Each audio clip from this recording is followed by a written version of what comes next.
Equestrian Live SA brings you this live streaming of the 2021 Reonet FEI World Cup qualifier here at Cayleigh Equestrian Park, proudly sponsored by Reonet Equine 74, Top Bet, Lowell Leafer, back on track, marked White Nissan.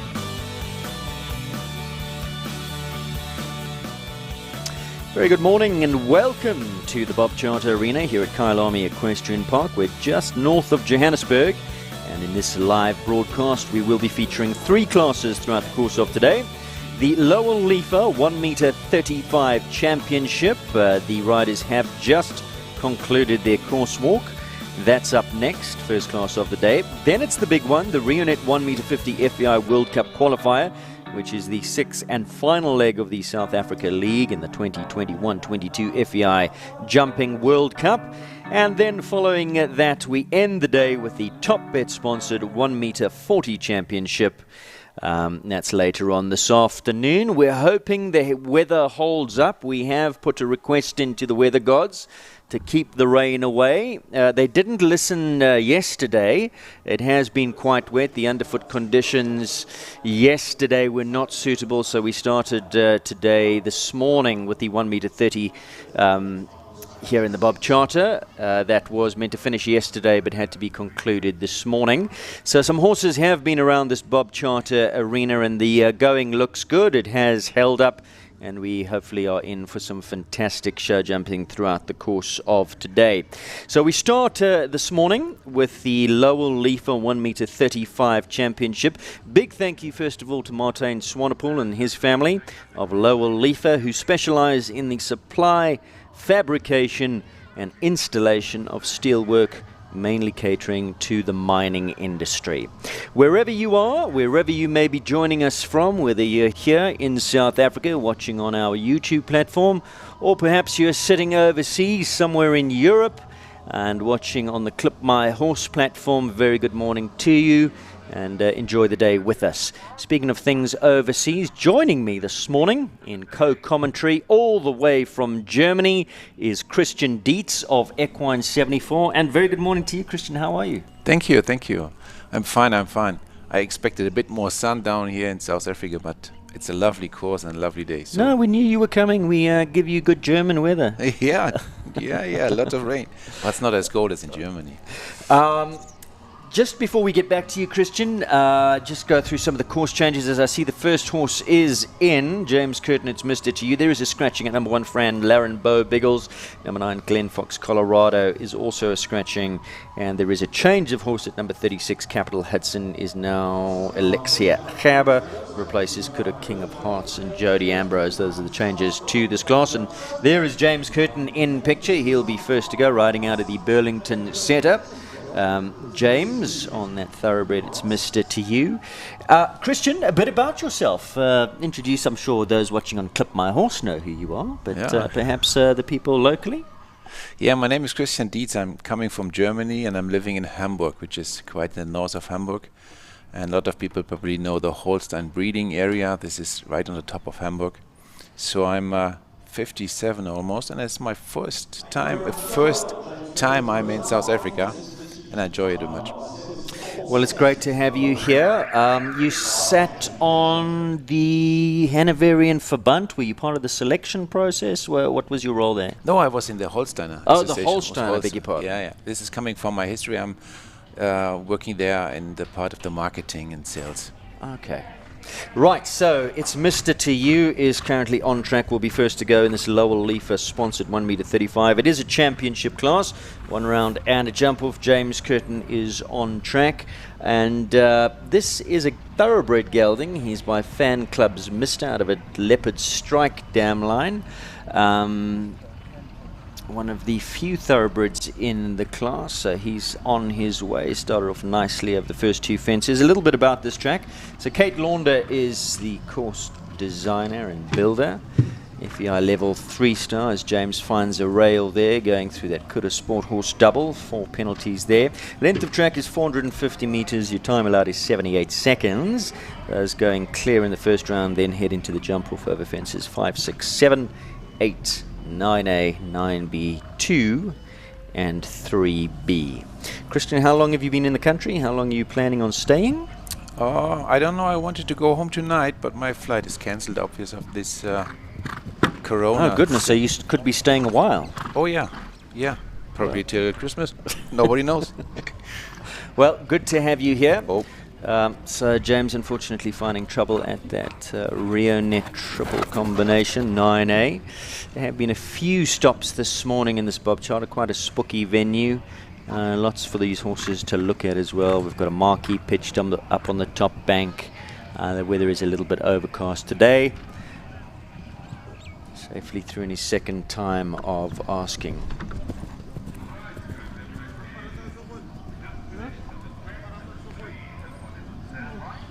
Safely through the finish goes James. 17 penalties. One being for time in 77.42. Time allowed here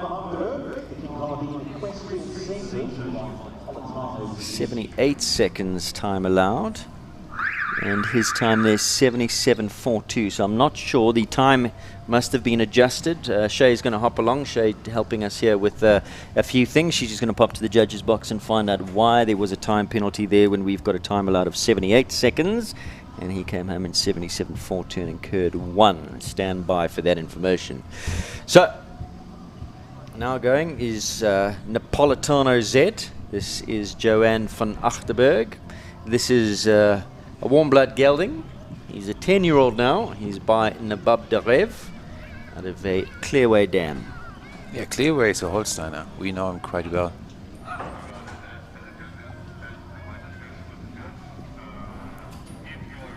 Of course, Nabab Darev needs no introduction. Joanne lives just down the road from where we are now, operates out of the Kincardine setup. 74 seconds, I'm told, is the new time allowed. So it has been adjusted. 74, so they must have put the wheel on that and reduced, so it's now 74 seconds time allowed, and that's why James came home with a one-time penalty, so adjusted to 74.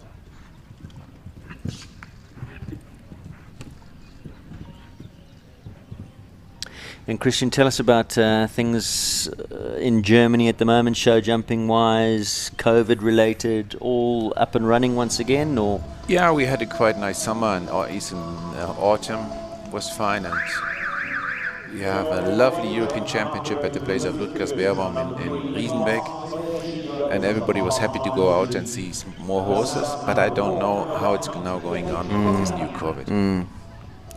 Strange times we're living in. Pollyanna, PMH Pollyanna. This is Hannah Garton. She goes at number 4. Good clear round there by Napolitano Z. So the first of the clears. It's a substantial class. This is an Irish sport horse, isn't it? Irish sport horse, correct, by Marius Claudius out of a Royal Bravure mare. Yeah, Irish are coming. They are really good sport horses. This is a lovely sort. So Hannah, in fact, got this horse overseas. She spent a little bit of time riding in Holland and acquired the horse over there, competed Pollyanna, brought her back to South Africa, and was an emphatic winner not too long ago at the Biogen World Cup out at Maple Ridge, where she won the 1 m 40 championship class and won it in some style. Today back down to the 1 m 35s. It's on the grass. It's a really cracker horse.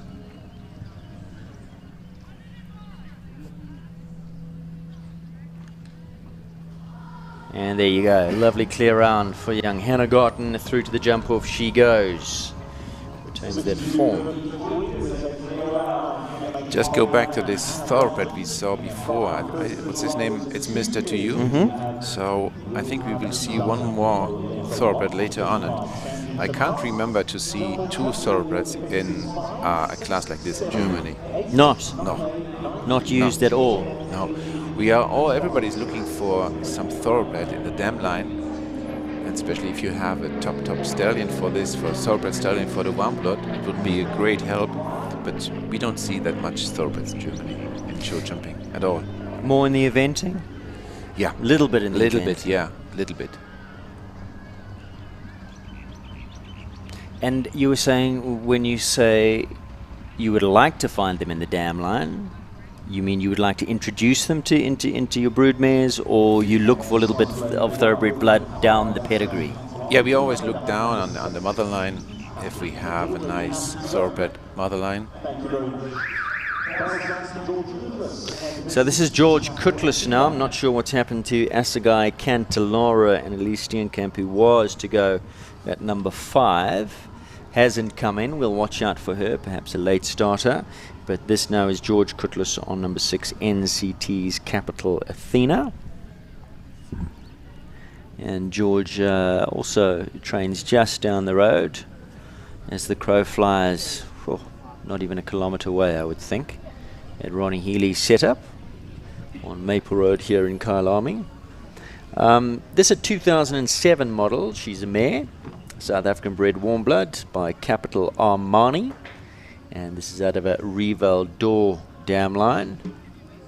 Capital Armani going to Kumano, son of Kumano. You would know Kumano. Oh yeah, he's a lovely one. There's a funny story behind the breeding of Kumano. Do tell. Yeah, the breeder was his best friend, was one of our famous breeder up in Holstein, and he always wanted to breed a horse too. And he was asking his best friend if he can't buy a mare from him. And they were struggling a lot, and then he bought this mare, and out of this mare, his first foal he was breeding was Kumano. So it was well done. And then he thought it was easy.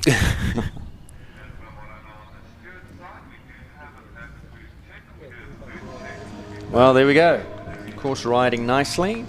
George Coutlis cuts the beam in 64.95 with a 0 penalty score, puts himself into the jump off. So another clear NCT's Capital Athena. And George? I think everybody is remembering the time when you see Marius riding Kumano at the World Championships in Aachen. This small little girl on this big, huge stallion. It was really looking fantastic. And Kumano did a super job, but at least Jos was winning. Yeah.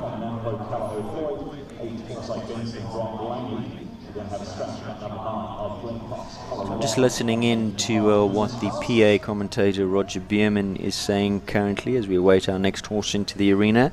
Looking now for Mumpro Callagher Floyd, Foresight Bankston. 9 is a scratching Glen Fox, Colorado. Casco Grey will come in after that. We're still waiting on Elize Steenkamp. They are still waiting, so see somebody trotting down in the background there in your picture. That is Grant Langley. Foresight Bankston will go next at number 8.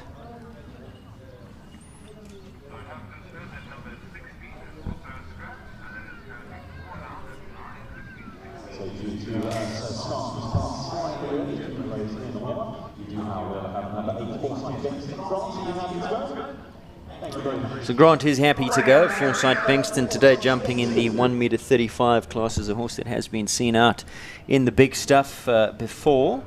Coming down a few notches today in the Bob Charter here on the grass. Grant needs no introduction really. He's been around for a long time. Highly successful rider, trainer, breeder. Operates out of the Sommerveld area in KwaZulu-Natal. There's a lot of travelling to and from shows in Johannesburg. Always at all the big shows. Not only himself, but his pupils as well. Trains a lot of young riders, so does a lot of mileage down, what is it, the N2 to Durban, I think. N3, one of those, 1, 2, 3, one of them. How is this horse breed? This is by Foresight Burger, and this is actually a homebred. Grant bred him himself out of a Polydictus mare, so he's had lots and lots of fun on this and very rewarding. So this is by Burger van der Riethoeven, who's a Calvados out of a Silvio mare. That's Burger's breeding, and on the dam side Polydictus. Lawrence, do you know the breeding? No. And the Polydictus is a Polydor, I know, and this was a great Westphalian sire. The others, I don't know. Okay, in the back, in the M9 Ramiro, the big, great Ramiro is coming.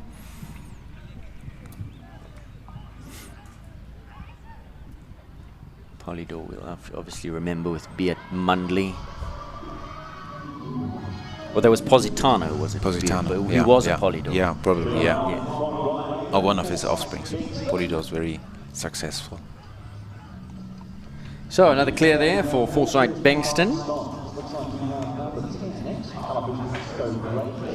And next to go will be number 10, Cayleigh Casco Grey. If you've just joined us, very good morning to you. With me in commentary is Christian Dietz, who we'll be chatting to a little bit later about what you're doing in South Africa. That's all about Equine 74 and this wonderful product that you do have. More of that to come a little bit later. Christian joining me in co-commentary for this first class, this 1m35, where next to go is Cayleigh Casco Grey. And Jodi Ambrose, not the start that she wanted, finds the rail, just gets a little bit deep there to number 1, rolls on down to number 2. Casco Grey is by Casperon, who's a stallion that stands at the Cayleigh stud, well, a competition stallion as well, jumps with the Cole Bunzai, and this is out of an Argentina stand line. Argentinas was one of the best stallions they have in Oldenburg. Is owned by the Klatte stud. Probably you all know also Granus. They are almost at the same time, coming from the same stud. Casco Grey just giving Jodi a little bit of a hard time. Looks quite strong in her hand today.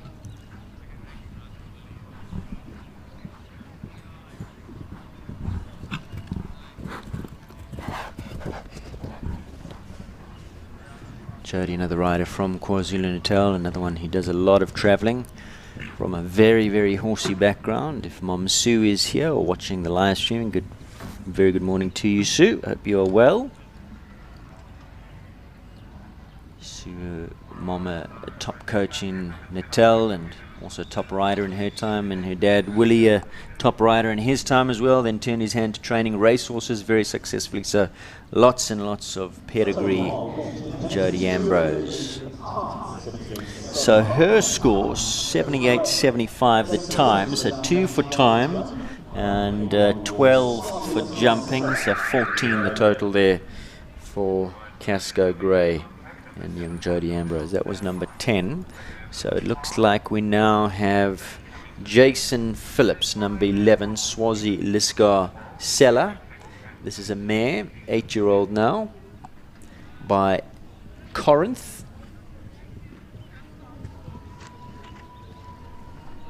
Out of an Alfonso mare.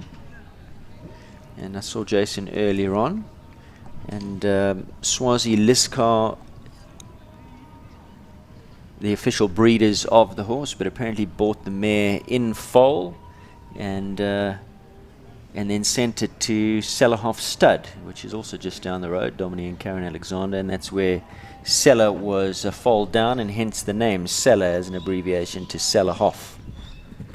And Jason also told me, now you might know a bit more about this, that Sellerhoff Stud got its name from Seller, from a town in Germany called Sellerhoff. It's not only a town. It's one of the great riders, a horse town. It's in Lower Saxony. It's Celle, and this is where the Landesgestüt of Niedersachsen is placed. It's one of our oldest Landesgestüt. How do you explain this? Sorry for my English. How do you explain Landesgestüt? It's a stud. It's an official stud where we have several in Germany, in Bredefien, Celle, Warendorf, even in Marbach in the south. This is where the old studs, typical studs are. There's a replay of the one pole that Seller and Jason took down. Is it a state stud or private stud? That's state stud. Yeah, sorry for my English. Yeah, state stud, that's right, yeah. Next to go, we're going back in program order. This is number 7 now, Mumpro, Cayleigh Floyd and Kyla Brimacombe. Jason was also telling me just quickly back to Sellerhoff that it was one of the only towns during the war that wasn't bombed. Is that correct? Will you know? Oh, maybe. Apparently the pilot came down and thought, oh no, that's too pretty to bomb. I'll leave it. Must be a very, very pretty part of the world. Don't quote me on that. Quote Jason Phillips, by the way. So Kyla's put up her hand. That's not really Floyd's form. Hanoverian by For Joy, For Pleasure, Calato. Very, very competitive horse, but finding 2 rails, and she decides not his day today. He's got plenty of mileage on the clock. He doesn't need to be jumping the rest of the track for mileage, so she decides she can't win it from there and puts her hand up. So Kyla coming out, retiring on the 8 penalties with Mumpro, Callagher, Floyd. Still looking for Cantalara. Is this Cantalara that we found now? Yes, it is. So this is Elize steenkamp, number 5, Assegai Cantalara. And 9-year-old rising 10, in fact will be 10 in January, just around the corner, by Canter Z out of a Rex Granos mare. Also Z mare, Zangersheid mare. Yeah.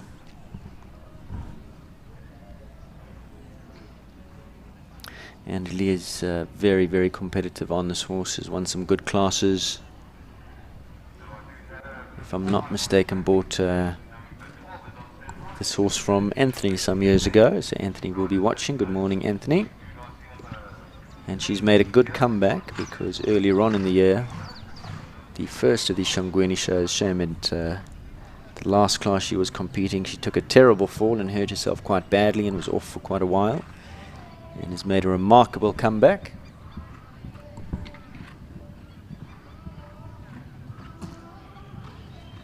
I think she trains with Ray Corber.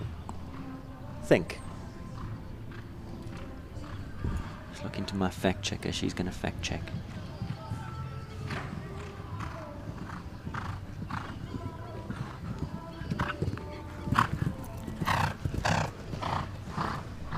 And this combination in a jump off super, super fast.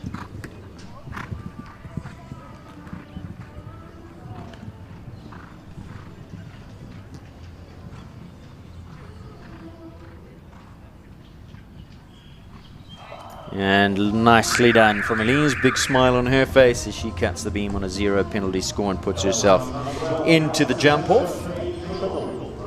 Very, very nice. So 1, 2, 3, 4, 5 clears is what we've got at the current time. 5 from 9. 34 still to come. 55% clear round strike rate. Now here's somebody that you know pretty well, Christian. Yeah. Cayleigh is coming with her staccato. And her Equine 74 Numna. Yeah. Under your brand. Well done. Yeah. So this is Cayleigh Triggol on number 12, Callagher Sancho. And as Christian said, Staccato Kidam de Revel. Yeah, and further on down at the dam line is Granos coming, and this Granos mare is the mother of For Pleasure. So this is super, super breeding. And Thomas, if you're watching as well, Thomas Triggol over in the UK or Europe somewhere, we know he is. I met him a few weeks ago. Good morning to you, Thomas. Not the start that Cayleigh would have wanted. We mentioned Thomas because this is formerly the ride of Tom, and he had a great relationship with Sancho. Cayleigh now riding, and that's what he can do. He can be a little bit spooky, a little bit quirky like that. See him bouncing all over the place. Cayleigh doing a very, very good job to straighten him up again to number 4. Fortunately, sitting on that 4 penalty she took at the first fence.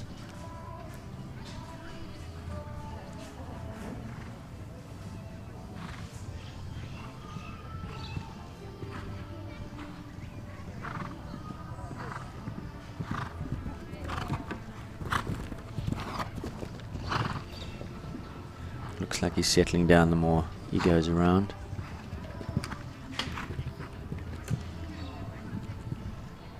Glad she's through the Reonet treble, otherwise she'd be in trouble with Dad. Sponsors jump. And I thought a very, very nice round there from Cayleigh and Sancho, just the one down. A pity for the first fence. Yeah, big pity. 2 foot time, so she exceeded that time allowed as well. Came home in 79.56, a total of 6 for Cayleigh and Callagher Sancho. Lisa Williams goes next. This is number 13, Regenesis Vets Pilgrim. It's a Périgueux, yeah. Correct. Yeah, Hanoverian Périgueux, yeah. And tell us about that pedigree. Périgueux was written by the girlfriend of Marco Kutscher. Oh, help me, I can't find the name right now. She was riding Staccato too. Eva Bitter? Yes, sorry for this, yes. And she was riding Staccato at the 5-year-old championship, the Bundeschampionat, where he won. Outstanding. And she was riding Périgueux, and I think Marco was riding him too. And I'm not sure, but I think he's belonging to this state stud we're talking about, Cayleigh. Of course, Lisa Williams needs no introduction as well. Has had a fantastic year, associated with the great Campbell.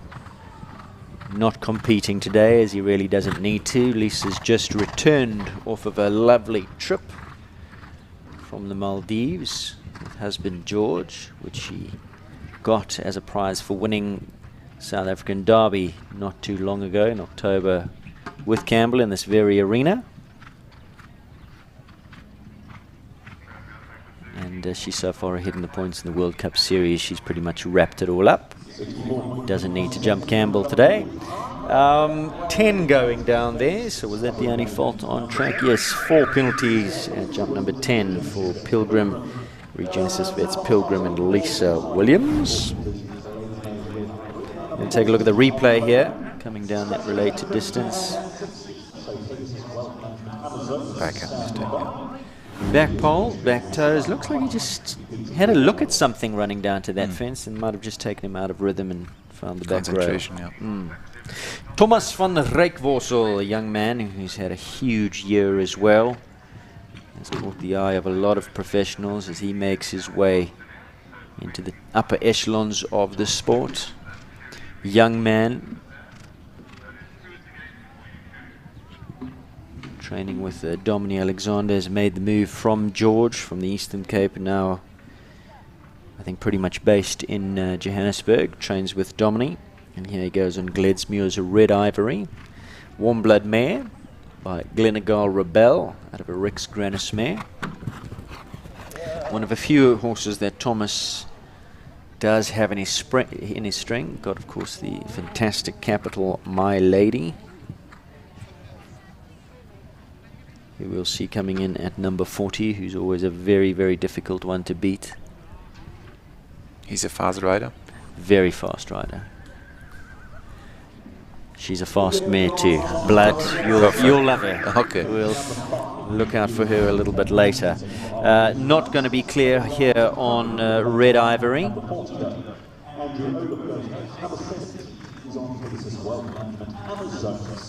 So my favorite stallion actual was in 6 years is Comme Il Faut. I'm breeding with Comme Il Faut with one mare. So, and I love this stallion. It was outstanding when he went off in the European Championship. When Marcus put the saddle down, that was really lovely. He is outstanding, and the type that he breeds, much like himself, or bigger, because yeah, a lot bigger. But the intelligence they got, every horse gets it from him. He's super intelligent. Well, currently on track now is Andrew Oliff, and this is number 17, Pegasus Wealth Management Amazonas. 16. I think our running orders are slightly different there. Okay. Andrew had some success in the 1 meter 30 championships earlier on in the day. He was on the podium. I think he finished 3rd there. Very, very good rider. Originally from Natal, from a big horsey family, both mom and dad professional horse people.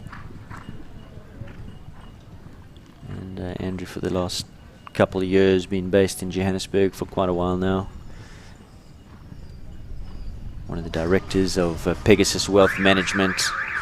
Fits in his riding with a very busy day at the office as well, and got all the skills. Here's Andy Oliff in the saddle and puts himself into the jump off with a lovely clear there with Amazonas, who also on his day can be a tricky customer, but putting his best foot forward here this morning. Number 18, Georgia Rorich, young Georgia Rorich, Blue Steel Equestrian Assegai Cognac.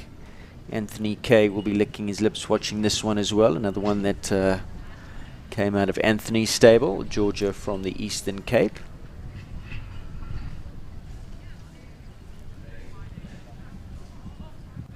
She is the current South African junior show jumping champion for the next little while, as the next SA Junior Champs moves on to Cape Town in just a few weeks. So she's the current reigning champion, and not her day today. Now that's unlike him. I think getting a little bit strong.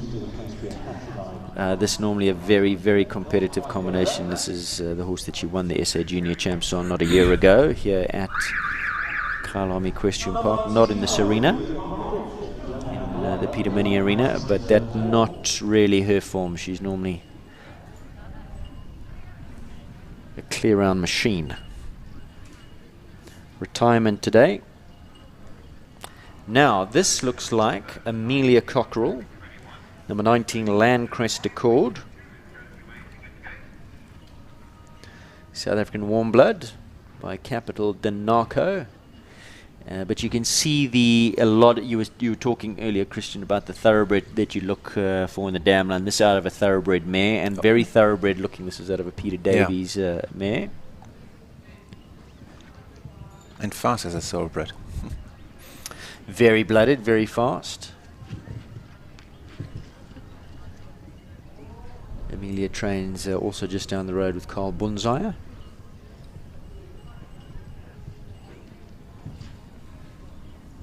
You're sitting in a very, very horsey part of South Africa at the moment, Christian. Right in the heart of it here in Kyleigh. This horse has a lot of go. Very fast in a jump off as well, so she'll be eager to find the clear, give herself a chance in the runoff.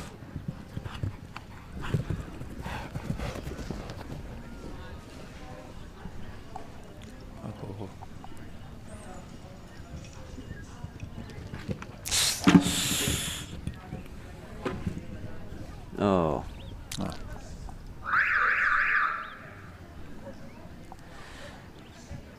She'll have to regather there.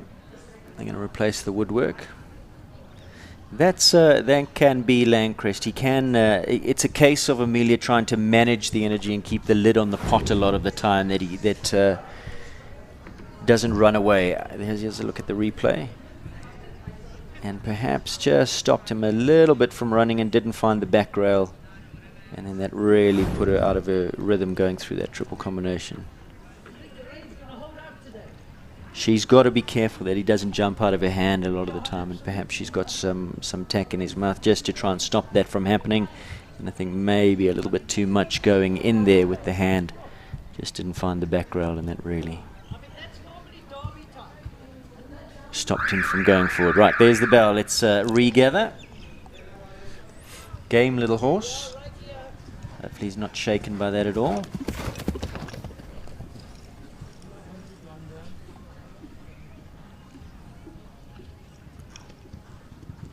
Come on.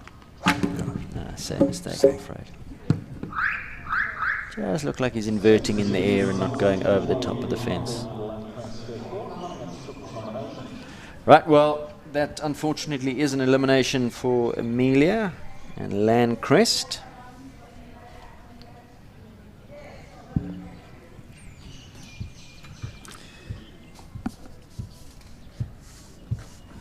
Let's take a look at some of the class stats. 27 left to come, 15 have gone. 6 clears, 40% at this stage. Just joined us, very good morning. Lowell Leafer, Martin Swanepoel and family sponsors this class, the 1 meter 35 championship here at Kyleigh Equestrian Park.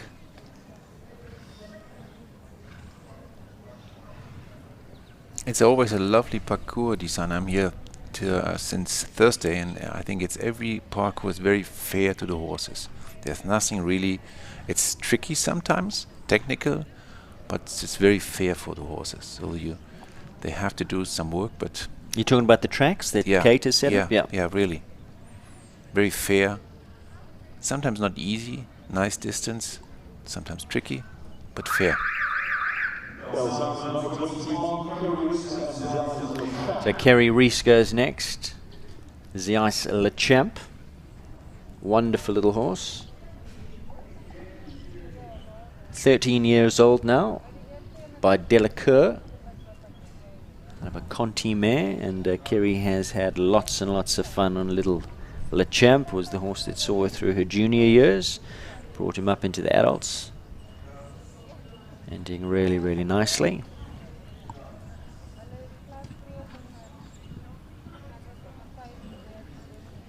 Rides at a good pace, Kerry. Nice rhythm, nice ground speed that she rides at, always going forward. Looking for the forward distance. Gives him every opportunity to jump the fences. Lovely rider.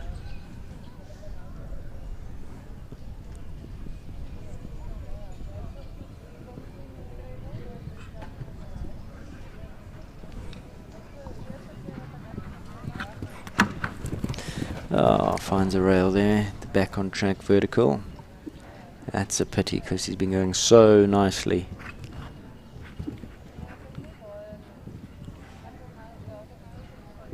Skips out over that treble. Safely over number 10. One left to come. Oh, and what a pity. Look at the time. 64.47. Well within that time allowed. Really good rhythm that Kerry put him on. Let's take a look at what happened there. That was unfortunate because he was going so nicely. So here she comes. Back on track vertical. Bit of an innocuous mistake, I think. Just didn't get the necessary height over that vertical. Perhaps a little bit running to it. But really a nothing mistake. Mandy Johnson now Caracas. Cricket as he's known in the stable. He's been on some good form. Got to have a great outing at the Burlington Cup. Oh. Blood Type, owned by Anne-Marie Esslinger, ridden by Mandy Johnson, who brings a wealth of experience.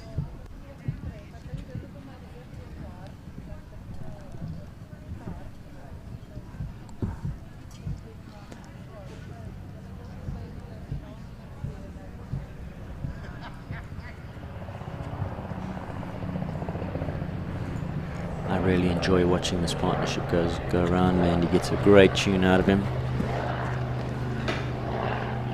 Again, a case of trying to keep the lid on the pot for much. Come on.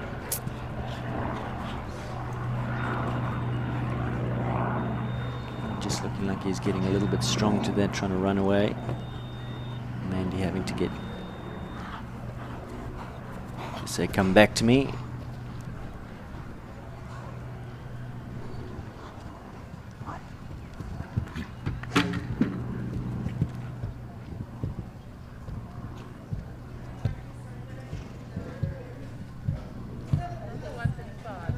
A nice horse. Super horse. Lots to like about him. Not their round today. Scope. Scope, blood. Everything. Yeah. So we're taking a look at the replay. Chipped one in there. Got a little bit underneath the second one. A little bit deep to the first and found herself on a short one coming out. Chipped in. And then of course the second of the disobediences at that Reonet treble combination. I think just the atmosphere here in the Bob Charter a little bit. That horse, you're really riding his brain half the time, just trying to get him to settle. Graham Winn now, who will be joining us in co-commentary a little bit later on this afternoon. He's next to go. And he brings in number 23, Cayleigh Vivaldi, 10-year-old, by Valentino out of a Deloon mare. And the great Landadel on his mother's side, the dam line, Oldenburger. He was based on Beckmann's station, which is one of our really famous stations.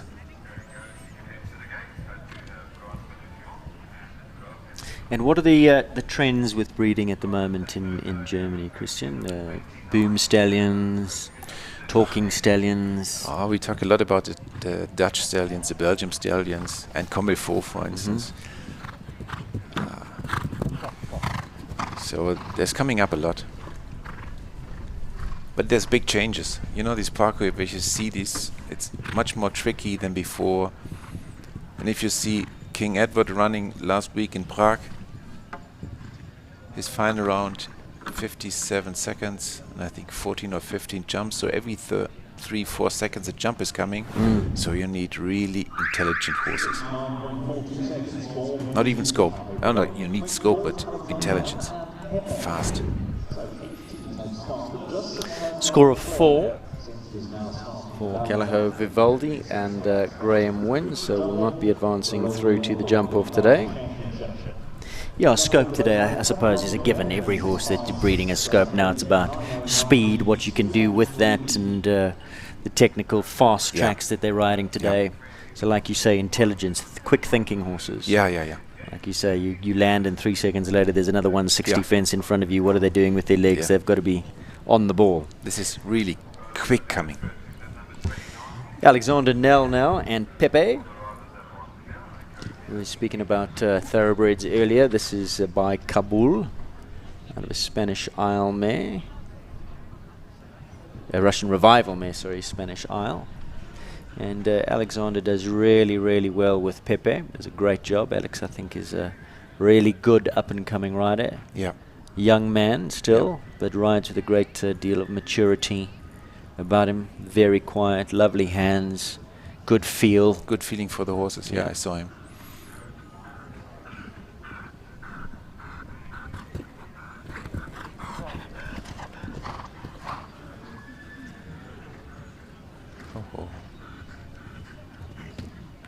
Good ride. Super.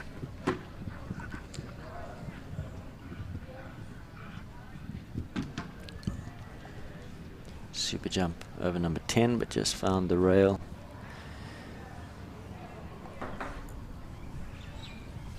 That was unfortunate because there was a really nice ride from Alex. I'd like to see if there is a replay. We are going to take a look at the replay of that. So out of the C element of the treble combination, down on the distance.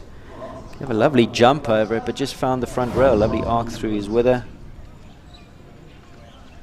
Again, bit of a nothing mistake, perhaps just a little bit forward down that distance and got a little bit snug.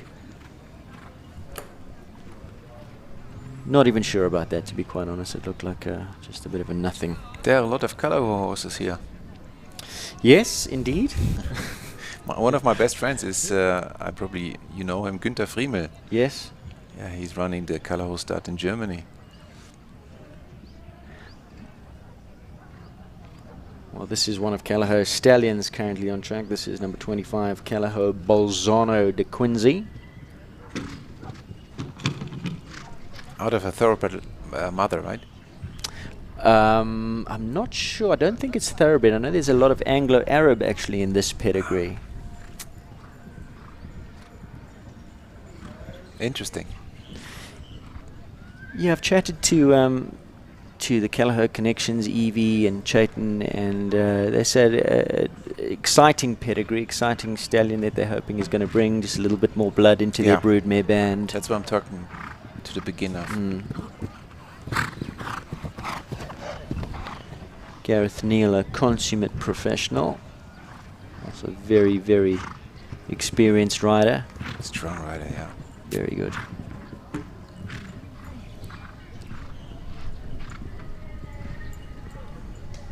Winner of World Cups is Gareth. I think he's a 2-time winner of qualifiers on Mirage and his lovely mare.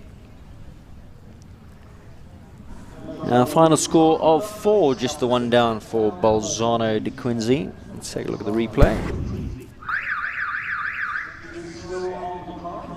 Maybe just had a little gander at that water tray underneath that oxer. Finding the rail there, 4 penalties.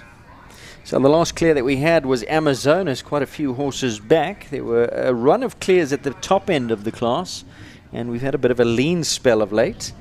Grant Langley, his second ride now. Fly D. Allen J. 10-year-old mare. by the great Balobe de Roue out of a Pavarotti von der Helle mare. So you think we see a clear round? She's certainly, listen, she's certainly good enough. This well within her capability. She was off for a little while, but well within her comeback now. She was off with injury for a while. She's very, very scopy. Big mare, scopy, covers ground, lots and lots of jump. Got a real Balobe look about it, Yeah, doesn't she? yeah, it's a typical.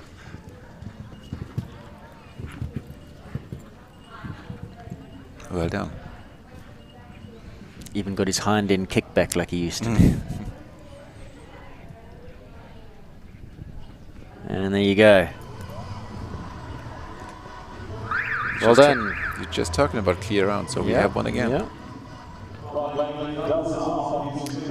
So that gives us our 7th clear and gives Grant his 2nd clear. Of course, he was clear earlier on Foresight Bankston, and now clear on Fly to L&J, so it doubles up on his chances in the jump off. Young Ashlee Taylor goes next.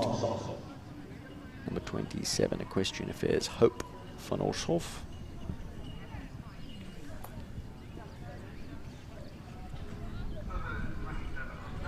By Cabrio van der Heffink, goes to Cassini. And on the dam side, out of a Bonamime. And Ashlee also full of pedigree for show jumping. Oh, both parents top riders, Barry and Lorette. Ashlee, I think she's 17, so still a very young lady. She looks so experienced. It's really, really great to watch her. She's been doing it, I mean, you know, she's 17 years young, but we feel like she's been around for a long time because we've watched her through the ponies and the young rider classes, and born to do it. Super. There we go. So after a lean spell, the last two have gone clear. Through to the jump off goes young Ashlee Taylor and Hope van Orshoff.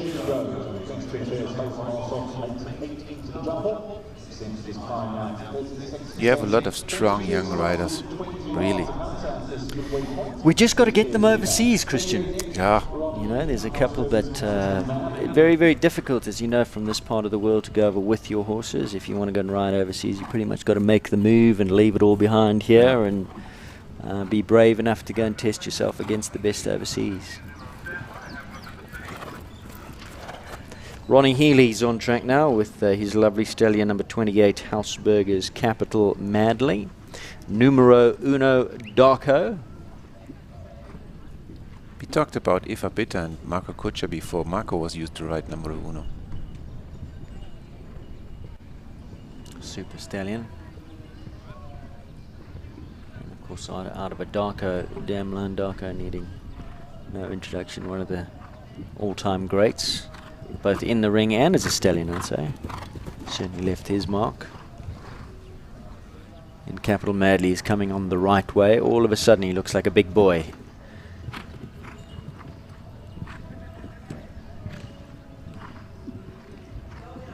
Ronnie's the recent winner of the Burlington Cup not too long ago. Not on this horse, but on another up-and-coming horse, Cornet's Mandarino.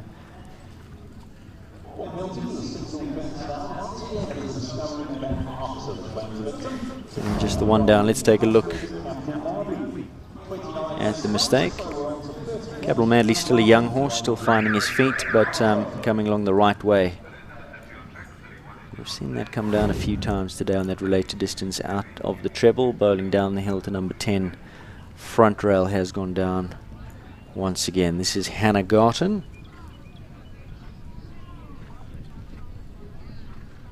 What is Baccato? Baccato is an Ucato, and formerly the ride of Bianca Pitt, who may or may not watching. I'm not too sure what time of the day or night it is where she is. Bakato, this horse in this arena 2 years ago was crowned the South African show jumping champion with juniors, with Bianca. Horse that has got a lot of mileage under his belt and now taken over since Bianca's move to the States by Hannah.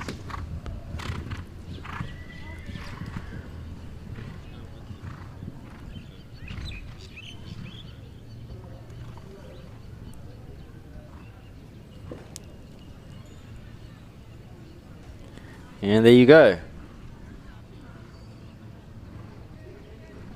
Now that to me looked like a clear, but I'm wondering why the clear round musical jingle has not played, and I think Hannah's also wondering as she looks up towards the judge's box.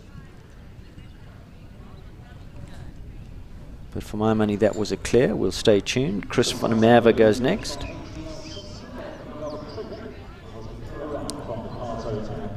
A technical glitch on Roger's music system. That was the reason, because there was definitely a clear round, as Roger has just announced. So Bakato through to the jump off. Chris van der Merwe now. I love to watch him riding. Isn't he good? To be honest, he's really, really good. And we're talking about riders that you know would love to see overseas. Yeah, you can. You know, he's a world-class rider. Yeah. Hugely decorated rider, has been a winner of the World Cup Series, not just of qualifiers. Sitting so quiet, give horse everything she needs. Brilliant eye, sense of rhythm, strong rider. Never distance problem. No, he's got the goods. And this is a horse that actually belongs to Govert Triggol, HVL Symphony, by Restus. Is it an Irish one, blood, or is it Irish horse? Correct. Yeah. He's doing a fantastic job. Yeah, he can ride anything pretty much. And another clear round. 0 penalty score for Symphony. Through to the jump off goes Chris van der Merwe. Hannah Garton was clear, and that of course was her second clear. She was clear earlier on Pollyanna. Bakato clear, Symphony clear. We move on down to number 32, Staccato's Boy. And this is Terry Lee Bryson that owns and rides number 32. Some class statistics, let's take a look. So we're well past the halfway mark. We've seen 25 go, 16 are left to come. From those 25, 10 clears, 40%. Terry Lee Bryson now on a son of Staccato Dream. Leader M, the dam sire. I will never forget this Bundeschampionat when Staccato win the 5-year class. It was outstanding, which is what he was showing us. His front legs like. Is he still popular today in breeding? No, his sons. His sons are. Okay.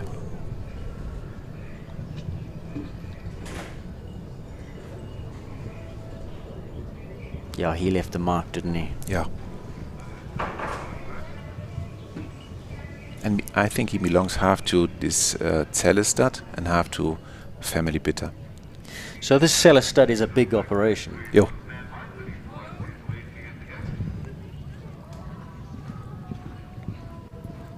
Lower Saxony is probably the biggest breeding area we have in Germany. And which one of his sons would be the most popular now? Oh, I'm not sure. Quite a few, aren't there? Yeah. Staccato Gold.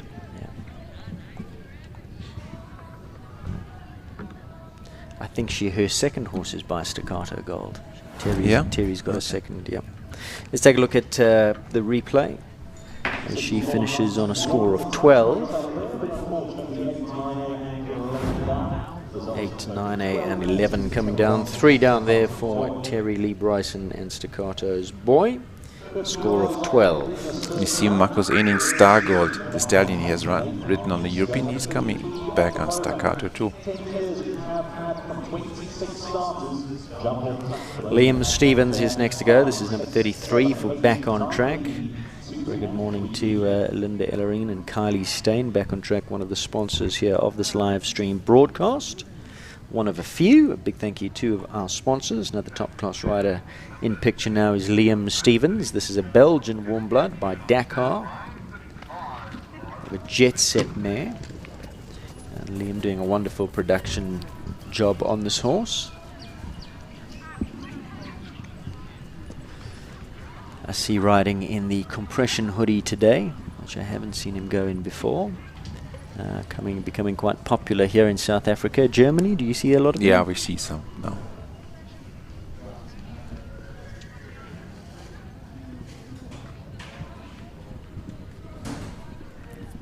Lovely modern type of a warm blood horses. Light, elastic, forward.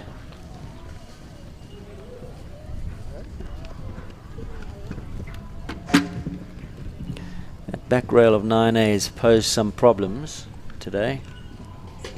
A few of them having it down.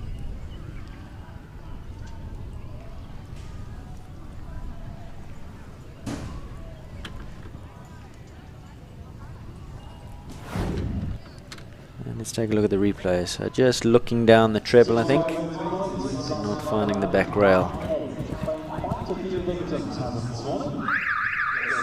4 penalties for Liam and back on track Nathan in this 1m35 championship sponsored by Lowell Leifer Engineering. Jessica Willems on Jodi Bonnie Clyde by Bono van de Kiekenhof out of Consuelo Dam. Horse that a few years ago with Martin Manette won the mini derby here in this very arena before being sold on to Jessica. This is your Derby arena too, yeah? This is the Derby arena, correct. I haven't been here. It's in October, right? First week of October. Okay. Good event. Is it? Maybe you'll be here next year. Maybe you'll still be here next year. Yeah. I'm still here.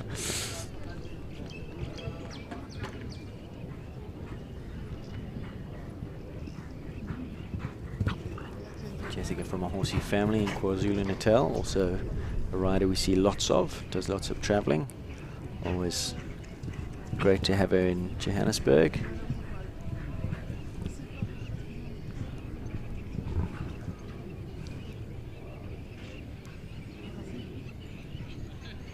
And nicely done. 0 penalty score for Jessica Willem. Through to the jump off she goes. So the jump off shaping up to be a good one. So Jodi Bonnie Clyde, 0 penalty score, gives us our 11th clear. With the 13 riders yet to come in this first round of the Lowell Leifer sponsored adult 1m35. You just tuned in, very good morning. So a bit of a later start to the classes that we're covering here today. Some rain interrupted play yesterday, and this morning saw the conclusion of the 1m30 championship class here in the Bob Charter Arena. So a slightly later start to the remaining classes. Currently watching the first round of the 1m35s, and Lara Neill is on track on this very, very nice horse of hers. Cayleigh Consuri, Cayleigh Warm Blood Stud by Con Coriano. Lara rides lots of Cayleigh horses, as does Gareth, who we saw earlier on, her husband, on Bolzano. Another top rider here in South Africa. Wins a lot of classes, does Lara Neill. It looks so easy for her. She's really... paints a picture, doesn't she? Yeah. Very, very nice. Like you say, just makes it look easy. Like she's sitting there not doing much, puts them in a rhythm, smooth. Yeah. Perfect distance every time. Just easy.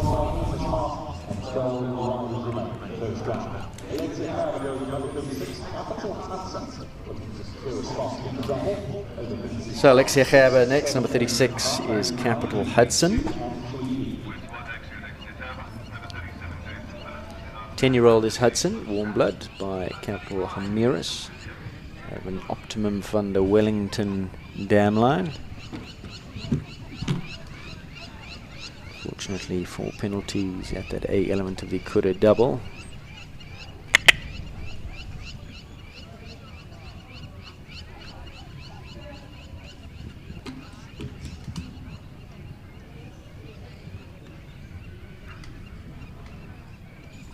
Sire Capital Hemiris we were to see later in the big class, but has unfortunately been taken out, so takes no part.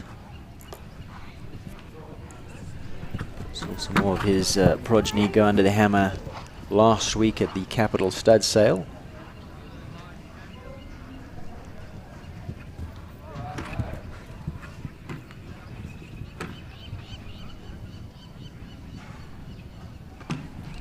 Alexa currently sitting on a score of 12 as she canters to the last, safely over that, finishes on that score of 12 in 66.43. So a replay now of the first of those poles coming down.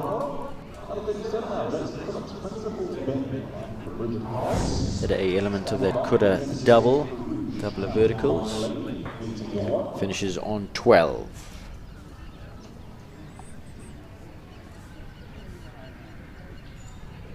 Jason Phillips, his second ride, Principals Bentley.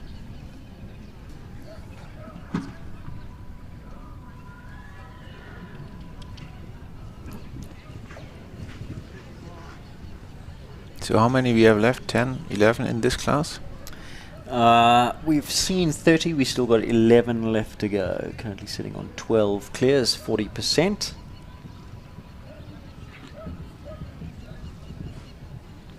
Jason, a professional horseman, rides a lot of horses. This for one of his clients, Bridget Carles. Nice big horse this, by Corbett. Out of an Ubergabe dam line. Ubergabe left his mark on South African breeding as well. The early stallions to come into the country.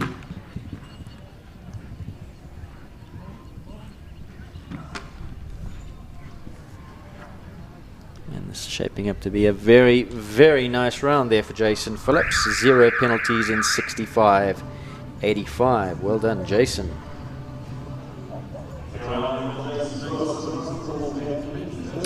His second ride, of course, he went earlier on Seller, Seller, and 4 penalties there. So this gives Jason his first clear. Through to the jump off he goes on Bentley. Cayleigh Triggol returns, her second ride. She went earlier on Sancho. She found, this looks like Lisa Williams, in fact. With his typical Périgueux. Yes.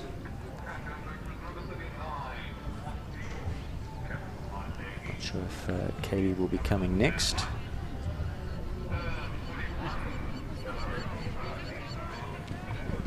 And you know a bit about Périgueux? No, sorry. He's a nice stallion, and we do have a lot of offsprings. And this one looks really like a Périgueux. And it seemed Lisa liked them. It's the second Périgueux of her today. And this, in fact, she really loves the dam line because it's the same dam line as her champion Campbell. Oh. See, I'm not familiar with this.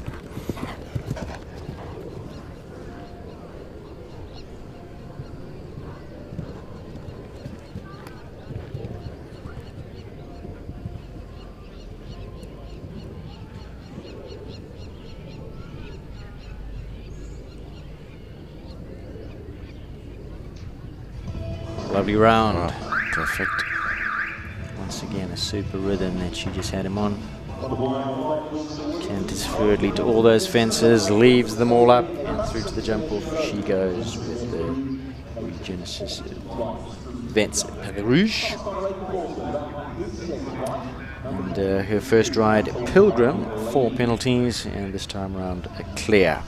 Thomas van der Rijckevorsel's second horse, currently in now, number 40, and this is the highly thought of, very talented Capital My Lady. Christian, we spoke about her a little bit earlier on when we were discussing Thomas when he went around on Red Ivory.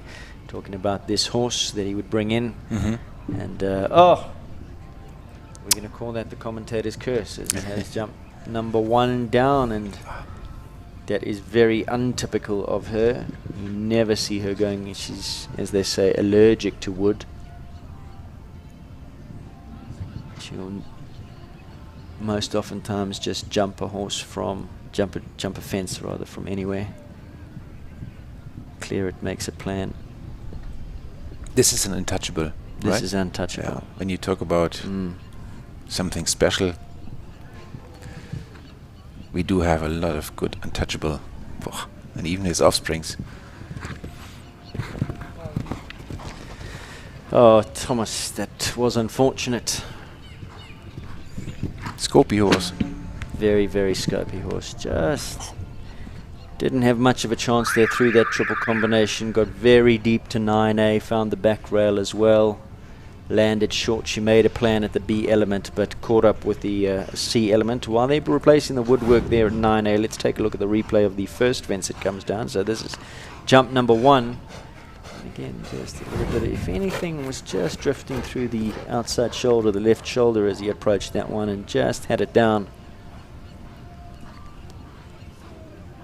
The right front. Not the round that he would have been looking for, but he's had a spectacular year. He was the winner of the micro derby on this mare in this arena at the big United Aviation Derby. He was a winner at the first Reonet World Cup qualifier in the 1m35s in a blistering jump off round. Oh, shame. I suppose you can't win them all, Christian. No. A lovely type of horse. No, she's amazing. She's just so... How old is she now? So much fun to watch. I think she's about 10.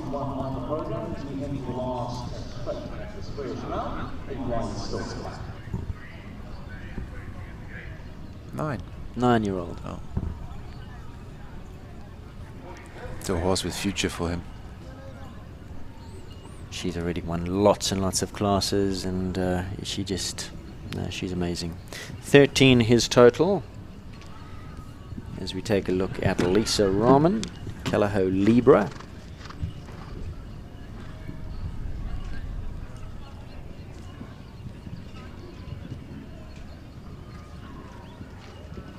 Year-old Hanoverian bred mare by Lissabon from the Callao stud out of a Granulite dam line.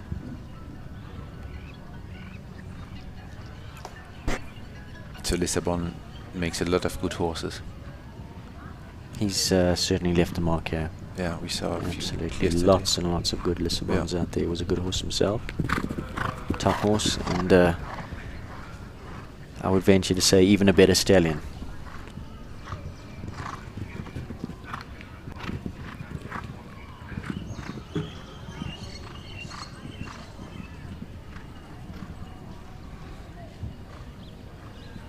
I think 2 Lissabons in the main class, in fact. Yeah. Jumping in the World Club class. So 4 penalties there for Lisa. Oh, just got it a little bit wrong coming into that coulda double of verticals, which has also caused a few problems today. That A element especially has come down a few times. That they just look like a bit of a miscommunication between the two of them. Horse chipping in and getting a little bit deep and taking the front rail on his way up. Her way up. Libra finishes on the 4. Nova Zornenstrahl's Domino and Georgina Ratcliffe now. Domino, a horse that I haven't seen before, I must be honest. And I'm told that Leonie van den Berg brought it in.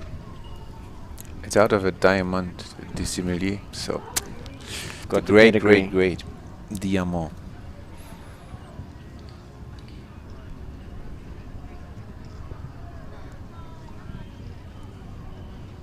He has now a big influence in the warm blood breeding all over the world. Diamond? Yo. I'll jump that with plenty of scope. Georgina, another rider based in the Western Cape and does a lot of commuting.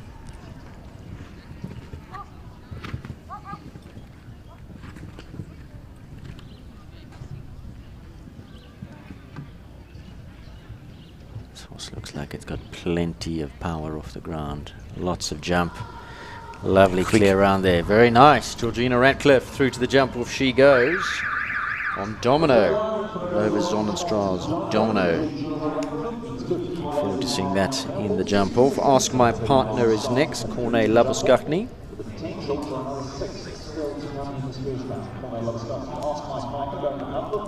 Not too many more to come here in this first round, Christian. No, but again it's thoroughbred. Correct. Thoroughbred by Among Men.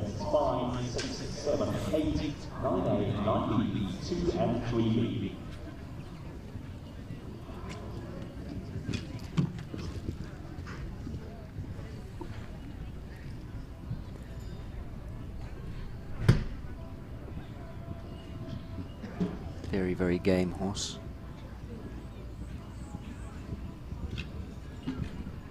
Oh.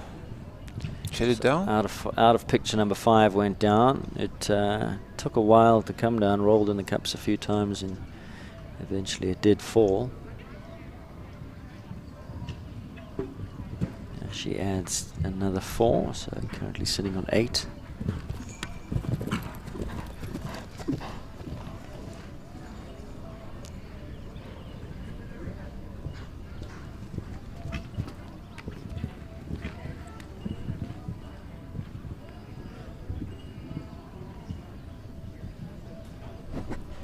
It's not a huge amount of jumping that these horses throughout the year do in the Bob Charter, Christian. So a lot of them, it's a lot for them to look at. A lot of the horses come in here and need a few days to settle down. We don't have a huge amount of grass jumping in South Africa anymore. There's the Easter show, the Easter festival towards beginning of the year. Well, I think it's third of the way through the year. I think it's getting more and more popular again, that a few of these big stables and arenas get this ground too again.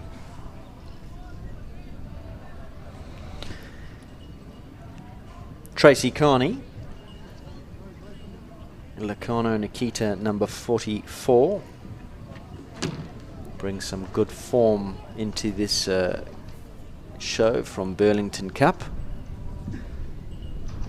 Tracy, a consummate professional, makes her wage, makes her living out of horses, professional rider and trainer, holder of national colours.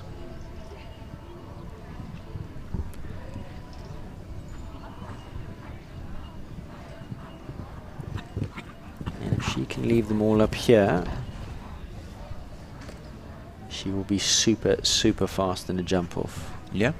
Yeah, she has got a fantastic feel. Great sense of rhythm. So let's keep finger crossed. Yeah, I don't want to jinx her. Come on. Oh! Oh, was that me? Hopefully not.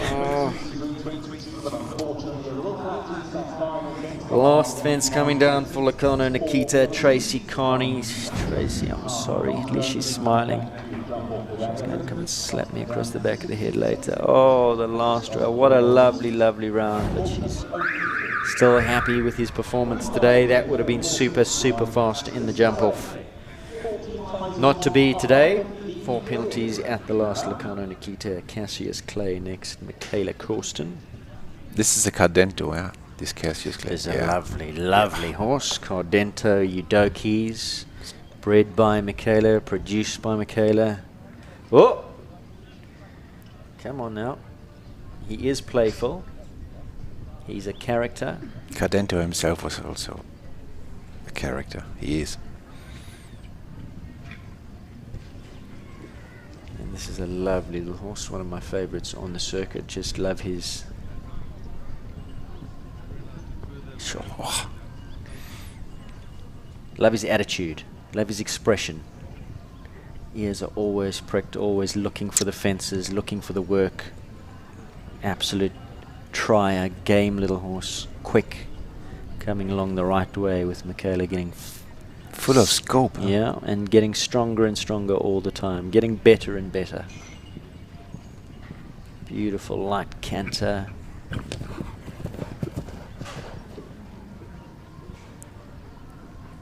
And the riding is fantastic too for this horse. She just absolutely adores him.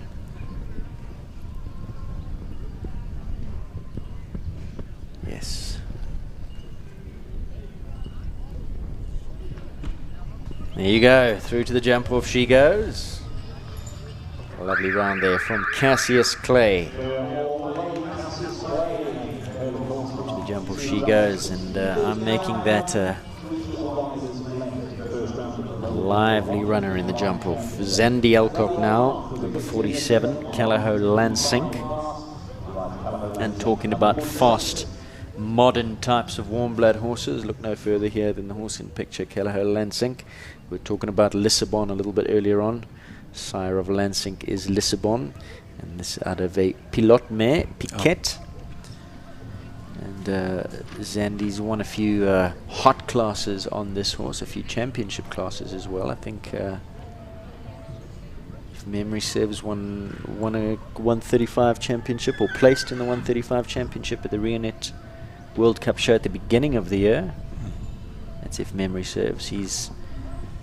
He doesn't like to breathe on a fence, this horse. Economical in his jump, fluid. I always think of Quicksilver when I watch him cantering. The way the stride just moves it on the ground, it's almost like his feet aren't touching the floor. Very light, fleet-footed horse. A little bit quirky. He can do that. He can look. But point him at a fence and he never says no. Yeah. And quite quick back in concentration. Directly. Very sharp.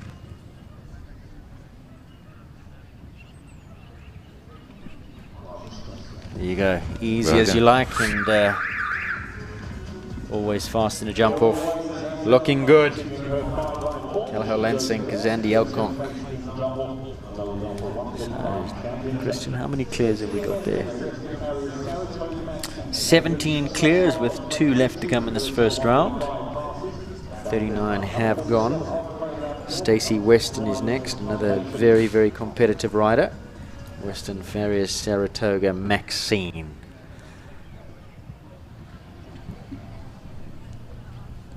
It's a Stale Française. She's by Carrick. Carrick by Voltaire. And she's out of a Nile game mare. She's been around for a while.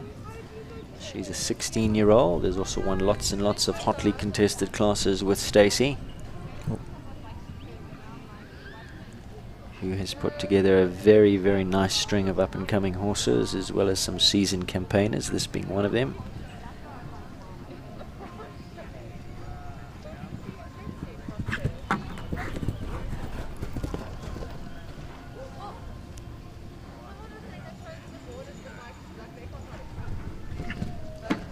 Good ride to 9A.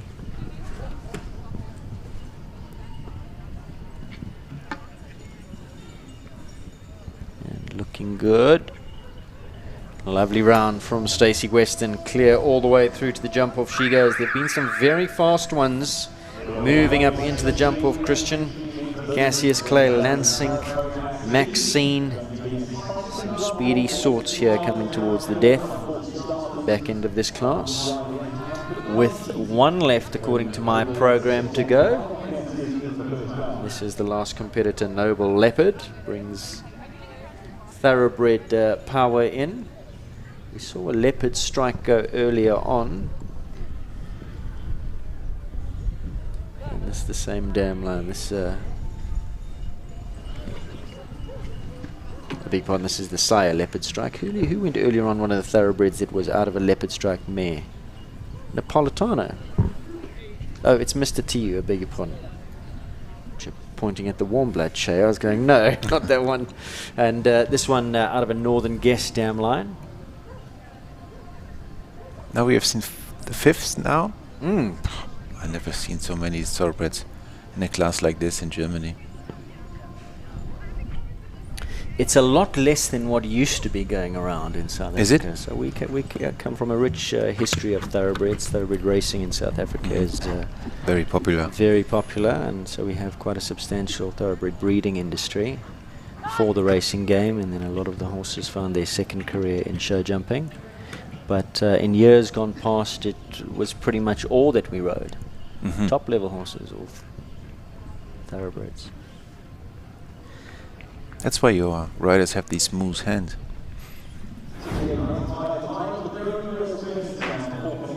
So another one that finds fence number 1.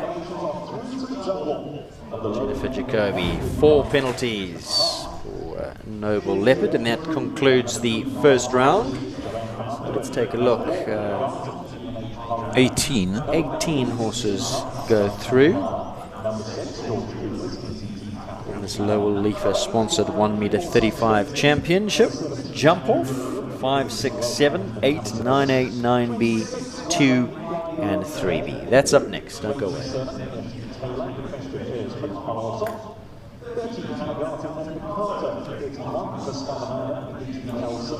Big thank you to our sponsor, Lowell Leafer, Martijn Swanepoel. One of the sponsors for the live stream here today. Lowell Leafer specializes in the supply, fabrication and installation of steelwork, mainly catering to the mining industry. Big thank you to Lowell Leafer. And for more information, www.lowell.co.za. We're going to take a quick break. When we come back, the jump off of the 1m35 Lowell Leafer Championship class.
Welcome back to our pictures here on Equestrian Live SA from the Bob Charter Arena. The jump-off track, or jump-off about to commence. There in picture is Joanne van Achterbergh. She goes first on Napolitano Z. Of course, this is the 1m35 championship class sponsored by Lowell Leafer. 18 horses go through to the jump-off. The first of those, Napolitano Z and Joanne van Achterbergh. And some speedy sorts will be coming up after Joanne. Pollyanna, Cantalara, Bankston, Amazonas. Sure, some really speedy horses. This is going to be good. Joanne needs to put her foot down. Jump off track. We start off. Well, let's go through it. Start off with jump number 5. The top bed vertical to start. Rolling on down the hill on the distance to the KP Oxa. Right-handed turn. That was jump number 6. Right-handed switch back to number 7. Another Oxa. On the gallop now to the back on track vertical. Then it's 9AB inside of the One Insurance Oxa. 9A. Clear there. 9B. Right-handed turn now. Back to the Western Shop Oxa at jump number 2. And then a gallop to 3B, the Kuda vertical. A element taken out. 3B, the Kuda vertical to finish. She leaves them all up. She goes clear in a time of 39.85. The time there, 39.85. Has she done enough? Has she left the door open. Was a winner of the 1m40 championship not too long ago at the Biogen World Cup. Currently on track, Hannah Garton, Pollyanna. Lovely modern type of warm blood mare. Brings a lot of blood, a lot of gallop. Not going to help when you have a fence down, Christian. No. And she just shows the elasticity there at that back on track vertical. Gets a little bit deep, but twists the body to get out of trouble. Beautiful hind action. Yeah. Really just opens up and gives herself time in the air behind. Pollyanna not going to be a winner today, but a big, big future ahead of her. But you're doing it quite right. Calm down and make a nice smooth round. Perfect. Finishes well, does Hannah. 40,57. Let's take a look at the replay, Christian. Just breathed on that as well. Yeah. The lightest of touches. It took a while to come down. 4 penalties for Pollyanna and Hannah Garton. Her time 40,57. So even after having had that pole down and slowing down, comes in less than a second behind Joanne's time. Elize Steenkamp now. Cantalara. This is an out-and-out speed merchant. What kind of mood is she in today? Because if she's in a galloping one, she is very, very fast.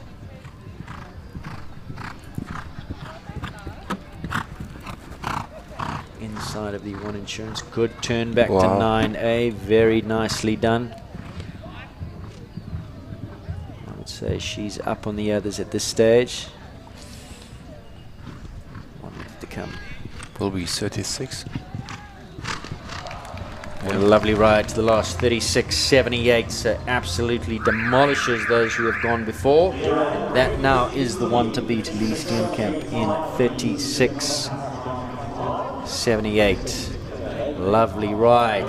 Brave ride to the last from Elize. Smiling all the way as she should. She really gritted her teeth to that final coulter fence. Took the flyer. Paid dividends into the lead by some.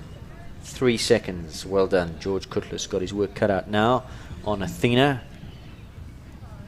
What are they going to have to do, Christian, to beat that that time?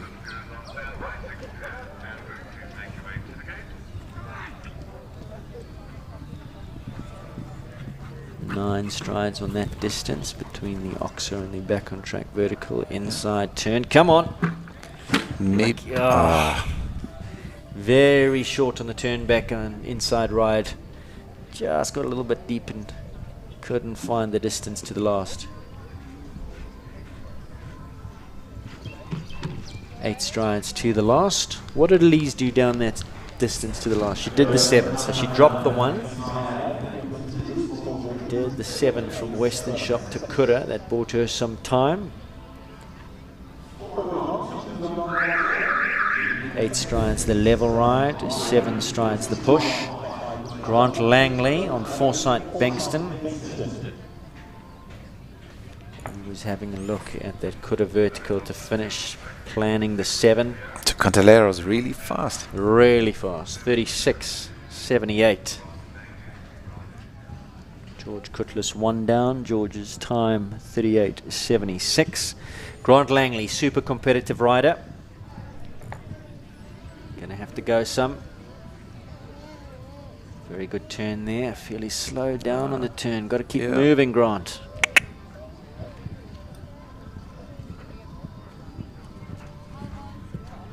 Ten in the distance there. I think he's giving this horse just a nice ride around here.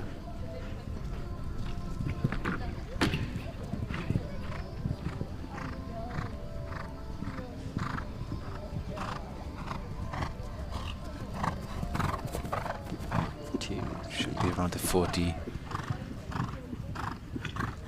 9 to the last. 41.73. So I wonder if perhaps Grant just coming into the 135s and regrouping, just giving the horse some confidence again. This horse has been seen out in the big classes and maybe just needed a little bit of a breather, come down a peg or two. So Bankston is this a quick horse? He's usually a very quick horse, and also seen in the big classes. So today in a 135 is coming down a few notches for him. And one would feel Grant's just taking a breather. The horse has had a lot of jumping this year and just ending off the year nicely. So, Andy Oliff now on the unpredictable, one could say, Amazonas. Good ride 1 and 2 inside of Hollard. Quick turn back to the Oxer. Now what's he going to do in the distance? Oxer out the way. 9 strides to back on track.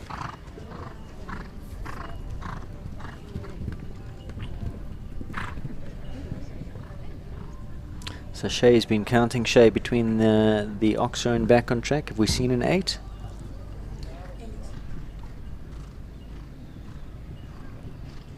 So 10 to the last. So Elize's time 36, and Shay just confirming that Elize did an 8 between 8 and a 7. Are those the magic numbers? 8 and a 7 if you want to get anywhere near Elize. So in those two related distances, you're looking at the 8 and 7 if you want to come close to Elize's time. And he was clear in 41.73, so Cantelar is still leading in 36.78. In second, Joanne, she was first out the gate. She's in second in 39.85. And Amazonas and Andy Oliff now in third, 40.85. In fourth is Grant Langley and Forsyth Bankston. 8 and 7 are the magic numbers between that water tray with that Oxer with the water tray and back on track. The 8 strides, there's what Elize did. And the 7 strides from Western Shop to the Kura vertical to finish at the gallop. So we are now waiting for Grant Langley. Fly D, Alan J will be next to go. Of course, Grant just got off of Bankston. It is a championship class, so judges are requiring horses to come in their riding order. So there will be time for a quick break. And when we come back, the conclusion of this class. In fact, who else has 2? Grant has 2. Hannah has a second ride. But she will be on time as she was earlier to go on Pollyanna. And of course there's this changeover now with Grant. Big thank you to Canon. Canon always bringing us the pictures on this live stream broadcast. The cameras generously supplied, sponsored by Canon. Go check out all of their cameras at www.canon.co.za, both video and stills camera available. www.canon.co.za.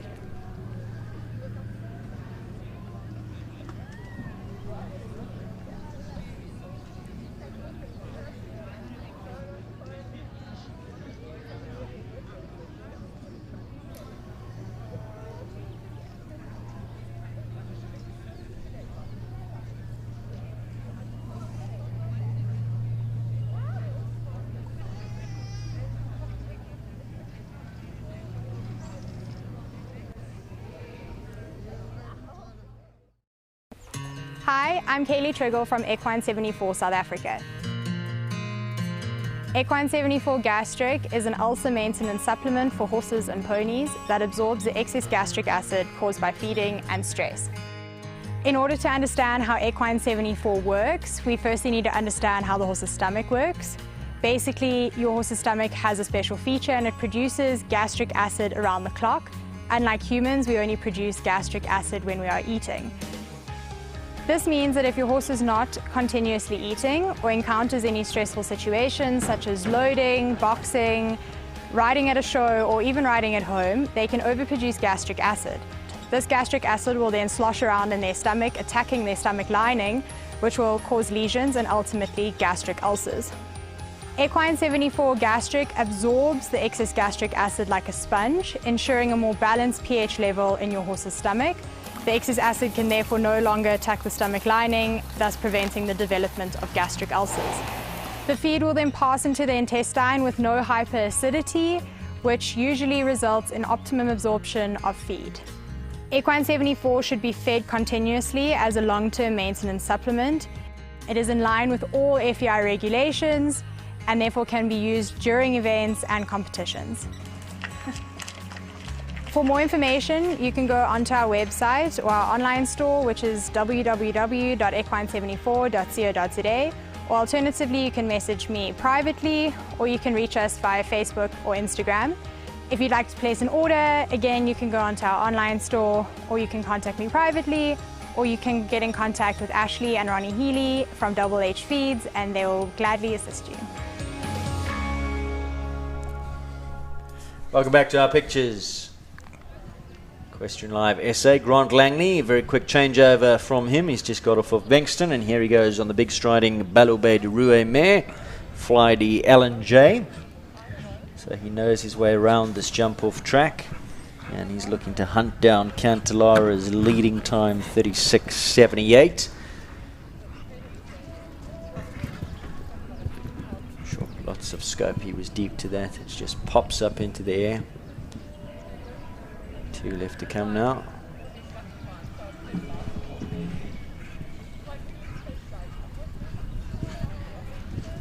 Eight strides to the last, but I'm afraid 4 penalties at the front rail of that Western shop. Oxer, so his time 40.85, some big pot 41.18, some 5 seconds behind the leader on Flydy L&J, but 4 penalties for Grant Langley.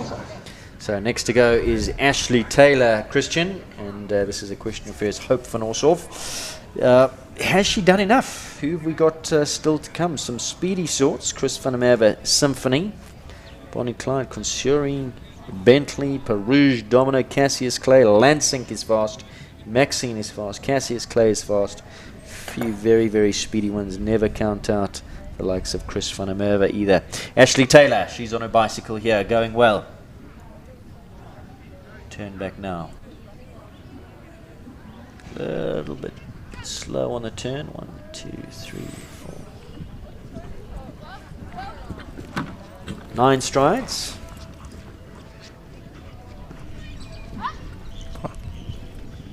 Good turn. Very, very nicely done there from Ashlee.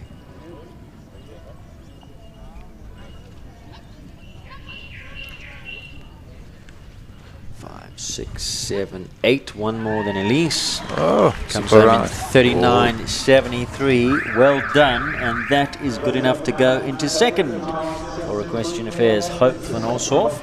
But again, she went on the 9 and the 8.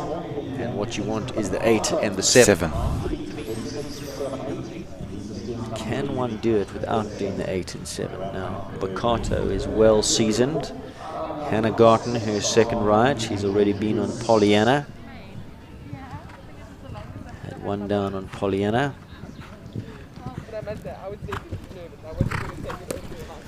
9 there. So one more than Elize once again.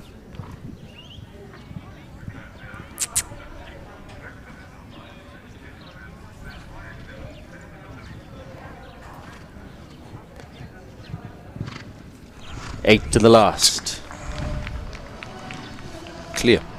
Clear all the way. Yeah, and that goes into second. So knocks Ashlee off of her perch. Ashlee drops down to third. And second now is Bakato in 37.27. Elize's time 36.78. So Bakato, really big galloping stride, but she went on the 1 extra compared to Elize down those 2 distances. Chris, what is he going to do here? Will it be Ladies' Cup then today, or? They win a lot, the ladies. Yeah.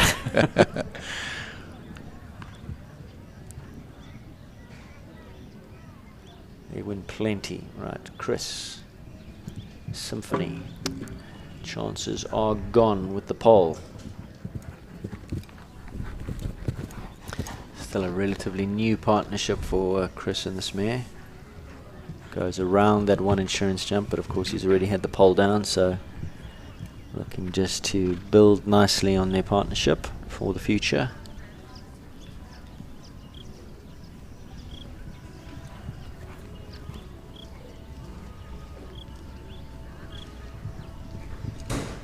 Nine to the last, 9 to finish. Nice way to finish for Chris. 4. 44.25. Symphony of Chris van der Merwe. So the leader once again, Cantelara, Elize Steenkamp in 36.78. Jessica Willems come all the way from KwaZulu-Natal. This horse has won lots of classes in his time. The very competitive Zonjati Bonnie Clyde, Jessica Willem. One down. And not the way she would have wanted to start. First pole, first fence coming down at that top bet vertical.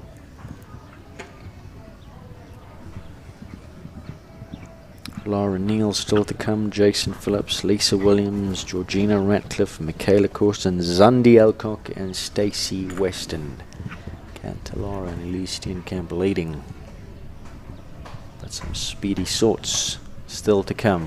This Lower Leafer sponsored 135 championship.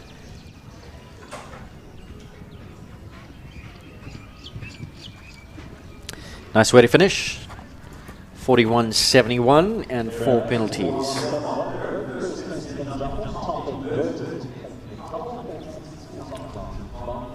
Laura Neill, Cayleigh Consuri. Can she go fast? She is deceptively fast. Like you said in the first round, she just makes it look so easy. She does that while she's still galloping. She's just very, very good. Master of jump-offs. Knows how to use every turn to her advantage.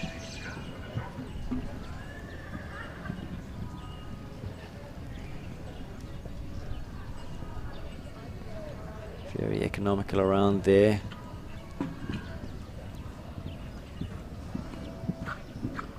So she's on the 9, so one would say that Elize has to be up.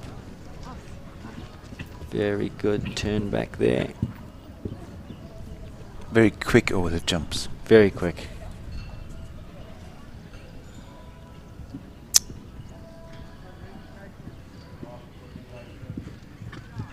Eight to the last. 38.23 her time. Into third, Laura Neill and Cayleigh Consuri. So let's take a look at that top 4. Cantelara leading in 36.78. Bakato, Hannah Garton sits in second in 37.27. In third now, Cayleigh Consuri, Laura Neill. And in fourth, Hope van Osdorf, Ashlee Taylor. Napolitano in fifth. And in sixth place, Amazonas. Jason Phillips, Principals Bentley. Bridget is watching keenly. Forward ride off the turn.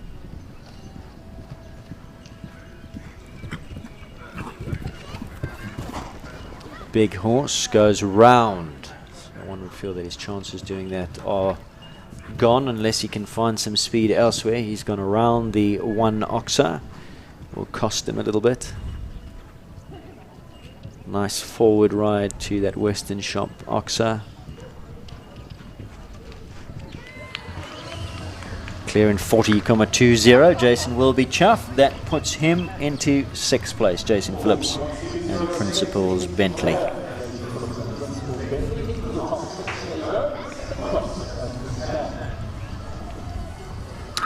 Lisa Williams, she'll go next. Regenesis Bet Perouge. Now, what is she going to do? This is a big horse with a big stride. You think we get a new first rider? Quicker than the Elize? Elize is... I think this was outstanding riding. What you saw from her. From Elize? Yes. Very good. Yeah. I think Lisa's still building on this horse. Yeah.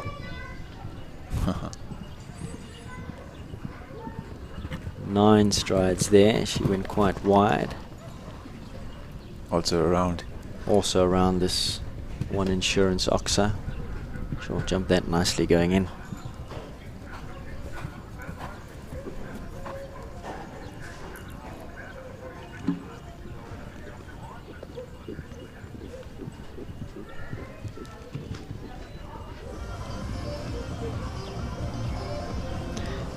Super round there from Lisa Williams, 42.95. Going around that one oxer cost her a little bit of time. But I think that really a horse that she's building up towards the bigger classes in the future.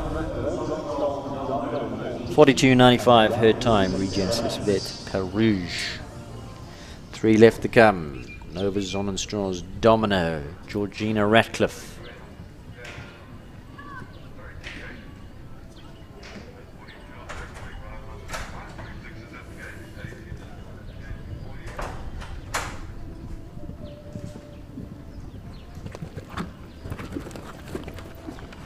And this a newish combination.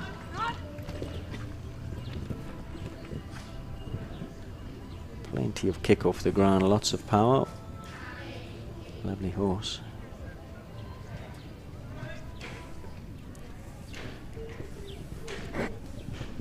Eight to the last. Well done. 40.39. Into 7th goes Georgina Ratcliffe. Strauss Domino, well done. Right, what is Cassius Clay going to bring here? Is he going to float like a butterfly and sting like a bee?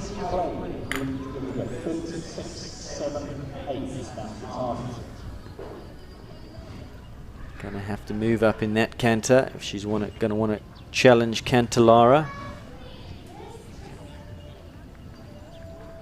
Makes that inside turn, inside of Holland.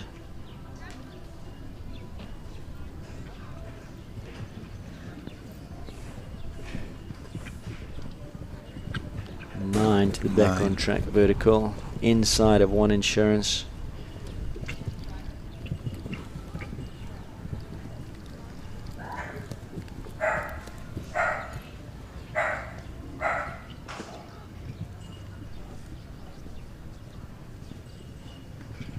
Eight to the last. 39.57. She cuts the beam, leaves them all up. Good enough to go into 4th place. The still up and coming Cassius Clay and Michaela Corsten. 2 left to come. Callagho Lansink. Now, Christian, there is a horse that could challenge the leader's time. 36.78. Yeah. Cantalara. This, for my money, would be it. Penultimate competitor, Lansink and Zandi Alcock. What kind of a mood is she in today? Is she looking for the win?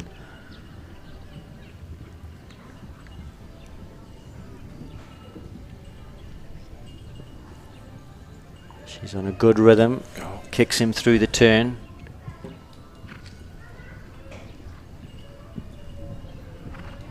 Nine. Come on, super.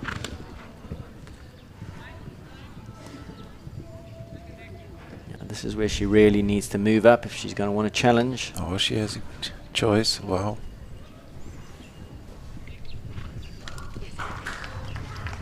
$36.59, and there you go. Into the lead she goes. Zandi Alcock and Callagho Lansink. 36.59. She was super economical in the turns. She didn't do the 8 and 7. She got the 9 and the 8. But still manages to beat the time. So she was super fast around that after that KEP Oxer Hollard inside turn, kicked him through the turn to the Oxer, made up some good time there. Super ride there by Zandi Alcock, new leader 36.59. Elize now drops down into 2nd, 36.78. And Stacey Weston and Maxine, could they rival the leader's time here? Last to come in this Lowell Leafer sponsored 1m35. Ooh, gave that a wrap. It stays in the cups. Come on, Stacey. Got to move up now.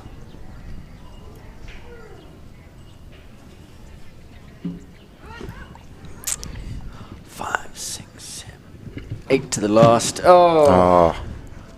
What a pity. Oh, she rode for the last and then took the check for the 8. I think she wanted the 7 and then just balanced up to get again to the last. Perhaps she should have just kicked on, trusted herself, backed herself to the last. Takes the check underneath the fence and just finds the rail. Unfortunately, there are 4 penalties for Stacey Weston at the death, which means that the winner of the class, Callagho Lansink Zandi Alcock, not her first championship win in the 135s. The full result we'll have for you in a moment or two. Christian, Been great having you in co-commentary with me, but you're not done for the day because we are going to move seats, put you in the hot seat, and we will be chatting about the real reason why you're in South Africa. And this is this wonderful product of yours, Equine 74, that you're going to tell us a little bit more about. Yeah, I will. Thank you very much. That's Christian Dietz joining us here in co-commentary, all the way from Hamburg in Germany, and of course representing Equine 74. And Equine 74, one of the co-sponsors of this live stream broadcast, a wonderful product. We'll be chatting to Christian a little bit later on, not too far from now, in fact. Stay tuned. We're going to take a look at the full result. That's up next, and then hopefully we will get a little interview with the winner of the class as well, Zandi Alcock, and a wonderful Cayleigh Lansing, the winners of the Lowell Leafer 1 meter 35 championship class.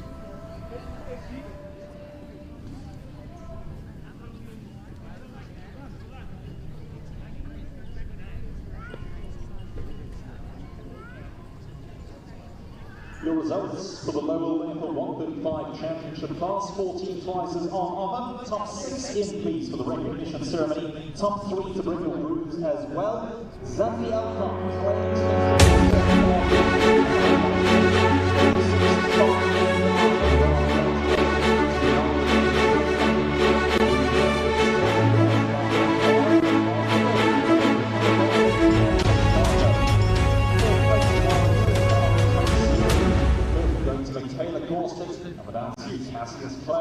and 6 go to Ashlee Taylor, and equestrian affairs Hope Marlson. In 7, Joanne from Achterbergh, Molitano Z. 8, Jason Phillips, Principal Bentley. 9 going to Georgina Raptor, Nova's on Skull from Domino. In 10, Andrew Oliff, Pegasus Wealth Management. Hi, Mark White here. It's again this time of the year when we can proudly say we're back involved with equestrian sport and show jumping in particular. We'd like to thank the South African Show Jumping Fraternity for their wonderful support in the last 11 years. And we, as Mark White Nissan, will continue in the future with our sponsorships. I would love you to come down to the dealership for any of your motoring needs. Come and sample our new products of next year, which we'll be launching. Plus, we have got towing vehicles, vehicles for your sons or daughters. Whatever your needs might be, we have it for you. Mark White Nissan is located in the Four Ways Crossing Shopping Centre on the lower level, and for any more info please go to our website www.markwhitenissan.co.za or call us on 011 840 1960. So if you are in the market for a new or a used car, pop down and see us and we'd love to put a deal together for you.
No, sorry.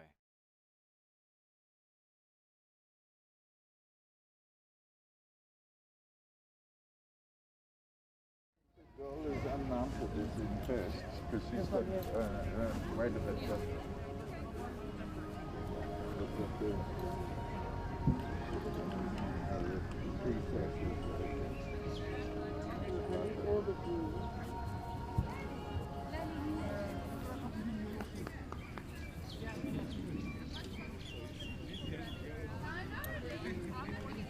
So once the initial photos have been taken, we'll invite our top 3 place contenders to dismount and make your way forward to the podiums. The trophy to be awarded.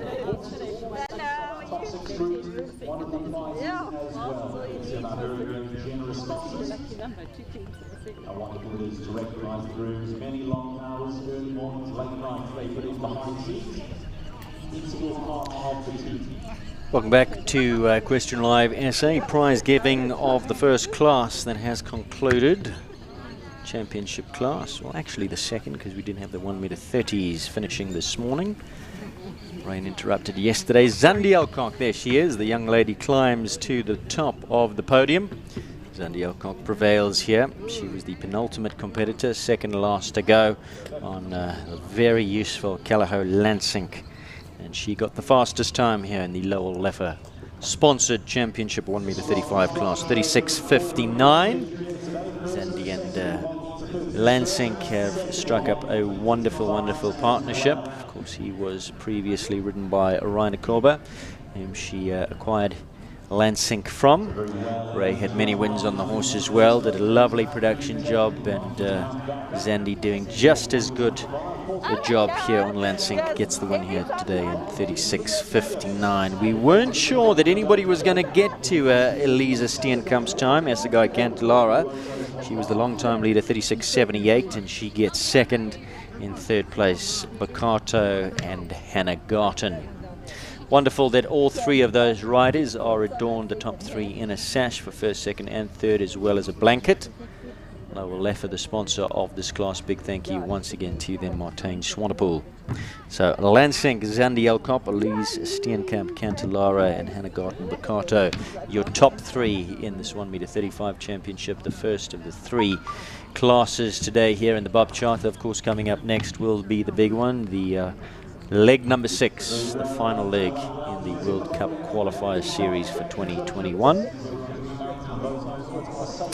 Horses have now mounted and are going to enjoy a victory lap of honour, and then we'll take a look at the full and final result of this class. And there she goes, Lansink. He's a quirky sort. You'll see that he's not got his blanket on. That is because he is very, very quirky. Has a look at everything. Very, very sensitive chap. And Zandi deciding he doesn't need his blanket, doesn't need anything flapping around his quarters to upset him. He'll canter off with just that rosette.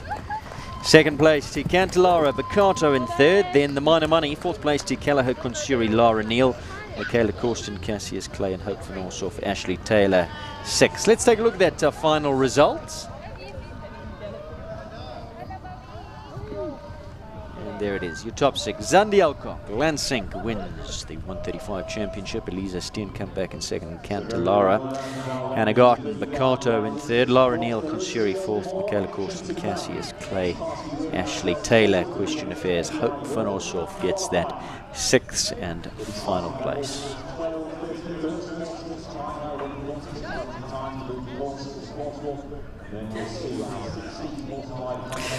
Let's take a look at what's coming up next. It's all building to the World Cup qualifier, the 6th and final of the series here in the Bob Charter Arena at Kyleigh Equestrian Park is up next. More about the points and who's leading and standings a little bit later on. A lot of riders just riding here this afternoon for brownie points. It's always a big event and a big moment in any rider's career to take part in a World Cup qualifier. That's up next. And of course it's over 2 rounds. Top 25% rule applies. We'll explain all the permutations and how that all works as we get closer to that event.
I'm Cayleigh Triggol from Equine 74 South Africa.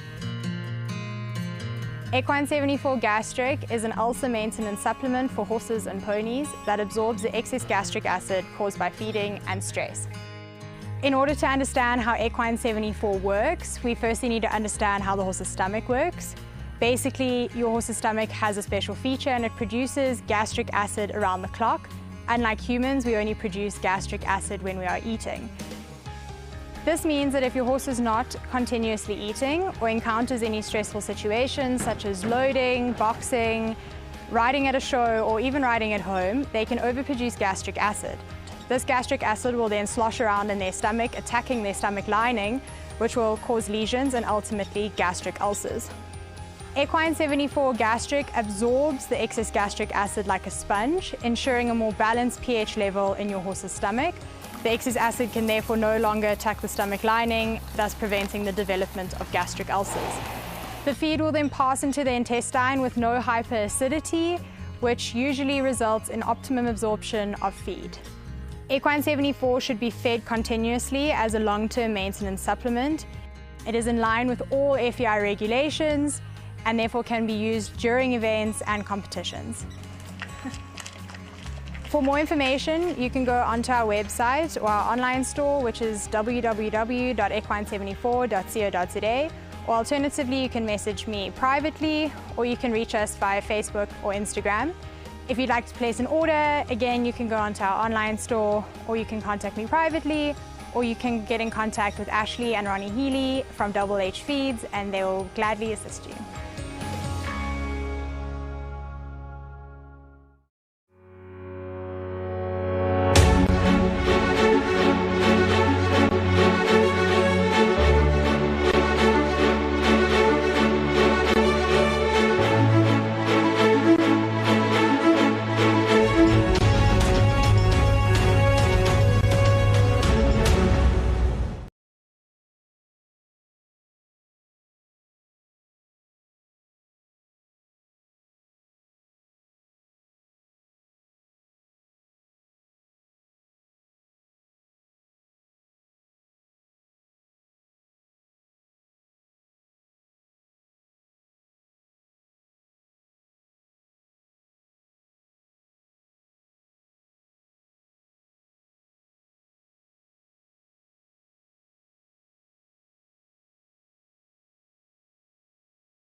Welcome back to our Pictures Equestrian Live essay here from the Bob Charter Arena as we build up towards the World Cup, the sixth and final leg in the World Cup Series for 2021. Of course, is currently being made ready. My co-commentator in the previous class was Christian Dietz, and I'm happy to say that we are now going to chat to Christian about the real reason why you're here in South Africa, and this is this wonderful product, Equine 74. Yeah. You're one of the co-sponsors of this live stream broadcast. Big thank you to you for that.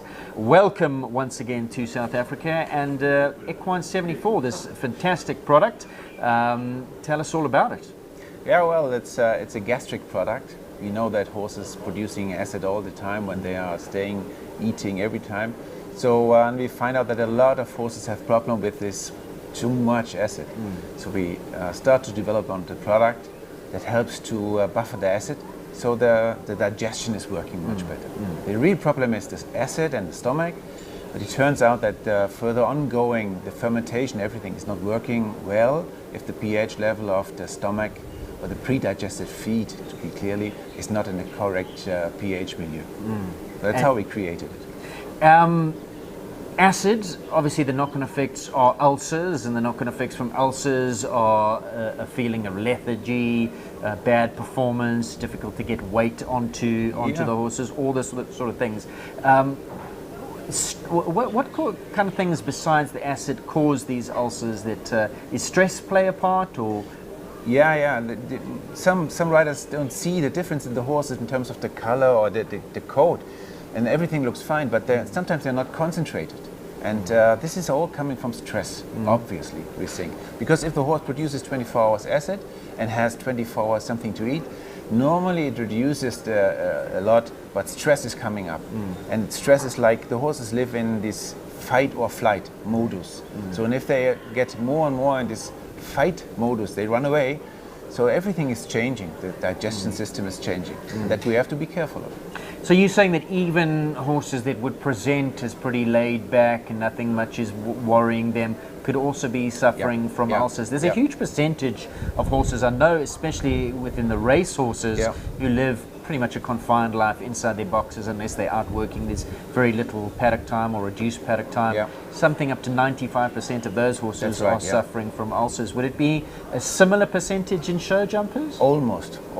That's Germany and Belgium and Holland talking about 80% of the sport horses, and leisure horses not less. So they talk about 70%. So and when we talk about leisure horses, we talk about horses staying 15 hours on the paddock or outside in the field and have maybe 1 hour riding, but it's still the same. Unfortunately. How much acid, when you talk about produce acid, they especially over feeding times, horses are grazers, they're supposed to be eating little bits all the time, and we come along with our ideas as humans. We put them in stables and we feed them bigger quantities, a kilo or 2 kilos of hard concentrate per serving, and that's not the way they design, and these are also some of the reasons why we are perpetuating this problem, but this product counteracts what we're doing, not so? Yeah, in a certain way. A horse produces about 30 to 60 liter of acid and juice. They call it stomach juice. So 60 liter. And guess your horse hasn't something to eat for a few hours. The producing is keeping on. So then we talk about an acid lake in the stomach. And this acid lake may have a few liters. Then you start riding, because you start just even walking, and it's shaking the stomach like this. And then we have 2 parts of the stomach, the upper part and the lower part. The lower part is quite good safety. There's nothing happens to this too much. But that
Well, we have to apologize. A little gremlin crept in there and a little audio glitch, but we are back and I'm chatting to Christian Dietz from Equine 74.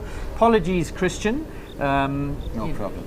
We were chatting about this wonderful product, Equine 74, that is in South Africa, and we're talking about what it does, an acid buffer. But what does that mean, an acid buffer? Are you reducing the amount of acid that the horse produces with your product, or are you just negating the effects of the acid? The buffering is like a sponge, so we have too much acid in the stomach of the horse, and if this acid and the pre-digested feed is going to the gut, so we have a negative pH milieu and the bacteria can't work anymore correctly. So that's why we also sometimes think we get colics. So our product is like a sponge. It takes away the acid you don't need, the horses don't need. That's all we do. How much does one feed? How often does one give it? Is it a maintenance? Is it a preventative, a curative? Yeah. We use it on a daily basis, and we normally feed 2 or 3 times our horses, and then we just put it to the normal feed on top, 25 grams, 50 grams. It depends on the size of the horse, and that's it. And they use it, and we have big stable, like the stable of Jos Lansing. He has 60 horses on it. Just in case something could happen, he doesn't want to have that his horses get ulceration, so it's a preventing system. Okay. Yeah. Some of the other big names that are on it, you mentioned Jos Lansing, but it's gaining in popularity. Yeah, we have a lot of, now the German riders, but maybe the audience know Janne Friederike Meyer-Zimmermann. She's also have all horses on it. Christian Hess is a famous show jumping rider. A lot of dressage riders doing it. Neill Nazar, he was on the Olympics with the Egyptian team, he's using it, and he likes also the new pace we created. So there are a lot of names, Right. South Africa, how's it taken off? Sorry for this. Govert Triggol in the stable. For sure I know, because Govert's daughter is my partner and she's the distributor for South Africa, but I don't know who else rider is using it, but Martijn, for instance, I know. That's... Well, that's the Equine 74 feedable pellet, but what is this? Calm, relax. Yeah, this is a calmer. A lot of riders coming and asking me, say, listen, your product is fantastic on a daily basis, but can't you create something that helps us to get the horse in concentration on a new place, or before we go to training or trucking or all these things. So we created this paste, and this paste has 2 algaes in it. Yes. And the classical algae for the buffering system, and the other algae is building a gel. And this gel or building a gel means the acid is reacting with the algae, and then there's a gel, and this gel is lighter than the pre-digested feed. So it's on the top of the pre-digested feed or of the acid lake. And then when you start riding, the splash is not going on the top of the stomach, so the horse doesn't have any pain, and they come back and are concentrated. Especially for young horses, like to see the first time this big, huge green place, and they go a bit like this. Yes. So we recommend maybe 20 minutes before you start cleaning it, brushing it, and then even 20 minutes before you go into the training arena. And you can give like a normal wampler 30 grams of this syringe, and the horses calm down, really calm down. And obviously all FEI sanctioned, everything legal, it no has problems. It has been to the Olympics. Yes. I will not name the riders, but there are quite a few. Oh, brilliant. And does one have to use the Calm Relax in association with the pellet, or could you use one, or for best results you use both together? Yes, this is the point. Most people using the gastric on a daily basis as a supplement, and then they went to shows, or even if you are a dressage rider and you start with lections with a bit more of stress for the horse, you give this in before you start training, or you go to the show. So it's the combination makes it even better. Now, where can one get hold of your products? There is a website, Yes. but it's also found in various retailers. I think Double H Feeds carries your product. You can find them in various shops. But for more information, where does one go? Just call Cayleigh. Just call Cayleigh. Yeah, Cayleigh Trick. She knows everything. Okay. We chat a lot about the product. I've been here now the fourth time in row, and always we are talking about the product and how it works and horses. So if you have questions, go to Cayleigh. She knows everything about it. Or there you see on the screen www.equine74.co.za for all the information you may require about this wonderful product. And I've just been chatting to Christian Dietz. He's here from Germany. He was meant to fly out last night, but you could be staying a little bit longer. Yeah. But you know, the sun has come out. There's good show jumping on the go. We have snow already in home, so I'm seeing now the sun is much better. You're not too worried. No. Well, Christian, it's been absolutely wonderful you. having you here. All the very, very best with your product. And yes, for more information, just go to equine74.co.za. We've been chatting to Christian Dietz. Christian's going to pop out of the hot seat. We're going to take a short break. When we come back, an interview with the winning rider from the previous class, Zandi Elcock. Don't go far.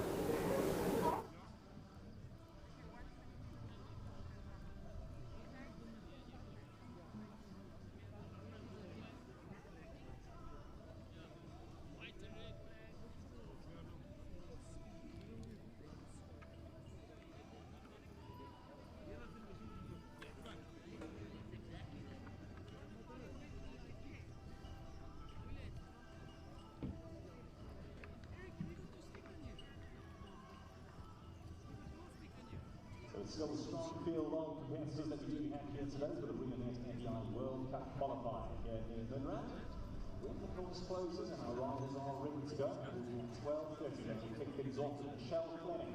Also, there's no qualification for the horse class. It was a drawn order all down to round of luck. And drawing number one, Michelle Fleming and Triggol will be first, followed by Chris Funnell out of the first of his two riders. This is nominated ride, dominated by the boss of England. At number 3, Elize Triggol and Chris G. Number 4, White Horses Hog Time and Connolly's number. In at number 5, Nicole Howard, with by Fantastic and Fayetteville. At number 6 is Desiree Davidson and the Lecado. Number 7, John Carter, 3. In at number 8, John Corbett, Callahoo Lexington. Number 9, AJ Rana and Evan Way, Fox Pounds for 3. Ronnie White, number 10, Astros Financial Services, Eldo. At 11, Chris Funnell will return on his second ride, Kitchen Z. At number 12, Gareth and Garton. At number 13, Ronnie and Cosmo WC. And number 14 will be Dominic Alexander, Roto Photo Yellow S. Second to last to go will be Ron Dos Santos and Captain Lavu. And in at the very last, Chasing Hendricks and Biogen's Kalinko.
Equestrian Live SA broadcasting to you here from Kyleigh Equestrian Park, and in the background the resplendent Bob Charter Arena, which will play host to the up-and-coming 6 of the World Cup qualifiers. And that happens next, kicks off at around about 12:30, the first horse in. Looking forward to that, and more on that to come as we get closer to that 12:30 start time. But I'm glad to say that I'm joined here with Zandi Alcock, who was the winner of the previous class, the 1m35 championship class, sponsored by Lowell Leafer. Zandi, once again, top tier of the winners' podium. Well done. Thank you so much. Yes, wonderful horse that you've got, Lansing. Tell me about him, when you first got him, and how the partnership has grown. So when I first got him, he's a very anxious horse, and he was very anxious when I first got him. It was a new place. He was with Ray for 7 years, so coming to a new home was quite a big move for him. And I struggled to get on him. Ray also had trouble getting on him at shows. He spins and backs away from you. And even tacking up at shows is tricky with him. But I mean, I used to spend sometimes even an hour just trying to get on him at home. I couldn't use a mounting block. He wouldn't walk near it. And even someone giving me a leg up was, I just really struggled to get on him. And so I mean, we had to put him in the stable just so I could get on him. And we did that for a couple months because getting on outside was just a mission.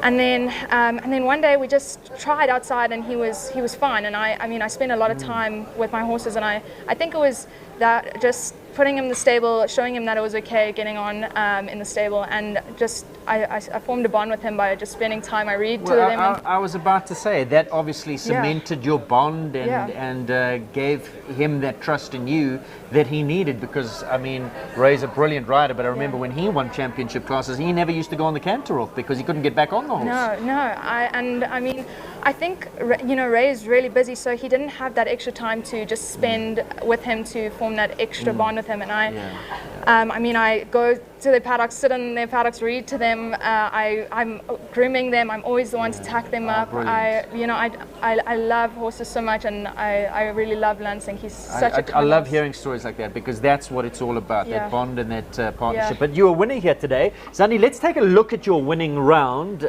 because it was special. Of course, Cantalara was the one to beat, came out and blazed a good time. Now, you talk us through it. Okay, so coming up to this jump, Lansing, he falls to the left, so I kept him straight over that jump. I just kept cantering around here because I didn't want a lot of riders pull around the turn. Then coming down here, I went for it, but then I knew I had to hold because Lansing got such a big stride, so it came pretty quickly. Then here, I just kept looking. I knew he was going to spook a little bit at that one jump, but I just went for it, kept looking at it. Then here, I heard Ray say go, so I just went for it, and I knew I had to trust him, and so I just took what I saw, and then went and held for the 8. And I knew I had to keep him straight, and then I just went through the finish. And it was crazy because they didn't cue my music, so I thought I had a pole. And I was like, did I go clear? And I asked, I think it was Lorette on the side of the arena, I was like, did I go clear? Because I also heard them say no, into the lead. So I was so confused whether they were talking about Elize still having the lead. And then Lorette was like, no, you went into the lead, darling. So I was like, Roger's been having a few problems with the music today. Now, was there talk of you dropping those strides? Because Elize, she dropped the strides in the 2 distances, and that's what gave her the time? Or were you always going to go on the true distance? So I wasn't.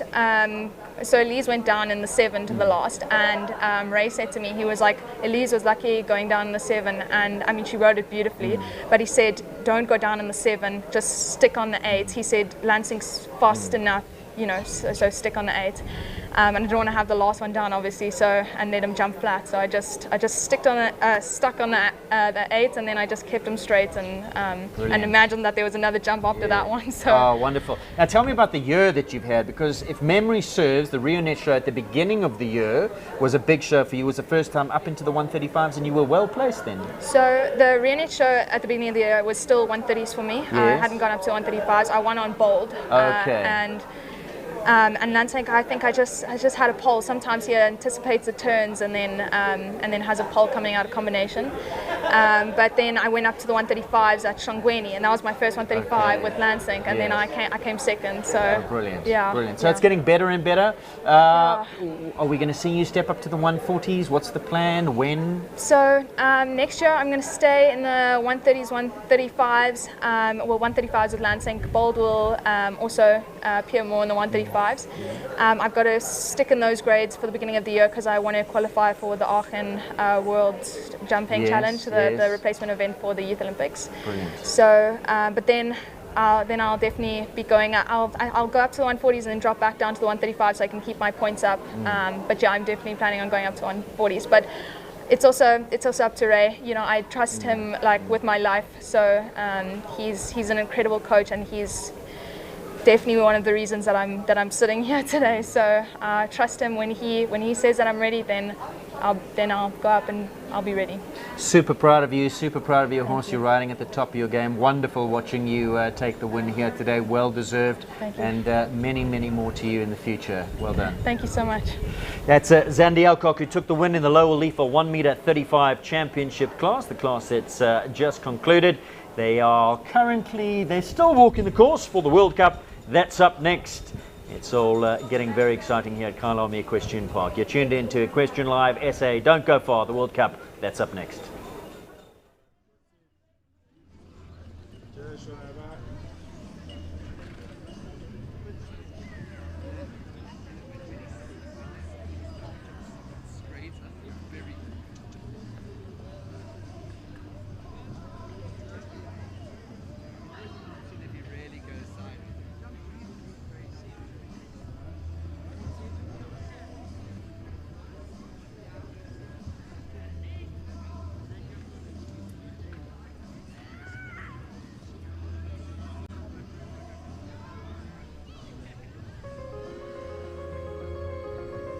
Hi, Mark White here. It's again this time of the year when we can proudly say we're back involved with equestrian sport and show jumping in particular. We'd like to thank the South African Show Jumping Fraternity for their wonderful support in the last 11 years. And we as Mark White Nissan will continue in the future with our sponsorships. I would love you to come down to the dealership for any of your motoring needs. Come and sample our new products of next year, which we'll be launching. Plus, we have got towing vehicles for your sons or daughters. Whatever your needs might be, we have it for you. Mark White Nissan is located in the Four Ways Crossing Shopping Centre on the lower level. And for any more info, please go to our website www.markwhitenissan.co.za or call us on 011 840 1960. So, if you are in the market for a new or a used car, pop down and see us and we'd love to put a deal together for you.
Hi, I'm Cayleigh Triggol from Equine 74 South Africa.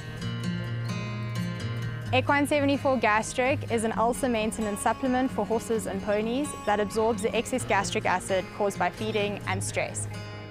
In order to understand how Equine 74 works, we firstly need to understand how the horse's stomach works. Basically, your horse's stomach has a special feature and it produces gastric acid around the clock.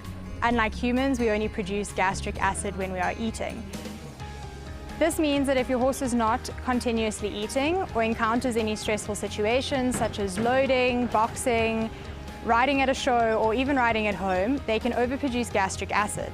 This gastric acid will then slosh around in their stomach, attacking their stomach lining, which will cause lesions and ultimately gastric ulcers.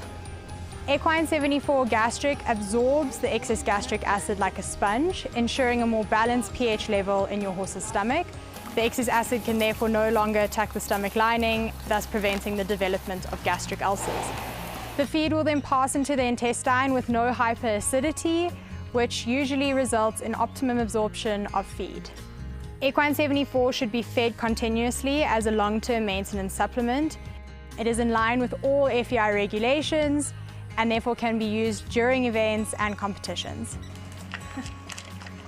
For more information, you can go onto our website or our online store, which is www.equine74.co.za, or alternatively, you can message me privately, or you can reach us via Facebook or Instagram. If you'd like to place an order, again, you can go onto our online store, or you can contact me privately, or you can get in contact with Ashlee and Ronnie Healy from Double H Feeds, and they will gladly assist you.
Wonderful product that we're going to be chatting more about in a moment or two, but there is the website for more information, www.backontracksa.co.za. And representing Back on Track, Kylie Stain. Kylie, last time we chatted to you was at the Biogen World Cup show, where you finished on the podium in the World Cup. You were on a high. We chat to you again today, but a little bit, why are you not riding today? Yeah, but disappointing. My horse wasn't obviously feeling great on Thursday, so didn't continue with the rest of the show, but he's been checked by the vet and everything's 100% fine. So yeah, next year's going to be my year. So yeah, looking forward to 2022. Looking forward to that. Yeah. So Back on Track, once again, you are part of our live stream broadcast. Big thank you to you and Linda Ellerine. It's a wonderful product. A little bit about it. Yeah, so we're really proud and grateful that we can be a part of the show. Reonet does a lot, so it's great to be able to be involved in the production and bringing everybody the live streaming. So Back on Track, a little bit about it. It's a therapeutic product, Swedish made. It's made of an amazing fabric that's Weltex infused, so it's patented. It's got a ceramic in it that actually reflects the body's heat back into the body, so great for healing arthritis, all those sort of things, and just stimulating blood flow. So for just general maintenance of humans, horses and dogs. Yeah, it's an incredible product just from a maintenance perspective. And all sorts of products. You have numbness, and you have boots, and you have wraps, and a whole host. So all the information on your website. All the information on the website, obviously for this purpose, looking at the horse side. So I know I have Lego covered in the stuff. He's a little bit of an older horse, so from a maintenance perspective, it's just fantastic. He really battles with his hocks, so sleeps in his hock boots every night, and just from the moment I started using them, I've noticed such an improvement in just his general well-being, how he's feeling. That's all to do with the inflammatory response and counteracting the inflammatory response. Yeah, exactly. So just stimulating the blood flow, making sure everything's working nicely there. Our helmets are also incredible. I spoke about it previously, I know, with you. Fulcums is a Swedish insurance company, and they rated Back on Track the safest helmet out there. It's got a MIPS technology, which actually allows the head on impact to move a little bit more, which reduces the amount that your brain moves inside your skull. So obviously fantastic. You'll see Lisa rides in our helmets, and Jonathan and Jean in this class today. I obviously also have one, so just an incredible product from a safety perspective as well, and also beautiful to look at. And well priced. Exactly. Yeah. Exactly. And at the moment we actually have our Black Friday sale, so 30% off site-wide, off everything, including our helmets, and that finishes tomorrow, Monday. A 30% discount. 30% discount. Okay. So And what do people have to do where do they go? To the shops? Is it in the shops as well as to your online store? So it is in some stockers here in Joburg, but our discount is running only on our site. So just backontracksa.co.za. If you have any issues, my email's on there. We can send invoices as well if people would prefer to do that. But yeah, everything's online, shipping 2 to 3 working days. So it's a great idea for Christmas presents, everything like that. Perfect, perfect. Yes, we are just around the corner to Christmas. Now, the World Cup, who are your fancies? Oh, I have to obviously back Clooney, the Back on Track sponsored horse. Yeah, I have a few friends in here. Ron's riding Ash's Eldo, so rooting for him as well. And everybody else, yeah. Lots of friends jumping, so hoping everyone has a good round. Looking forward to a hot class. Kylie staying with me here, and we've been chatting about Back on Track. She's running that super Black Friday special, 30% off. And that is only online, so get down to the store, www.backontrack.co.za, and that ends tomorrow? Tomorrow, yeah. Tomorrow. Midnight tomorrow, yeah. Perfect. Kylie Stain, great having you here. Thank you. Wishing you all the very, very best. Have a wonderful Christmas, great New Year, and we'll see you back in the ring next year. Yes, you too. Thank you for having me. Kylie Stain, Back on Track as we build up now towards the World Cup. And that's up next. Riders have just about finished walking the track, and we kick off with the first horse in the arena in the next 5 minutes. So don't go far.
So, course information for the first round of this Reonet FEI World Cup Qualifier, designed and built by Cayleigh, FEI 3-star assisted by Colin Ferreira and Eric Bianchi. Length of 470 metres at a speed of 375 metres per minute. Your time allowed 76 seconds. That to close the course for inspection 12:25. 5 minutes remaining for our first round. Shall make their way down. Het kan baie goed man. Hoe gaan dit met u?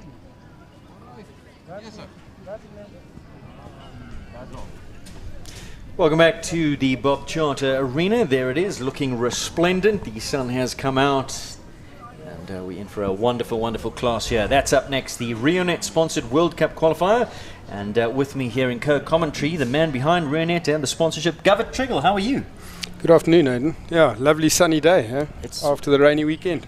Were you a little bit nervous yesterday? Yeah, it's very stressful, huh?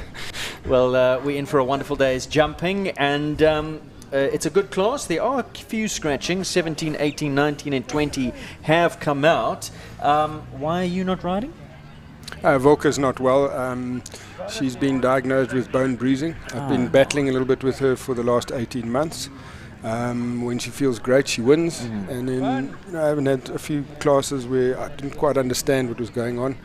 And after CT scans, we picked up that she's got bone bruising. So it's hopefully something that over the next 6 months we can get on top of.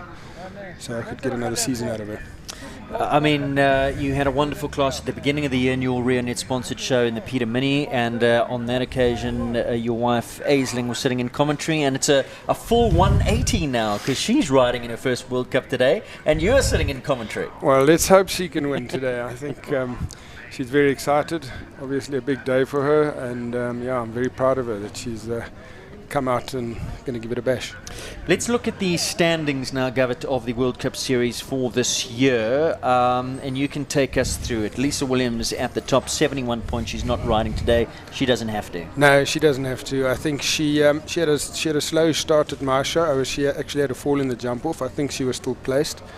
Then she had a rail the second time round, and then I think she's won every one since then. So I think obviously giving Campbell a rest for next year, looking at another season, but so what a combination, and very well done to Lisa. Wrapped up the series for this year, and this is her fourth World Cup Series win.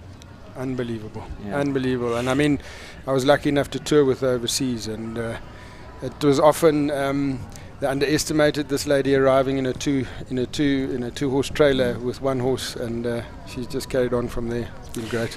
Nicole Horwood on 52 points, and then there's a couple on 38, and so down we go there in the rankings. Right, this is the field, Gareth, for today, and take us through it and who you think has got a chance, who some of your fancies might be. I think that we have to go with, I think Desiree Davidson's really on form. I think she won the second class, the second qualifier. Jonathan Clark's a new combination with Clooney, but he's an old horse with experience. And loves this arena as well. Loves the arena. Ronnie Healy on Aldo will be good. You can never write off Chris. He's always there. Doesn't matter which one of the two horses. You never know which one he's going to come out and fire on. And then I think further down, we're going to update the page. So we've got you see Chris coming in on Kitchen, Gareth at Dartoli's, a former World Cup winner. And Lavubu's also been looking good. He's been cantering around here easily. And Shaitan's horse, we know, is very, very careful. So if he gives it a good trip today, I think you could almost pencil in the clear round. And Dominic Alexander obviously brings in a huge wealth of experience as well. So into the arena comes the first horse, so we're just about ready to go. Michelle Fleming and Chagori. Now remember, this is over 2 rounds. The second round will be in reverse order of qualification, taking into account the penalties from the first round. So in other words, the clear rounds will come towards the back end of the field. We're guaranteed 4 in the second round, as we do operate on the 25% rule. So we've got 16 starters, so we're guaranteed 4 at the very minimum to go through to the second round. It's 25% or all the clears that go through to the second round of a World Cup class. And tell us about Michelle Fleming, Chagori, Gareth. Big stride, a big jump. Very big horse, classic Hanoverian pedigree, is Bakatoki, out of a Zacharias Calypso 2 Furiosa mare. So classic Hanoverian breeding. I think she bought the horse as a 6-year-old from Joanne Kachelhofer, South African. It was based in Hanover at the time. Yeah, and she's brought him up as a 6-year-old, big stepping horse, huge scope. 7 down there. How the track's been riding throughout the course of the week? This arena's got better with the rain that we've had, so that was quite interesting. 5.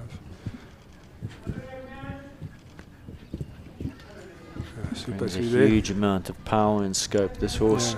And one would feel an arena like this where you get a bit of a run at the fence would suit him. Yeah.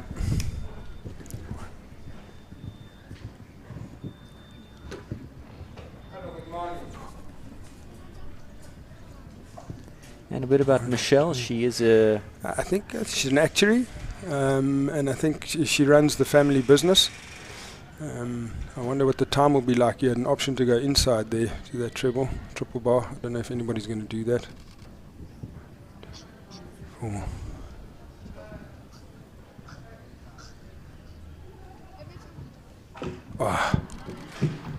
Oh, that was unlucky, yeah.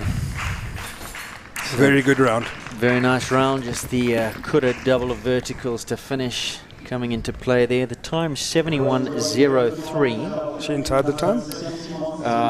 Time allowed, according to my piece of paper that I have, 76 seconds. We're running at 375 meters per minute. So just the 8 according to the screen clear for time in 71.03. So she must have been a little bit lenient with the wheel as she walked around here, Kate. So Chigori and Michelle Fleming finishing on the 8 penalties. As you said, a super way to start, just the last double. What did you attribute the mistake there to at the end? I think the 4 fences that come in, they come quickly, maybe end of the track, double of vertical is always difficult. After 3 fences that come really quickly, maybe the horse lost a bit of concentration. End of the track, end of the year, yep. Long year. Right, so Chris van der Merwe now, Domino van der Bosvinnik. Chris, an out-and-out professional. Done a lot of travelling this week. He was at the Capital Stud auction last week, then had to drive back, teach some lessons all the way out in Blouberg, turn around, come back for the Wednesday. In my mind, one of our best professionals. This young man is incredible. Unbelievable work ethic. Can ride anything, hot, cold, big, small. He's got 2 horses. I think he was second with this horse at Reonet at the first show. And at the last World Cup with his other horse, he was second. So I think he's won the series before. He has, and the great Chantilly is not going today with Nicole. He's the kind of rider that would fly the flag very high overseas. He will ride with all of them. He's really, really brilliant, this young man.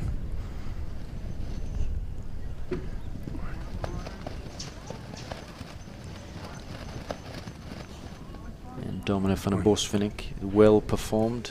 Twice a winner of the President's Cup. What a round. And lovely.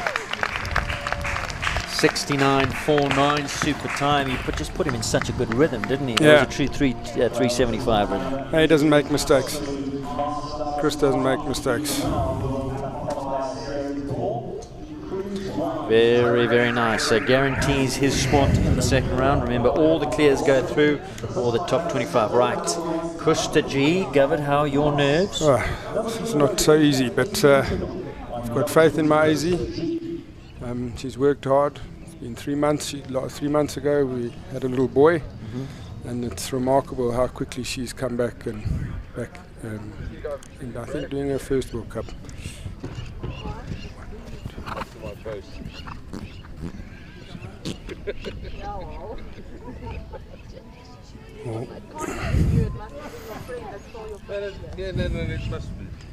When you were riding around here at the beginning of the year in the other arena, she was sitting biting her nails. I'm just watching your expressions as she goes around.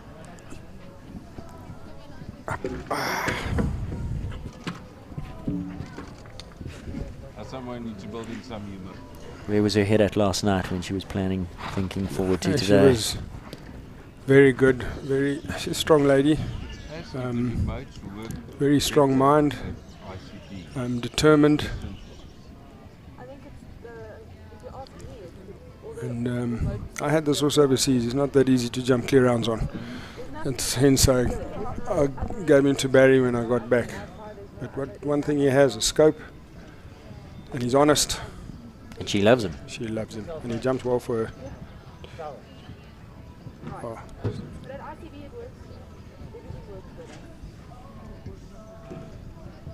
Very good.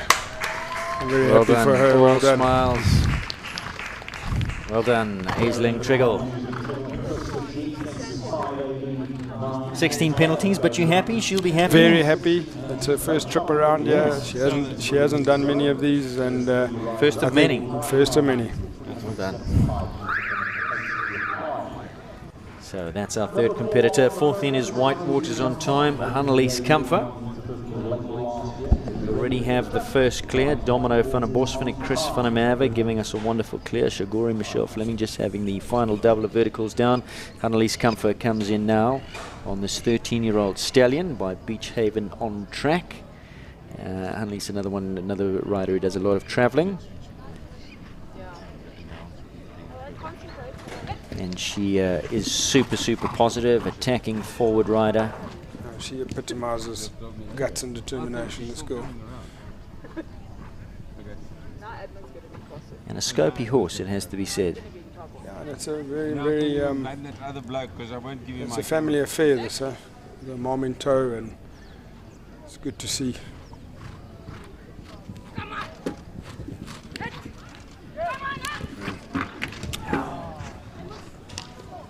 It's the C element coming down there of that Reonet treble combination, so 4 penalties the current score.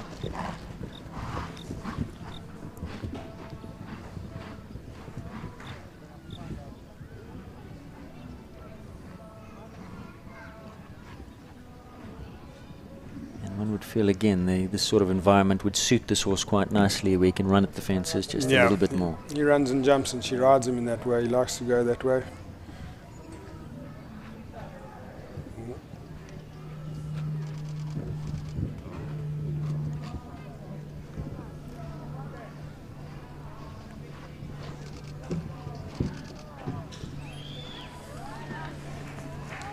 Finishes on a score of 12 for Whitewater's on time.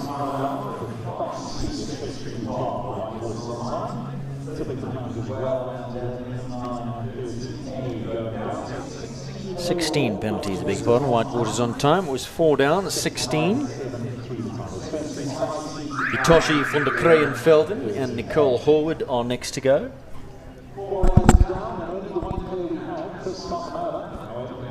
Nicole needs no introduction. Been one of the leading stars of South African show jumping for quite a few years now. Long association with the Capital Stud, and this also under the Capital Stud banner.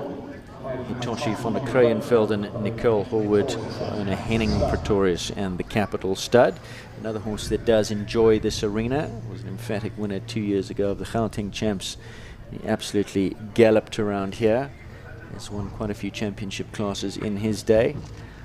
Breeding stallion for the Capital Stud, Gareth? Yes, obviously Nicole is probably the most decorated rider of her generation. It hasn't been easy having her around for the last 20 years. And she's done it on so many horses. This horse, this horse is, if he's in the jump off, they'll have to go. She's quick and he's quick across the ground.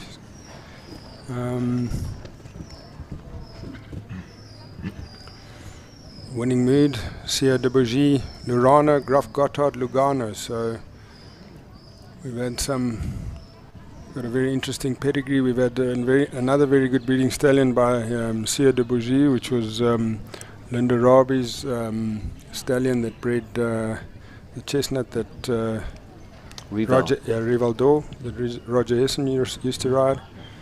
So more to go. Whoa. Excellent. Super. Now they'll know they've got to jump off.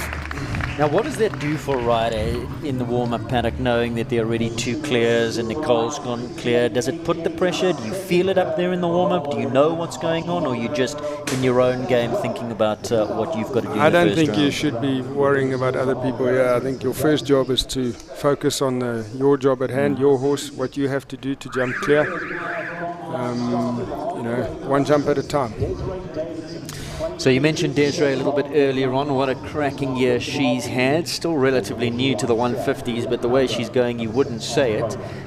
This wonderful horse by Lissabon out of a Heartbreaker mare, wonderful mare Willingen, bred by the Cayleigh Warm Blood Stud, which she bought with the 2014 auction. He was the top price that year and worth every cent. He would have gone up a few pounds in value since then. Was on the podium in this arena at Derby, in her very first Derby, only had 1 down the planks out the wall.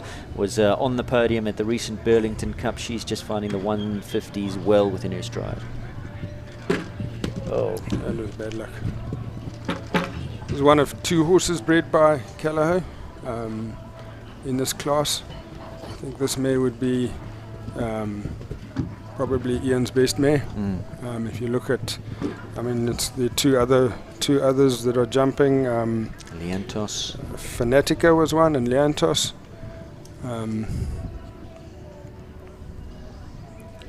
She's had 2 down. She was a winner. She was a winner this week in one of the qualifiers. Just saw a bit of a long one to that. That's also this horse's first season, you know. They and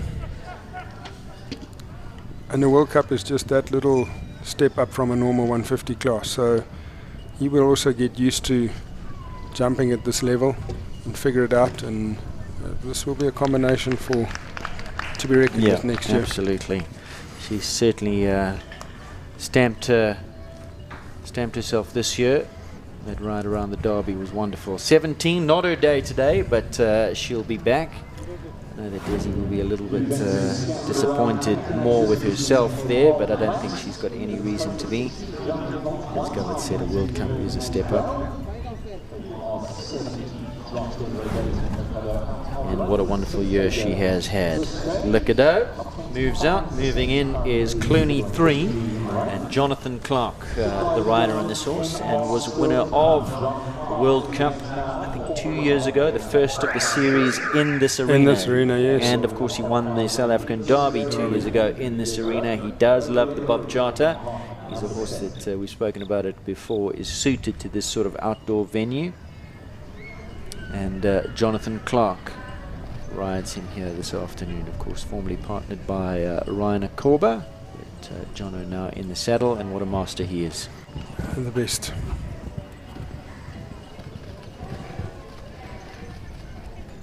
Have you ever seen him get flapped? No. Is he unflappable? Unflappable. And you just have to watch the other classes. Most of us prepare for the final day. Jonathan can win every open class from the start of the show to the end. That was very unlucky.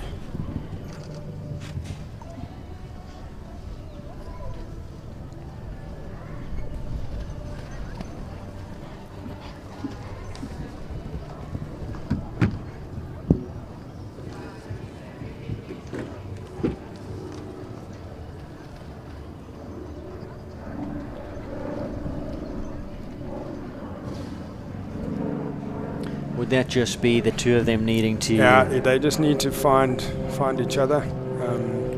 You'll find the buttons to press for next season. You know, it's just a new combination. Very new, still finding their way together. Clooney 3 and Jonathan Clark. Not their day today. Jonathan deciding he's had a few rails down and can't win it from there, so he's going to come out. Horse has got enough mileage under his belt. He doesn't need to find the finish there. Good horsemanship from Jono. Out he comes. Now, you were talking about the Cayleigh breds. Here's another one, Lexington, the poster boy. Yeah, Jean rode the mom. She jumped the mom to 150s.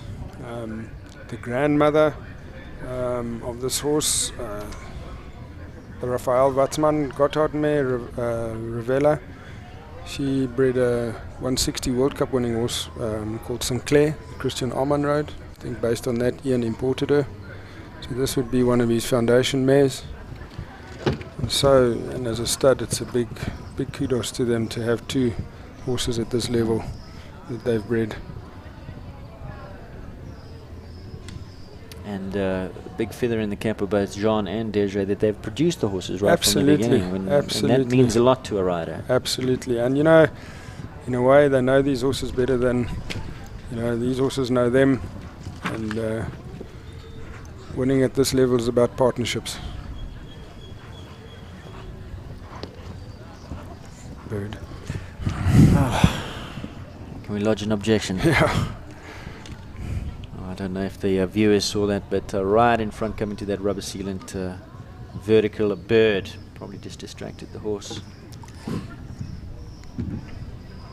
think Jean trying to get up on the time after having won there. Yeah, that's why that one went down. Do you think about that rider? The top 25% comes into play. You want to find I think yourself. if you have a rail and you know that there are clear rounds, then you definitely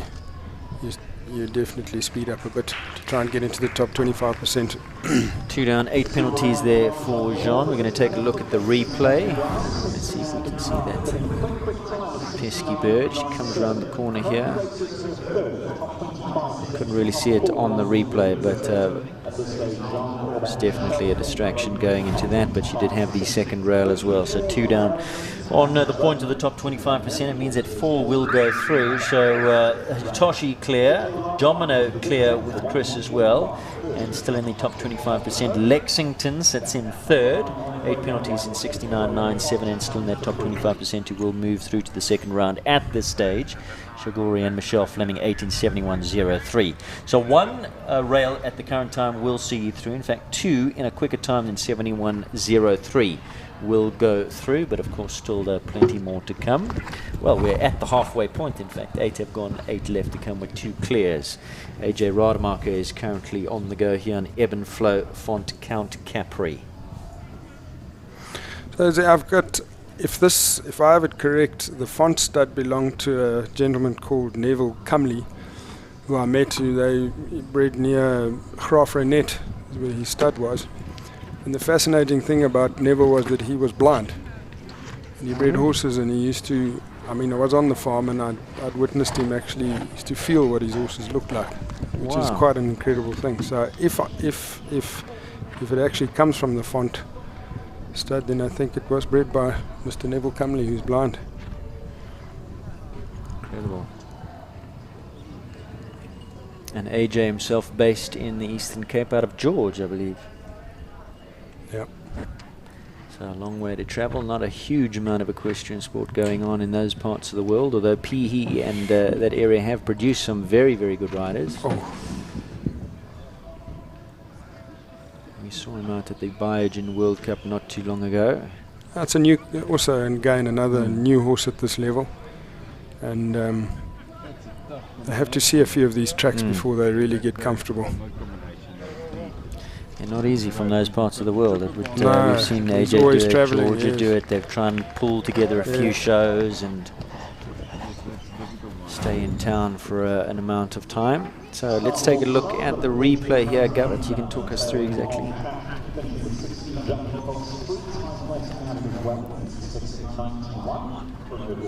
I don't know, wonder if he dropped one going down there. It looked like we didn't see the next line.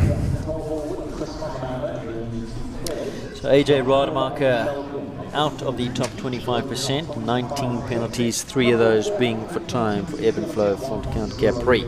So Ronnie Healy now, and Eldo. Is there anything not to like about this horse? Well, I'm telling you that he's not mine. I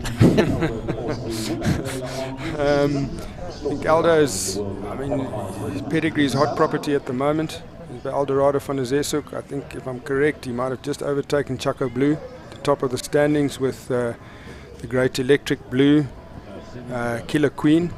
Interesting combination, works well onto For Pleasure mares. Both those horses are Eldorado van der Zeshoek onto For Pleasure mares. All the scope, careful, and who can forget that inside turn when he won the World Cup in Brits. I've used him this season. I'm awaiting, I think in the next 2 weeks I should have an Eldo out of Tom and Kayleigh's Fiona, which is as close as I could get to the combination of Eldorado directly onto a For Pleasure mare. So I'm hoping I'll have, because that seems to be a click overseas at the moment. Super. And Ronnie's also on form. He just won the Burlington Cup. Oops. He dropped one there. This will be tight for him.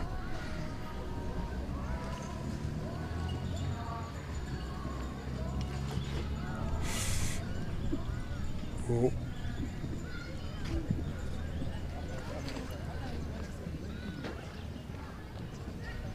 Wow, what a round. Excellent. Ronnie Healy. The great Eldo through to the second round with a lovely clear. So 3 clears we have now. Brilliant stuff. Ronnie healy. Which means that out of the top 25, I'm afraid, goes Shigori, and now sitting in that hot seat in 4th. Cayleigh Lexington on the 8 penalties. So interestingly, 3 clears, none on 4, and the next best 8 in 69.97. So still 1 penalty, or 1 down, will see you through to the top 25%, or 2 down in a quicker time than 69.97. And we say goodbye to Jean, but of course they all want to go clear. Kitchen, Beligny, and Chris van der Merwe, his second ride here.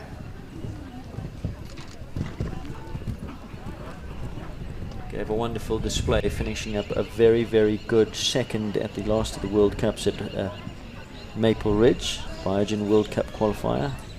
He's done an unbelievable job on this horse. He's worked relentlessly at him, and he gets better and better. I don't think too many guys would have been able to do what he's done with this horse. Got a fantastic pedigree, this horse. I think he came, Oliver Lazarus found him. As I say, Chris has just kept at him, and I think he's won the war. He was in hot form, as I said last time out at Biogen, and it would have only taken, well, it did take a horse like Campbell and Lisa to beat him. Even Lisa, going into that second round, thought that she was riding for second. It was only that Campbell's as good as he is at the gallop that he managed to get in front of Chris, but only just. Ooh, look how he stretches for that back row.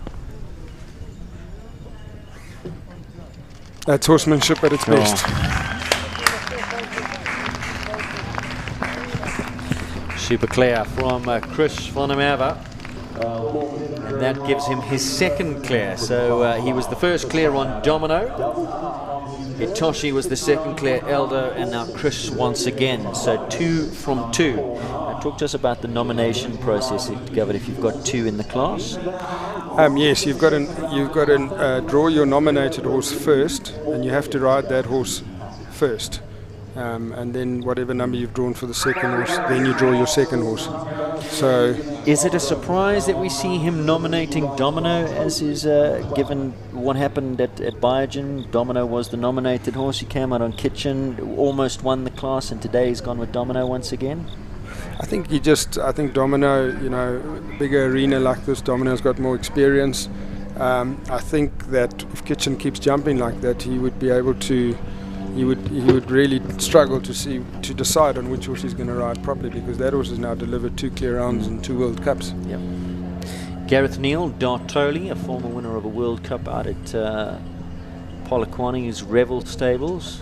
Yeah, and Gareth's won on a lot of horses. Gareth can basically ride any horse. He's won on this mare. I think he's won 5 or 6 World Cups, South African Championships. Smeared, when she arrived, I think she battled to acclimatise. It took Gareth a while to get her going. She's a lovely type, isn't she? Very good type. Interesting, in the 3rd generation we've got, bad luck.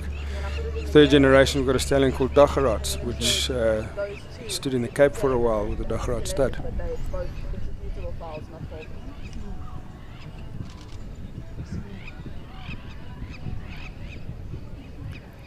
Van Gogh, Kigali, Dageraad. Lovely man. Would they have taken Ambrose? Are they interested a bit in the breeding game as well? They are. I don't think they have. Would you?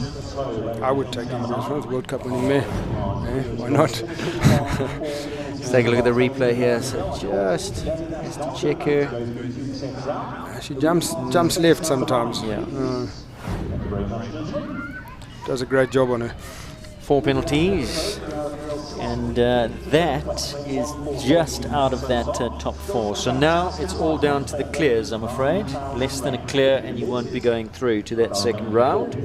Gareth Neill has just gone on Dartoli, Ultimo WC Lara Neill, homebred, fantastic horse. This has got to be so satisfying for her. Oh, what an achievement. I think that's the ultimate. Riding a horse that you've bred in a World Cup. And of She course jumped- rode the mother as well. She jumped the mom in 150s. Bit of a Jean and Fiorella story Yes. here again. The WC Whisper Cool. Jumped many classes against the sire with Sean Neill. One that I remember being second to it in the Natal Grand Prix. Very fast.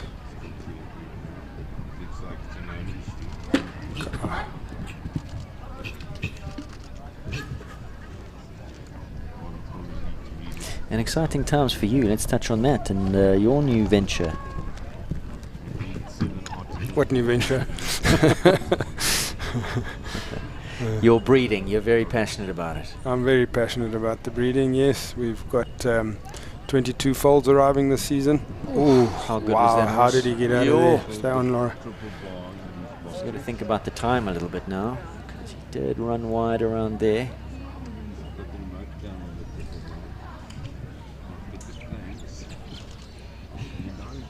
And those 22 foals on hallowed ground as well in terms of... Yeah, I think we don't. Well, I won't breed from a man. Oh, very bad luck. It was an unlucky rail going into the treble. She still smiles. And she should. Let's take a look at the replay.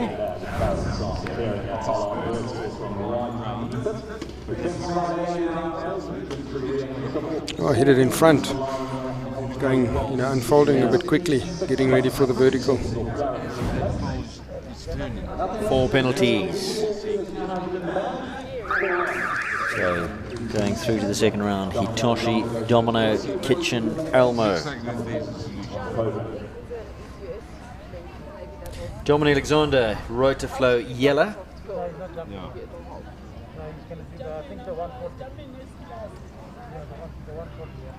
Big horse, plenty of jump.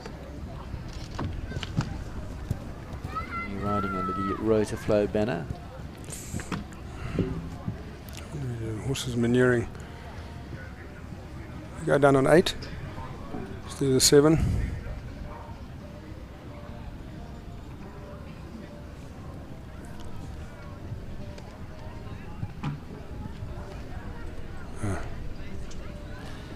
Decides that's enough. Is that deflating for you as a rider? And would he have just gone, well, there's no need to get mileage on the clock? Well, The horse's I think the experience. number of horses in the class is indicative that it's the end of the season. Horses have jumped a lot. So I think he knows he's out. He's not in the top 25. Yeah. And he doesn't need the experience. No, not at all.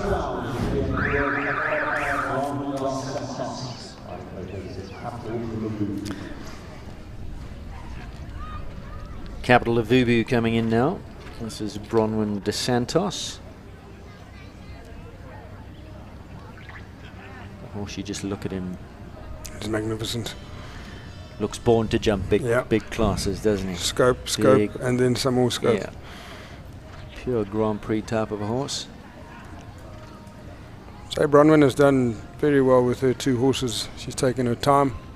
In the 140s, they really established. She's had, I think, 2 very good World Cups now. So did the 8. Now, would she be mindful of the time? She jumped so beautifully at the last of the World Cups with 1 for time in each of the 2 phases. She jumps so big, this horse. Yeah. Spends so much time in the air, so extravagant that it's something that, it's difficult for a rider to look at that. I give that 30 centimeters. So she'll just have to be, she's tight here. So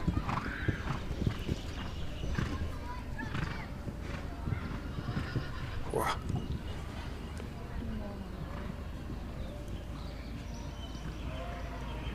You think she'll go inside to the triple bar? No.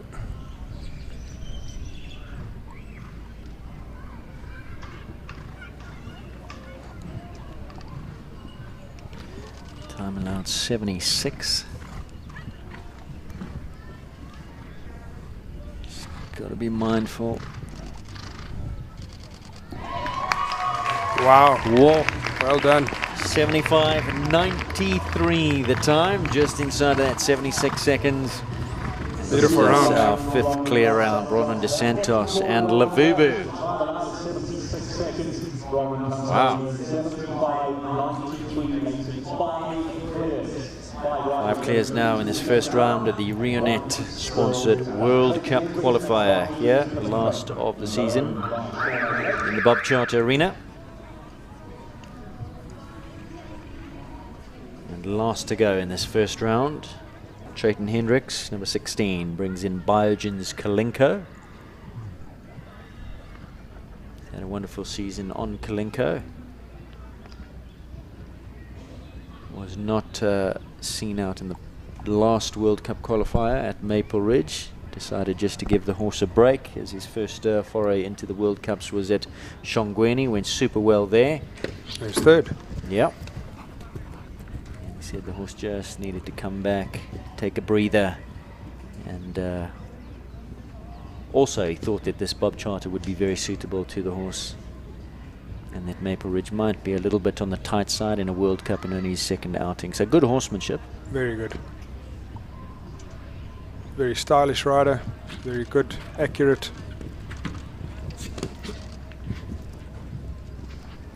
This horse by Melita de Rev, out of a Laudanus Landadel mare. Landadel mare is a mare called Love Girl. She's an exceptional mare. If you go and have a look, she's bred 5 140 horses, 2 150 horses, and 2 160 horses. It's quite something for a mare. Ooh. He was off that. He jumped well.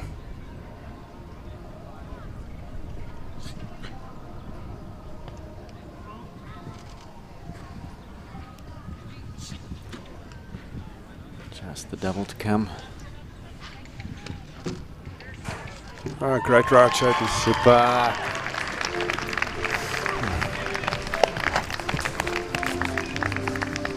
And there you go. That is the first round, done and dusted. What a first round it was. Look at Jayden, absolutely beaming. Wonderful ride there. So, 1, 2, 3, 4, 5, 6 clears. They all go through to the second round. Domino, Hitoshi, Eldo, Kitchen, Capital Lavubu, and Kalinko will stay in that order.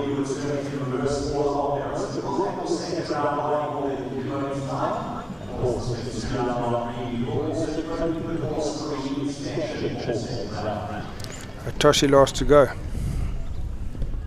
Are they taking into time, or do we stay into? No, they're taking time. Time from the first round. Okay, so there will be a little bit of a change of order, so they will stay on 0 penalties, but time does come in. I beg your pardon. There will be a change in the riding order for the second round. And again, when you're going around your first round, does that feature in your headspace as well? What would be your riding order for your second? I've seen Lisa. You know, Lisa's been confident. I personally just want to jump a clear round, and then we'll worry about the jump off afterwards. But I've seen Lisa, you know, make sure that she's in pole position and know what she can handle, and then she knows what she has to do, how hard she has to push. Obviously, the faster horses, if you've got a Nicole coming at the end, you have to gamble, and you have to go as fast as you can, because on this horse she can catch you. So we do have the riding order for the second round there, Gareth. Thanks very much to Shay. So first to go will be Capital Lavubu and Bronwyn de Santos. Biogen's Kalinko Chayton will go in at 2. Elder will come in at number 3. Kitchen and Chris van der Merwe will go at 4. Chris, there will be then a little bit of a break, as Chris does come in at number 5 with Domino van der Bosvinnik. And then last to go, sitting in pole position, is Nicole Hallwood and the very speedy Hitoshi van der Krayenvelden. Can you give us a 1, 2, 3? I would think if we look at I think Hitoshi would be the fastest horse here, if you had to look at it. So if he leaves them up, she'll come in with a very good time. Chris is very competitive. Aldo, we know, can turn tighter than any horse. And then Shayton's won a lot of classes on Kalinka, so he's just naturally fast. Flat canter, just doesn't jump massive over the fences. So it'll be I think between Kalinka, Aldo and Artoshi. I think Ronnie Healy's on a winning streak. He's full of confidence. Eldo gives you confidence. I would make it Eldo and Chris van der Merwe. Difficult to pick though. I would say Kitchen is going to be a big runner. It depends on the track as well. If the long run between fences, then I think Kalinka will be and Haitoshi will be really fast. Eldo will rely on Eldo and Lavubu. Those horses rely on if there's a place where you can go inside where the other horses that don't have that sort of scope can't go. That will make that. So it depends on what they have in the second round. Right, so we're going to take a quick break. We're going to take a few commercials. The course currently being made ready by Kate Launder for the second round. Riders will get the opportunity to walk the second round. Don't go far. There's plenty more to come here from the Bob Charter at Kyleigh Equestrian Park as we get ready for the second round of the Reonet FEI World Cup qualifier here in the Bob.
Hi, I'm Cayleigh Triggol from Equine 74 South Africa.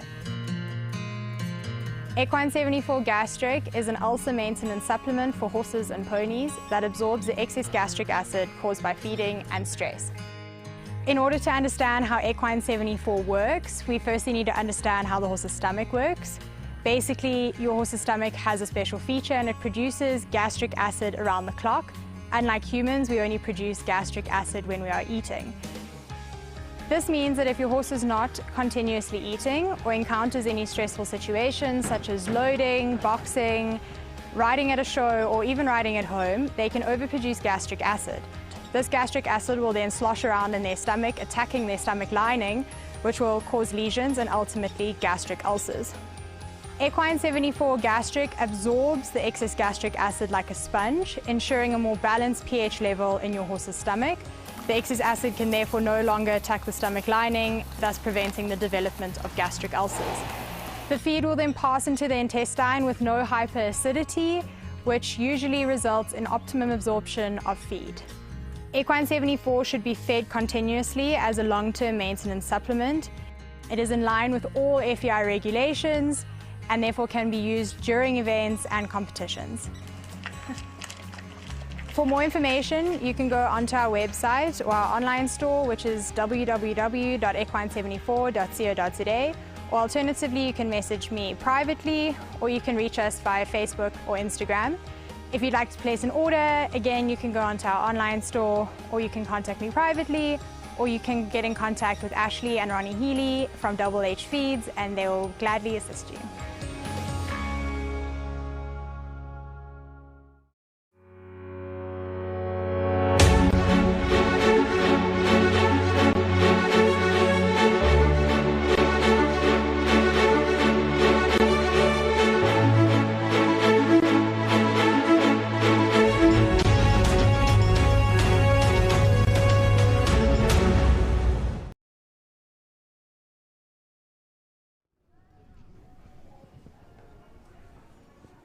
Course currently being made ready by Kate Launder, FEI 3-star, for the second round of the World Cup qualifier, sponsored by Reonet. But a big thank you to Canon as well, sponsors the cameras here we're using at Equestrian Live. All those pictures that you are enjoying courtesy of Canon cameras. Do go check them out, www.canon.co.za. Gareth, while we've got you here, big thank you for everything that you do for equestrian sport through Reonet. A little bit about Reonet. What are you guys up to? We see a lovely commercial, water savings, and what are you all about and how's it going? We're very blessed during these COVID times that we're an essential service. We work in a space where it's essential service, water and electricity. So, unlike the restaurants and a lot of other businesses, we haven't been affected that badly. And we, it's a real feel-good business. We save water, we save electricity, and with the water and electricity tariffs climbing continuously as they have, our services become more and more valuable. Our business model is an interesting one. We don't charge for anything that we do. We baseline the utility user's cost. And then through various interventions, remote metering, energy efficiency, equipment, replacing inefficient bulbs, etc., we reduce that utility cost, and we take a percentage of whatever we save. So there's no cost for any of our clients. After we've been through there, they're in a much better position than what they were before. And then obviously we monitor it over a period of time for them during the contract period. So, as I said, the utility costs have got more and more expensive. The Eskom tariffs keep climbing. Water tariffs also climbing, and more so than the electricity tariff. It's just that it's in relation to electricity. Generally, your water bill is a lot lower, so you don't notice it. But it's definitely our services are in demand. So we're very fortunate. Well, brilliant to have you on board for equestrian sport. You guys do a huge amount for the game, and for that we are very, very, very thankful. So, riders currently walking the track for the second round. Those riders are Bronwyn DeSantos, Chayton Hendricks, Ronnie Healy, Chris van der Merwe. Well, he's got 2. He doubles up his chances here in the second round. Of course, he goes first on Kitchen, Beligny, and Domino. In fact, have those been switched around? I beg your pardon. So Domino will come in first. That is his nominated ride. And as a nominated horse, that does need to come in first. He will then jump off and jump on Kitchen. And Nicole Horwood sits in a pole position here on Hitoshi von der Krayenfelden. Nicole, no stranger to World Cups, has won series and many, many qualifiers in her time, as you heard Gareth earlier on saying, possibly the most decorated rider of her generation here in equestrian sport in South Africa, and lots of it due to that fantastic horse, now retired, and Don Kamako enjoying himself down at Summerhill Capital Stud. So riders are currently walking. We're going to take a quick break. When we come back, we'll have that second round of the final of the World Cup Series for 2021-22.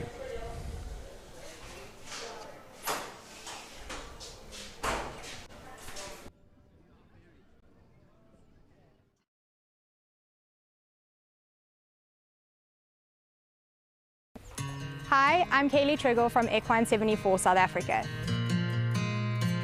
Equine 74 Gastric is an ulcer maintenance supplement for horses and ponies that absorbs the excess gastric acid caused by feeding and stress. In order to understand how Equine 74 works, we firstly need to understand how the horse's stomach works. Basically, your horse's stomach has a special feature and it produces gastric acid around the clock.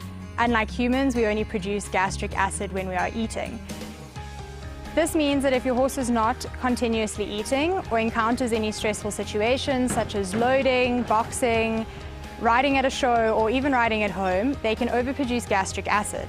This gastric acid will then slosh around in their stomach, attacking their stomach lining, which will cause lesions and ultimately gastric ulcers. Equine 74 gastric absorbs the excess gastric acid like a sponge, ensuring a more balanced pH level in your horse's stomach. The excess acid can therefore no longer attack the stomach lining, thus preventing the development of gastric ulcers. The feed will then pass into the intestine with no hyperacidity, which usually results in optimum absorption of feed. Equine 74 should be fed continuously as a long-term maintenance supplement. It is in line with all FEI regulations and therefore can be used during events and competitions. For more information, you can go onto our website or our online store, which is www.equine74.co.za, or alternatively, you can message me privately, or you can reach us via Facebook or Instagram. If you'd like to place an order, again, you can go onto our online store, or you can contact me privately, or you can get in contact with Ashlee and Ronnie Healy from Double H Feeds, and they will gladly assist you.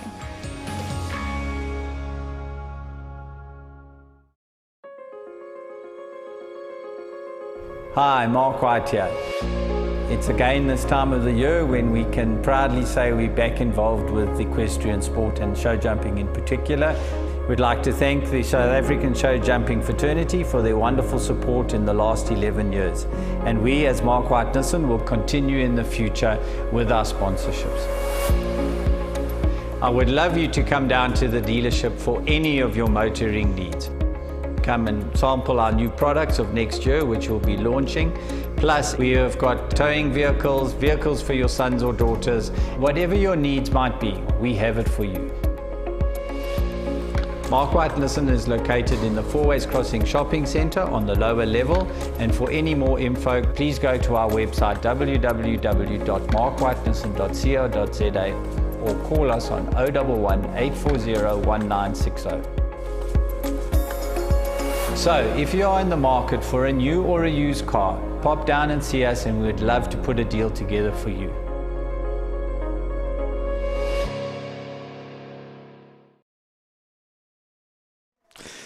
Welcome back to the Bob Charter Arena here at Kyleigh Equestrian Park, and the bell has just gone, the siren, the hoot has just gone to close the course. This is the second course walk for the big class. And once again, as we discussed, moving into this class really is, what are they riding for today? Just brownie points, some prize money? I mean, Lisa's got it in the bag. Is that, does that mean anything to these riders riding in today's class, Gareth? Or they just, it's a World Cup's a big class, it all counts? To win a World Cup is a big one. We all dream about doing that. It's not easy. And, you know, it's an FEI class, so, you know, you get recognition worldwide, where none of the other classes we get that. So, and yeah, we've tried to give some good prize money, but I think mostly people jump this to have a title under their belts. And let's talk now about the World Cup and what that means. A series win. Lisa, this will be her fourth series after winning her third. She got the special dispensation to go over a year later. How big an achievement was that, coming from Africa? Of course, we've got people tuned in to Clip My Horse in Europe, with the quarantine regulations, with what a horse has to go through, with the cost, with the time, the travel, achieving what she did, going to the World Equestrian Games and then the World Cup finals and flying the flag so high and so proudly as she did. How big an achievement was that? It was massive. I don't think, you know, if you know Lisa, you'll understand. Her planning is meticulous. She doesn't leave anything to chance. And for her, as I said, you know, I remember, you know, people watching her, everybody arriving in their big floats, and she travelled all over Europe with a 2-horse trailer and Campbell in the back in a tack box. But they weren't, on Sunday at Grand Prix time, they weren't laughing at her anymore, because I remember at our second World Nations Cup was in Ugahalna, and the very first one was in Drummond. And I think she had a time penalty in the Grand Prix on Sunday in Drummond after jumping 4 and clear in the Nations Cup. So what she achieved was incredible. Obviously, I believe that these quarantine regulations that we got, it just makes it impossible. I mean, she went with Campbell, and she looked after my horse Ultra as well. To Mauritius, she rode them every day. She took care of them every day in quarantine, so it was a mammoth effort, and I don't think everybody has that sort of self-discipline, ability, and the way she just worked the finances to make to make that happen is also, was also impressive. So, and it's a lonely journey as well. I mean, you've got to be such a strong-willed character to go through that, and pretty much doing it. Yes, George was there for parts of it, and Dominique was there for part, but she was a lot of the time she was on her own. Germany is a cold, lonely place for a South African. Yes, and she stuck it out there. I flew back and forth. I was back for a week, back there for 2 weeks, so I got to see the family in between. But she stuck it out there, and she's strong, and she did us proud. And coming back off of that experience almost makes her almost more unbeatable. Yes, she was always good, but the way she's come on since then, riding against the best, they say, up your game, you need to play against the best. And I mean, the speeds that she rides, the accuracy with which she rides, the confidence that she takes into her round. Yeah, absolutely. And I mean, she jumped tracks there that Campbell doesn't have, that he'll never see here in South Africa. She's upped the game completely, and it's good for us. You can just see her coming back. She's the person that everybody needs to beat now, and it's good for all of us that we've got to work harder to try and catch her. Capital of Vubu is the first horse in for the second round here in this Reonet sponsored FEI World Cup qualifier. Bronwyn Descenter, she's first to go. She'll be followed by Kalinko, Eldo, Domino, Kitchen, and Hitoshi will be last to go. Gareth's going to take a look and at the second round here, exactly what's on offer. Second round is over fences 15, 16, 9, 4, 5A, 5B, 2, 3, 10, and 12.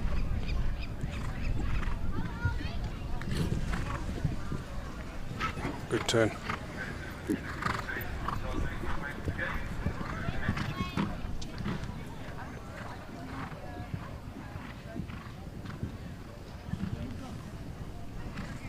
She would have hoped that these jumps were 3 holes higher. He's jumping out of his skin, isn't he? Wow. 8 down there. Super jump over what a there. round.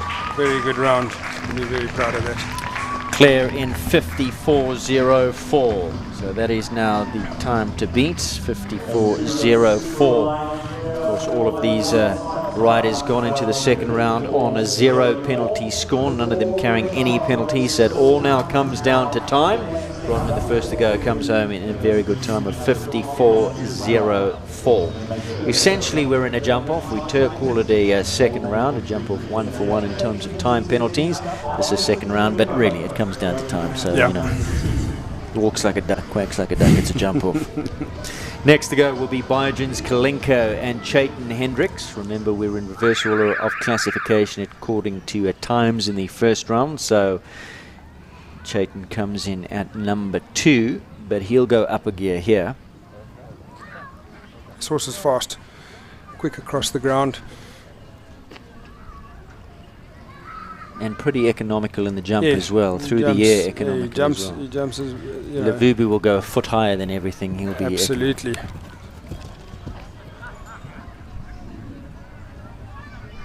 Right, so the time he's aiming at 54.04.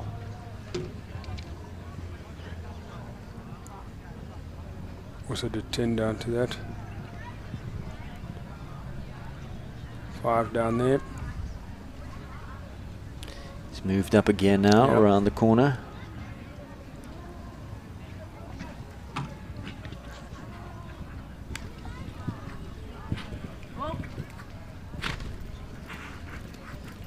This is quick. He's up for sure. He's rattled the woodwork of 2 of them, but got away with it.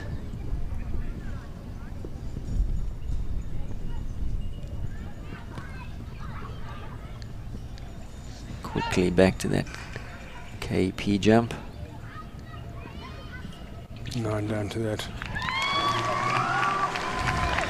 Into the lead he goes. 0 penalties. He stays on that. His time 51.63 for Chayton Hendricks. 51.63. So putting a little bit more pressure on the horses still to come. The next of those will be Ronnie, Healy, and Elder, Elsberger and Associates. I think he'll drop one from 1 to 2 or 15 to 8. He'll go down in 9, the others have done 10. And I think he'll go down in 8 to the last, where they've gone down in 9.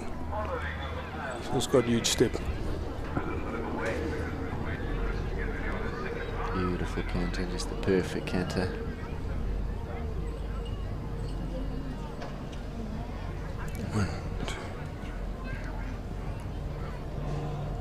Nine.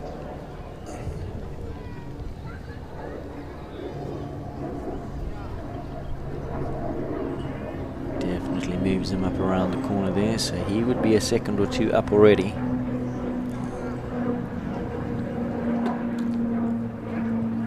Wow, super well ridden there. Quickly back here.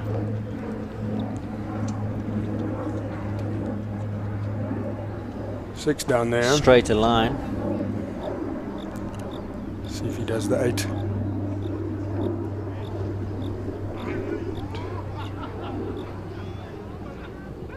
Easy. Easy. What a round. Easy on the 8.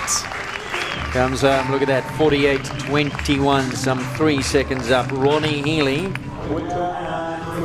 Now that is going to take some beating.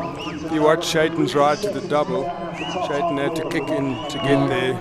Ronnie was holding him off the front row. Yeah.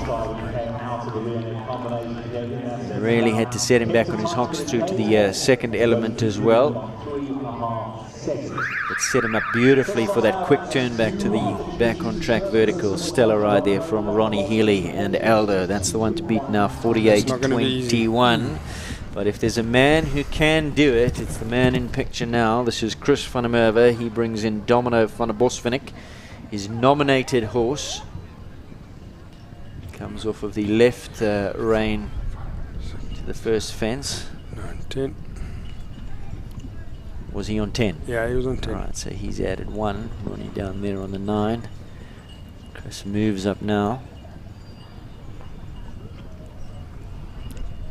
Oh.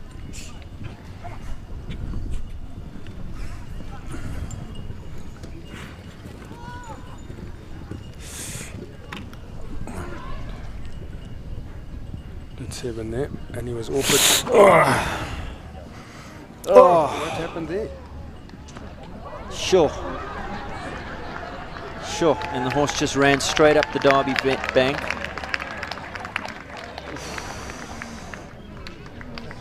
We're on picture with Chris, but what the viewer hasn't seen is that as he fell, and I'm not sure what happened there, Gareth, because stirrup broke. well, we do have a replay. Let's see if we can see what happened. So he was well off of this, got himself unbalanced.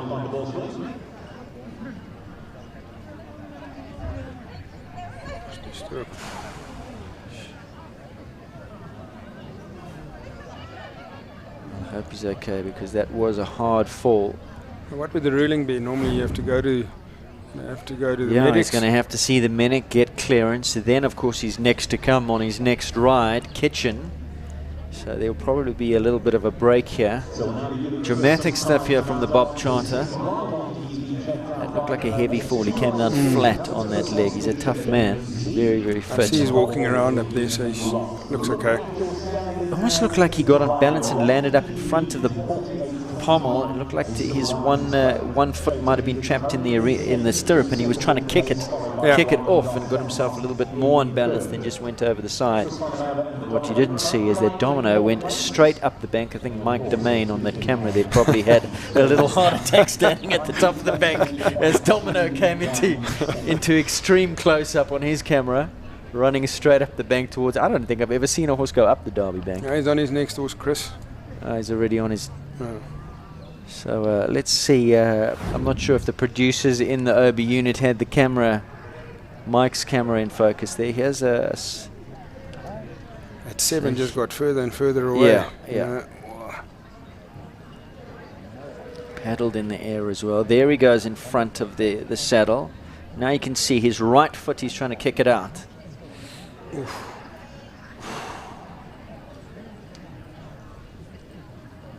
Here comes Domino. Yeah, there you saw an ear heading towards Mike Domain, so sure. I think he might need a Voltaren tonight.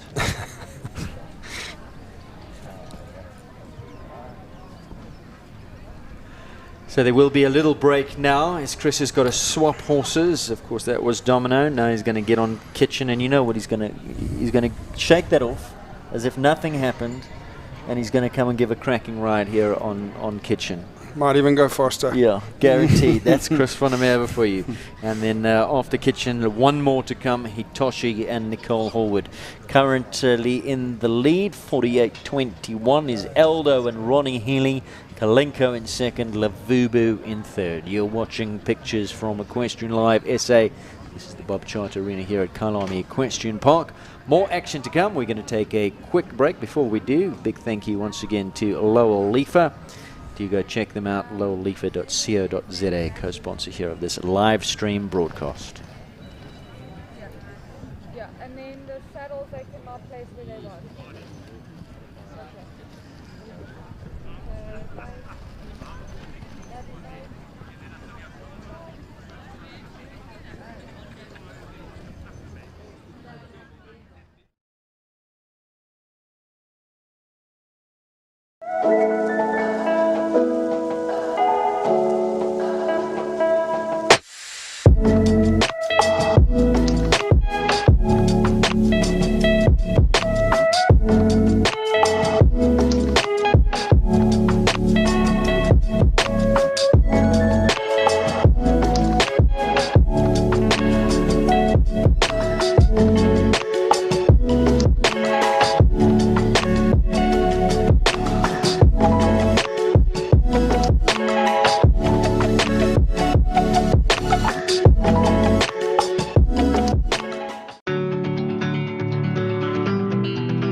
Well, they call Chris van der Merwe, they'll call Superman the Man of Steel, but here is the real-life version. Chris van der Merwe has just taken a hard spill, shakes it off, gets back on, and off he goes at the gallop on his second ride here, Kitchen Belignese.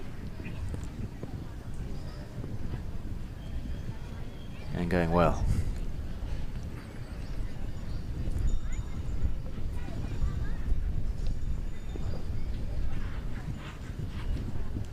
The time to beat Eldo, 48-21. Wow. Super turn back here from Chris. Oh.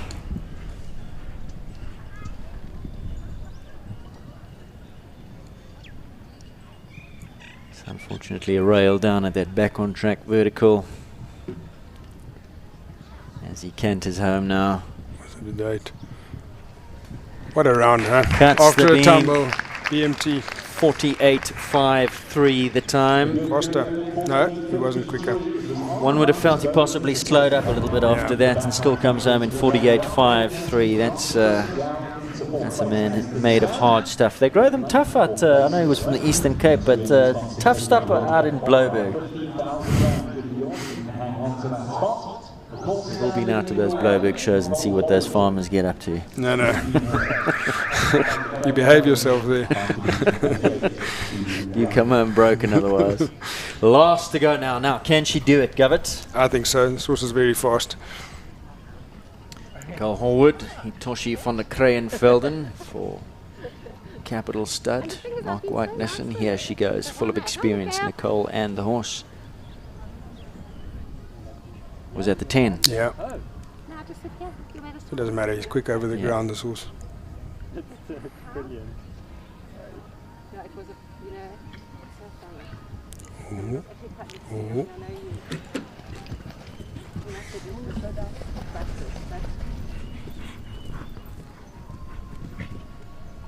Now she's got to press up a little bit. Ronnie was quicker on that turn back to the back on track vertical. Good ride. 8. What a shot. And there she goes. 46.83. You called it. Wow, what a ride. That was deceptively fast. Because I thought Eldo was up, I must be honest. I thought Eldo was quicker. He's quick across the ground and he's got a master on. She's unbelievable, this lady. She is so fast. As they say, there are no slow horses, just slow jockeys. 46.83 the time there for Nicole Horwood gives her the win. And let's put that in perspective. We're in a World Cup class, top riders, top horses. 46.83, the next best 48.21. And dropping strides everywhere. She's incredible, and as I said, he's fast across the ground. I think she did the same down to the last, but wow, what a round. So in terms of the points, do we know how many points are allocated to this class with the number of starters being 16? I have no idea. Just for some mathematics, it's normally 20 points to the win. I'm not sure in today's standings. So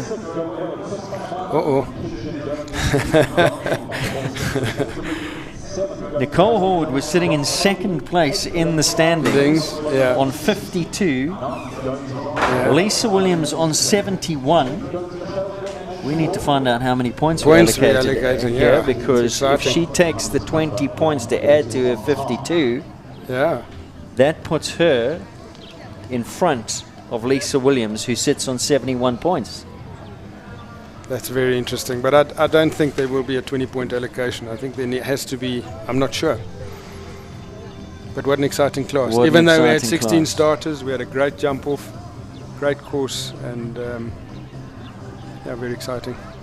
Cover Triggol, thanks very much for being in co-commentary with me, and a bigger thank you also, once again, Reonet coming to the party. What a show. Happy with the way it's all gone? Very happy. It's an absolute pleasure, and everybody travel safely, have a great Christmas, and let's hope this next wave of COVID is not too disastrous for us in December. Here's to hoping, here's to hoping. Cover Triggol, big thank you to him. Next up will be the 2021 Reonet 1m50 FEI World Cup Qualifier prize giving. The woman who's come out on tops, what a star she is, Nicole Horwood. Came into this class sitting on 52 points. We're going to make some phone calls now and find out about the points allocation for the 16 starters. Of course, the points allocated to the number of starters. Usually it would be 20 points to the winner. Should that be the case, Lisa Williams sitting on 71 will not be the winner of this year's World Cup Series. More to come, more drama. Let's find out. Don't go away.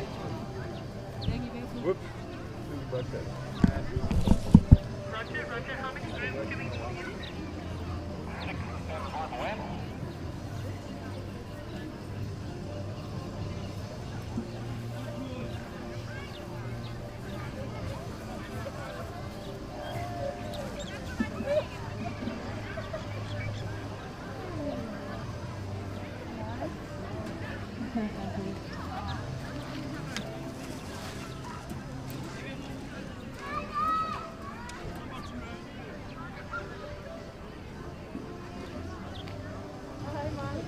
it?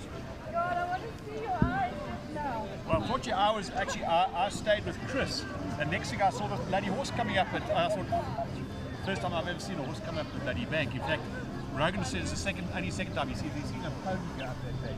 First time I saw a horse go up. I know, and you would have gone, where's it gone? I actually thought I'd go with Chris. The bloody horse come up. I didn't have time to get a sugar to get a fright. It was over before it was happened. Yeah. It was quite funny.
Well, the final World Cup qualifier of the year did not disappoint. 6 riders made it through to the second round, and it was a stellar effort that kept seeing them go quicker and quicker as things went along. Ronnie looked unbeatable on Elder 48-21. Of course, you could never rule out Nicole Hall. Nicole and Hitoshi add another victory, another trophy to the ever-growing trophy cabinet. 46-83, it was a masterful display. Of course, Nicole has had much success here in the Bob Arena. She comes out victorious in the Reonet FEI World Cup qualifier. 4 her efforts, 49,500 rand going her way. Second place, Ronnie picking up 30,000 for his efforts. And to third place, Shakes Hendricks and Mandy, Cayleigh, stellar effort from them as well, sitting in 22,500 rand. Of course, Cayleigh only stepping up into the 150s earlier this year. Shakes has been a regular fixture. Ronnie definitely says big things to come. Shakes and Cayleigh, a wonderful partnership to watch in action.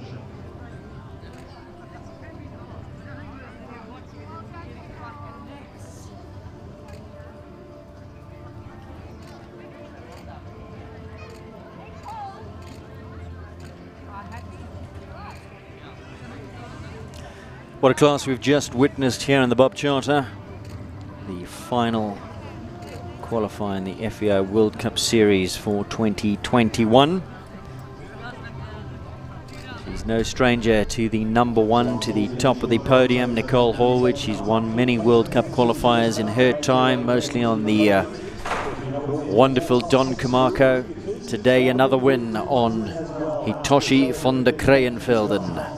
Nicole Horwood, big congratulations to her. Congratulations also to the Capital Stud and Henning Pretorius, and also a big thank you to her long-time supporter Mark White Nissan, co-sponsor of this live stream broadcast. Big thank you to Mark White for all you do for equestrian sport as well. So coming out trumps, Nicole Horwood takes the win here, double clear in 46.83, takes the 20 points.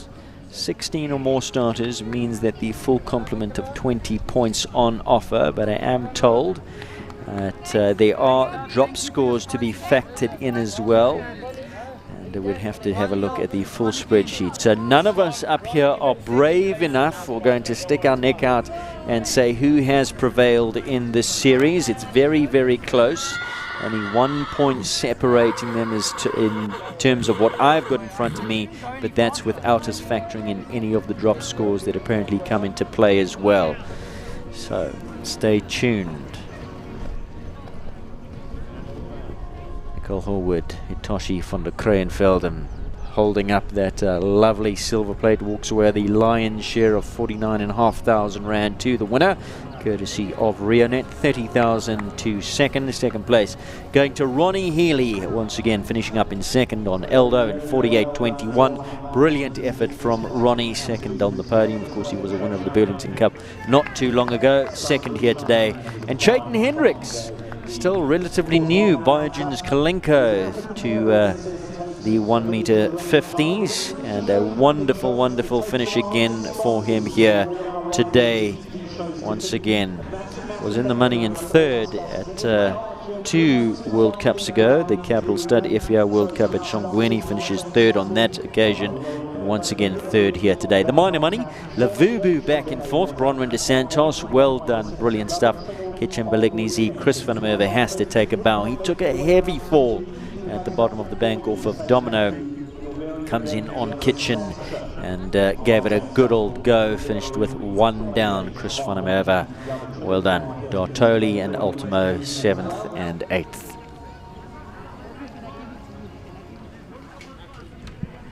So that's the full result of the World Cup qualifier.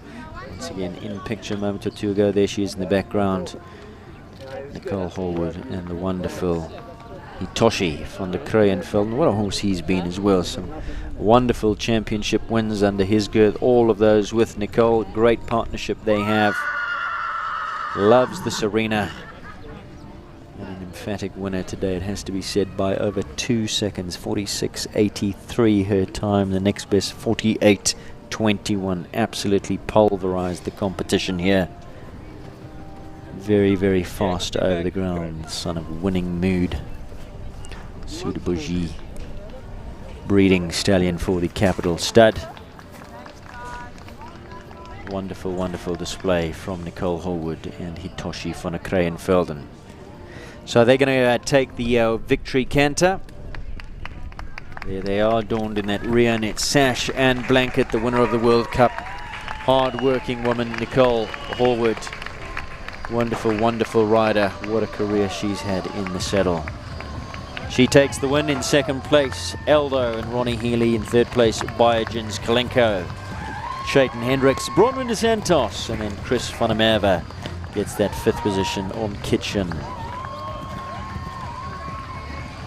A class full of drama, thrills and spills they were, and there is the final result for you up on screen. Hitoshi, Eldo, Cayleigh, Lavubu, Kitchen, Domino.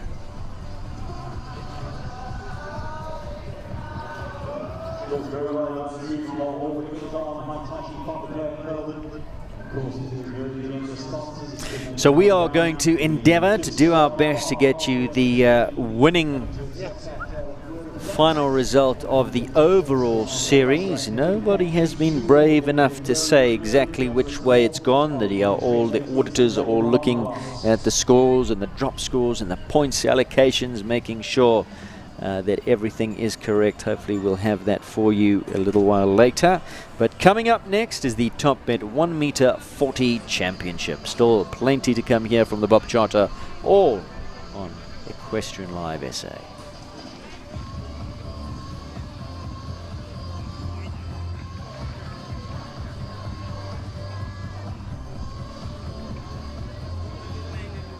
Of course, folks, there is still more action to come on a Sunday like this. We're not done. The Top Bet 1 meter 40 championship is still to come. Ready the course for that now.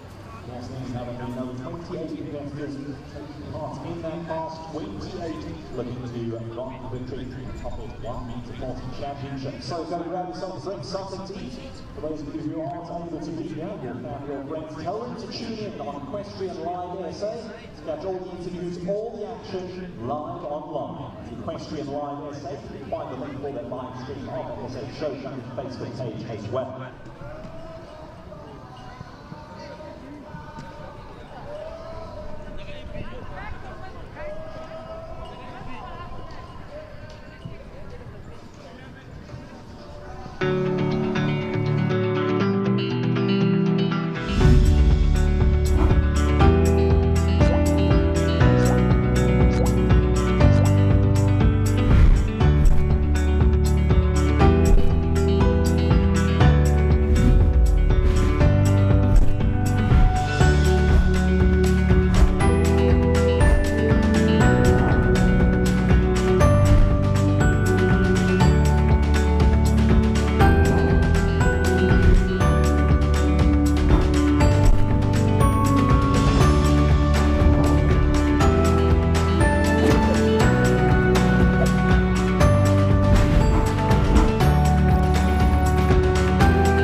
Welcome back here to the Bob Charter Arena, Kyleigh Equestrian Park, where joining me is the winner of the Reonet World Cup qualifier, the sixth and final one in the series, Nicole Horwood, Hitoshi van der Kraaienvelden. How are you feeling right now? Ecstatic. He was amazing. This is his arena. He does love it. He loves to gallop, so I knew he would be in with a chance. And if Hitoshi jumps clear in the first round, I know he's on form. So yeah, it was a fast jump off. I actually didn't think I could catch Ronnie. He dropped a few strides, whereas Hitoshi, he can't drop strides. He's got a small stride. So I knew that if I wanted to win, I had to turn short into the fences. But very quick over the ground. I mean, he's short stride, but he's a galloper. He loves galloping. So yeah, he's won quite a lot in here. So yeah. Brilliant, brilliant stuff. Take us through your round. We've got a replay for you to talk us through. And of course, Ronnie Healy, he came out and he was leading at that stage when you went in on 48.21. And you talk us through where exactly you thought you could catch him. Okay, so from 1 to 2 is 10 strides, so I knew I couldn't do anything there. You had to balance up after this oxer for this big vertical. So this is where I think I caught them on time. Here, just before I came in, Barry and Gonda were discussing this is where you would make up on the time. So I turned very short there. This 5 was pretty level, and I knew I had to sit up very quickly coming out of here. And he jumps to the left, so that was a bit of a challenge. Collect up for this vertical, and this is where Ronnie did 6. I knew I could only do 7, and then just turn back a little bit shorter than Ronnie did here. Yeah, I think there, and then it was a gallop on the 8. So as you can see, and then hold him off the oxer, and then gallop through the finish. When you came through the finish, did you think you had done enough? No, I didn't actually. I didn't because of that 7 from the vertical to the oxer. I thought that maybe I just slid in at second, so I was very surprised to come first. 2 seconds. 2 seconds, sure. That's amazing. Absolutely brilliant stuff. How many World Cup? How many wins is it now? On the World Cup? On the World Cups, do you even remember? No, Hitoshi's won a World Cup before at Maple Ridge.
The bells open the course for inspection for the top 1 metre 40 championship class.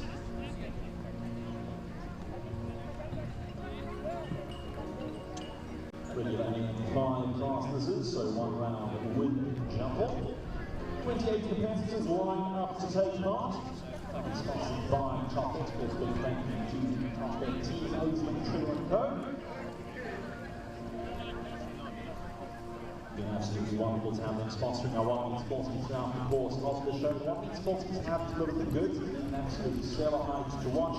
And today, with 15,000 rand online, sun shining down upon us, and expected nothing but their best.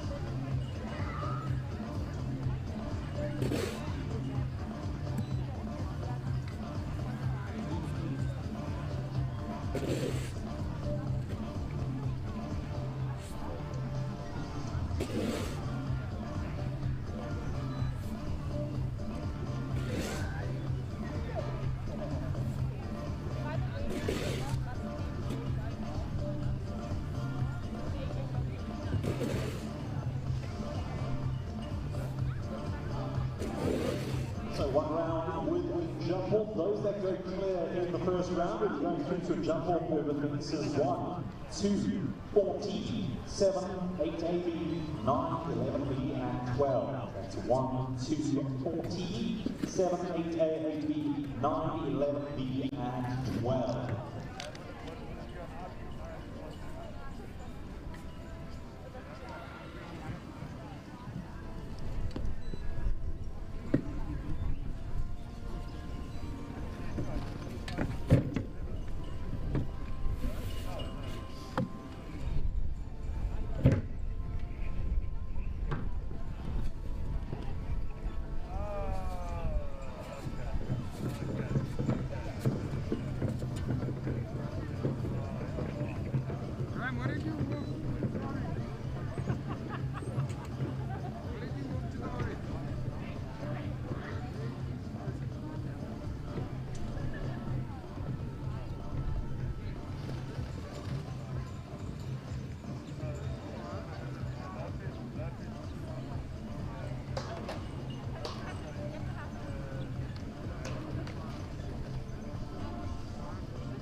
Whoa.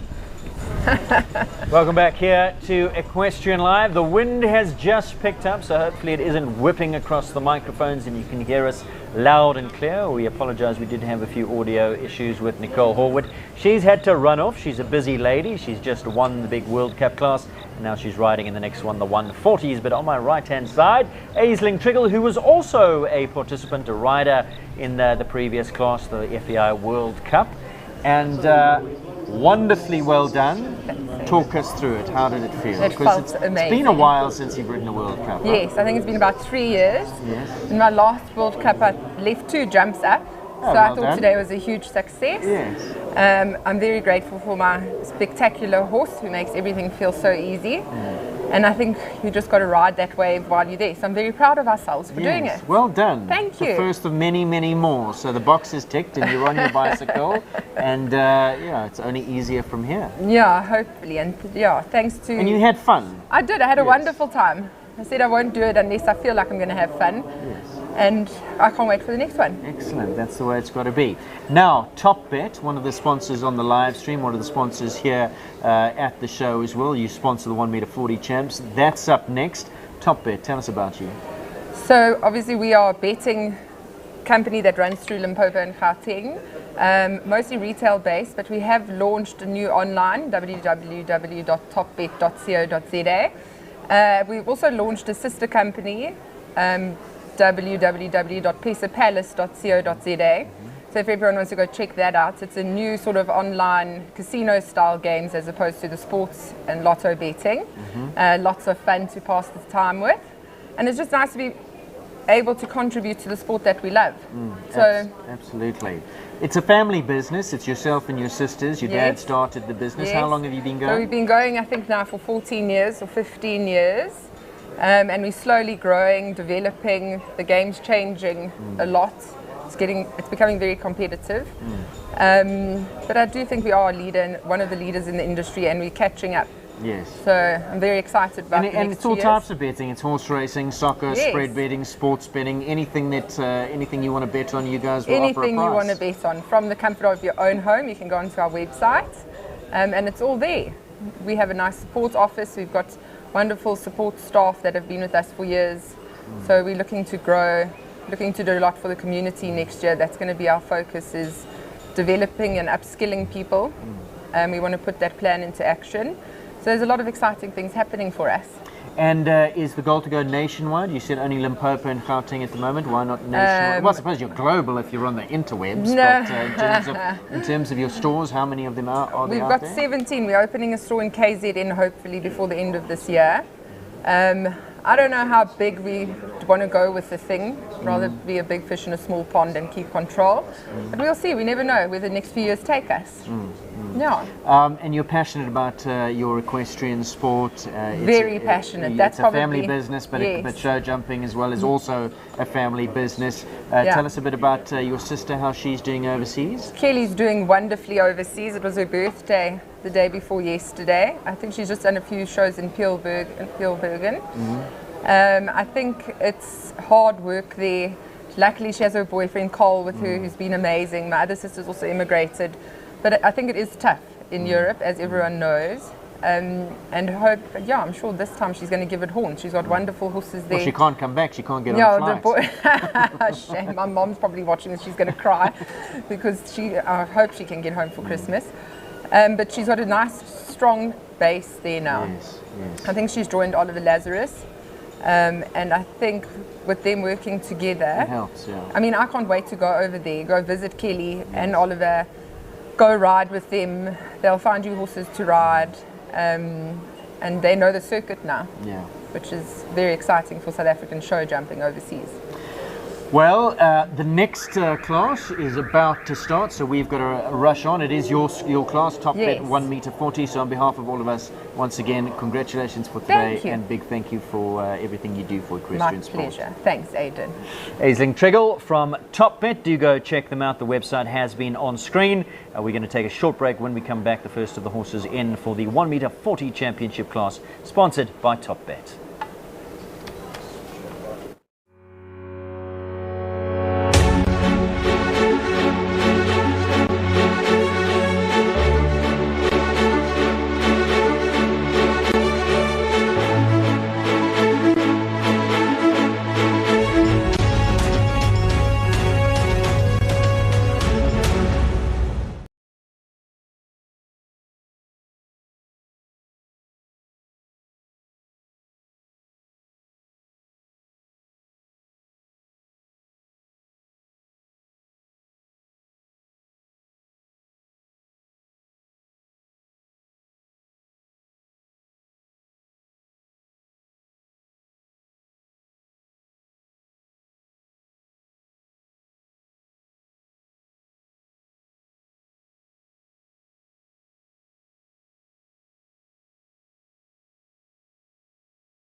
Course information, 440 metres your length gives you a time allowed of 76 seconds. Speed required 350 metres per minute or quicker.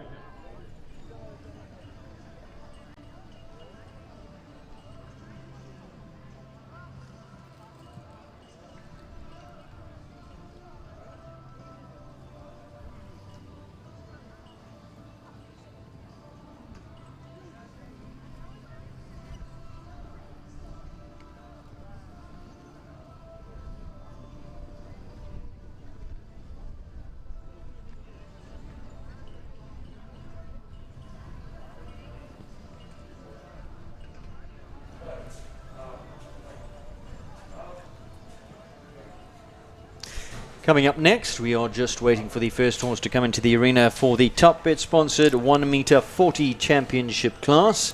And joining me now in co-commentary, my great pleasure, and it's great to have you back, Graham Winn. Thank you very much, Aidan. How are you? Yeah, but going very well, thank you. Talk to me about the underfoot conditions, because I saw you riding earlier today, and you're the first one in commentary that I can talk to about somebody who's been around. The grass holding up? The grass is holding up, and I think what it gets to is whether your horse is familiar with riding on a surface of grass with studs. Especially in the lower grades in the 130, the horses were a little uncertain about the going, but you saw it in this last World Cup, the going wasn't the problem at all. You know, grass going is actually a very good natural going, it's really good, but we've been very spoilt in that we've ridden on so much fibre arenas that the horses actually have forgotten to travel on grass, and definitely you travel differently on grass compared to a fibre sand arena. So, I think the footing has been unbelievable at this, and whoever's doing the groundwork here has really put a big effort in, and it's held up to heavy rains, and I think we're very lucky for it. But I certainly do realise that one has to practice a bit on grass and get the horses familiar. That's it, it's familiarisation, but some horses take to it and some horses just don't like it. Well, we've seen that. I mean, I've got two young, really, I think they're great horses, and the first day they were sort of almost crawling over the jumps and very uncertain with themselves, and they had nothing to do with the going other than just my lack of preparation. So, Graham, up next is the Top Bet 1 meter 40 championship class. Let's take a look at the running order for the class. It's going to be a hotly contested class, one round and then a jump off. They're competing for 15,000. Some big names: Aderain Ferguson, Jannie Kleinhans goes, Equus Chilliwack, Dominie's there, Gale's there, Jean Corber, Bronwyn De Santos, who was placed in the previous class on Babisi, who's jumped the big stuff, Grant Langley, Oscar Nube, Alexia Gab, in fact, is a scratching at number 9, or on my starting order number 9, so you can take out that one. But it looks like it's going to be a good class. We're just going to update the page as we've got 30 or 29 starters in this class, and we're going to go back to our live pictures. We are rushing a little bit as Aderain Ferguson, the young rider, is on track. And just a little bit about the course: 350 meters per minute, the galloping time. It's 480 meters. Time allowed is 83 seconds. 4:40, as Kate has just said, so there will be an adjustment to the time. It has been reduced by 40 meters, so 76 seconds. 76 seconds from Kate. Thanks very much. You've had a look through the course, Graham. You've had a look at the track. Any tests? Yeah, no, it's been very interesting. Kate, I think, has been incredible in that she's read the situation of the grass and all the rain, and I do think she's got the riders going very well. For example, in this course, 1 to 2 is a lovely flowing 10 strides into a relatively short 5. So what Kate has helped with the riders is to get into a rhythm early on in the course and then hold it. And you've walked your course, and to be able to sit up and just help the horse a little bit, that's really helped a lot as well. And as you've seen, a lot of the horses have really gone well today. Lovely way to start with a clear round there from Aderain Ferguson, and as you've said, lovely flowing tracks, and that is, you can't really make them turn on a ticky, and like you say, adapt with the rain. They're going to lose their underfooting, their grip around the corners on the grass so easily. So Kate's done well here. No, I think Kate, I mean, it's really, show jumping has come on so when I say hugely, in that the course designers like Kate, who's had the privilege of working with the best course designers in the world, is coming in and putting her own flair to it, and really encouraging the horses, and more important, reading a situation of how the horses are coping with the footing and making minor adjustments to help the horse. And at the end, everyone wants to see a good, happy picture of these horses enjoying themselves. And I think Kate has really come on to be able to do that. And we're very, very fortunate or privileged to have a person like Kate who is so dedicated to the sport. Jannie Kleinhans is on track. This is Equus Chilliwack, unfortunately finding a rail early on. So sitting on the 4 penalties. Very interesting. Number 9 with the water tray faced at the back of the vertical there, just giving the horses a little bit of an opportunity to look down into it and possibly tempting a pole. But they've coped very well up to now. 70,50, but the 4 penalties will not advance through to the jump off today. Erin DeSantos is next to go, number 3, Imka. She's about to start, her bell's just gone. Let's reflect back on the World Cup class, Graham, your thoughts? Well, unbelievable. I thought there were more clears. I thought there wouldn't be as many clears as Kate got, so it was really good, and obviously the horses coped, and that jump off was incredible. It was pity with Chris coming unstuck, but I think he would have put a lot of pressure on Nicole to have gone even faster, because Chris was really on a good rhythm. And you know, that's the sport of show jumping. It can happen so quickly when you're riding towards the top end of a horse's effort ability, and you know, that's what happens. I guess that's what makes the sport of show jumping so exciting, when you are pushing the upper limits. And we must understand that not every horse is going to be able to jump that height. It becomes down to a very select few that can cope with the heights like that, and the efforts put into it. Erin DeSantos is going around here. She's had 2 down, 8 penalties on this very, very lovely horse, Imka, an import, a mare by Bodness, a Lucky Boy dam line. And I must apologize to some viewers out there. The final scores are being talking about the series scores. There was much excitement up here as we looked at the 20 points awarded to Nicole, and we were getting quite excited. But I'm told that there are some drop scores to factor into the final tally in terms of the overall series, and the final result will be announced later on. They're just making sure, ratifying. There's all sorts of tests that come into play as well, and results of those tests. So that final result of the overall series for 2021 will be announced a little bit later. So there's a replay of one of the mistakes from Erin DeSantos. She finishes her round on 8 penalties. Now, Graham, an exciting combination, already exciting, but super exciting for what the future holds for Coleman and Domini, because we've always thought he was a good horse, but as the fences have gone up, he's looked like a better horse. He's just really showing what he can do now. No, absolutely, and Domini's had a very good show. I mean, Domini's very patient with his bringing on of his horses, and as you'll see, this is a real good test of what the viewers can try and see, that all these jumps are related to one another. You know, gone are the days that you jump individual fences, land, think, go to the next. Let's just look at this triple combination. You come out in it 1 stride, 2 strides, and then a controlled 5 down to 9. So, and then a dog's leg to the right in 7 strides. So it just keeps happening. You've got to keep looking up, keep going, and keep your horse soft through his back, and don't start picking on the horse or trying to get behind him or at him, because they've got to stay soft through their backs. And a comfortable 9, it looks like, down with for Domini, and very good. And that was probably, you know, a picture round to be able to go and put in one's book to say that's how it should be done. Well done, Domini.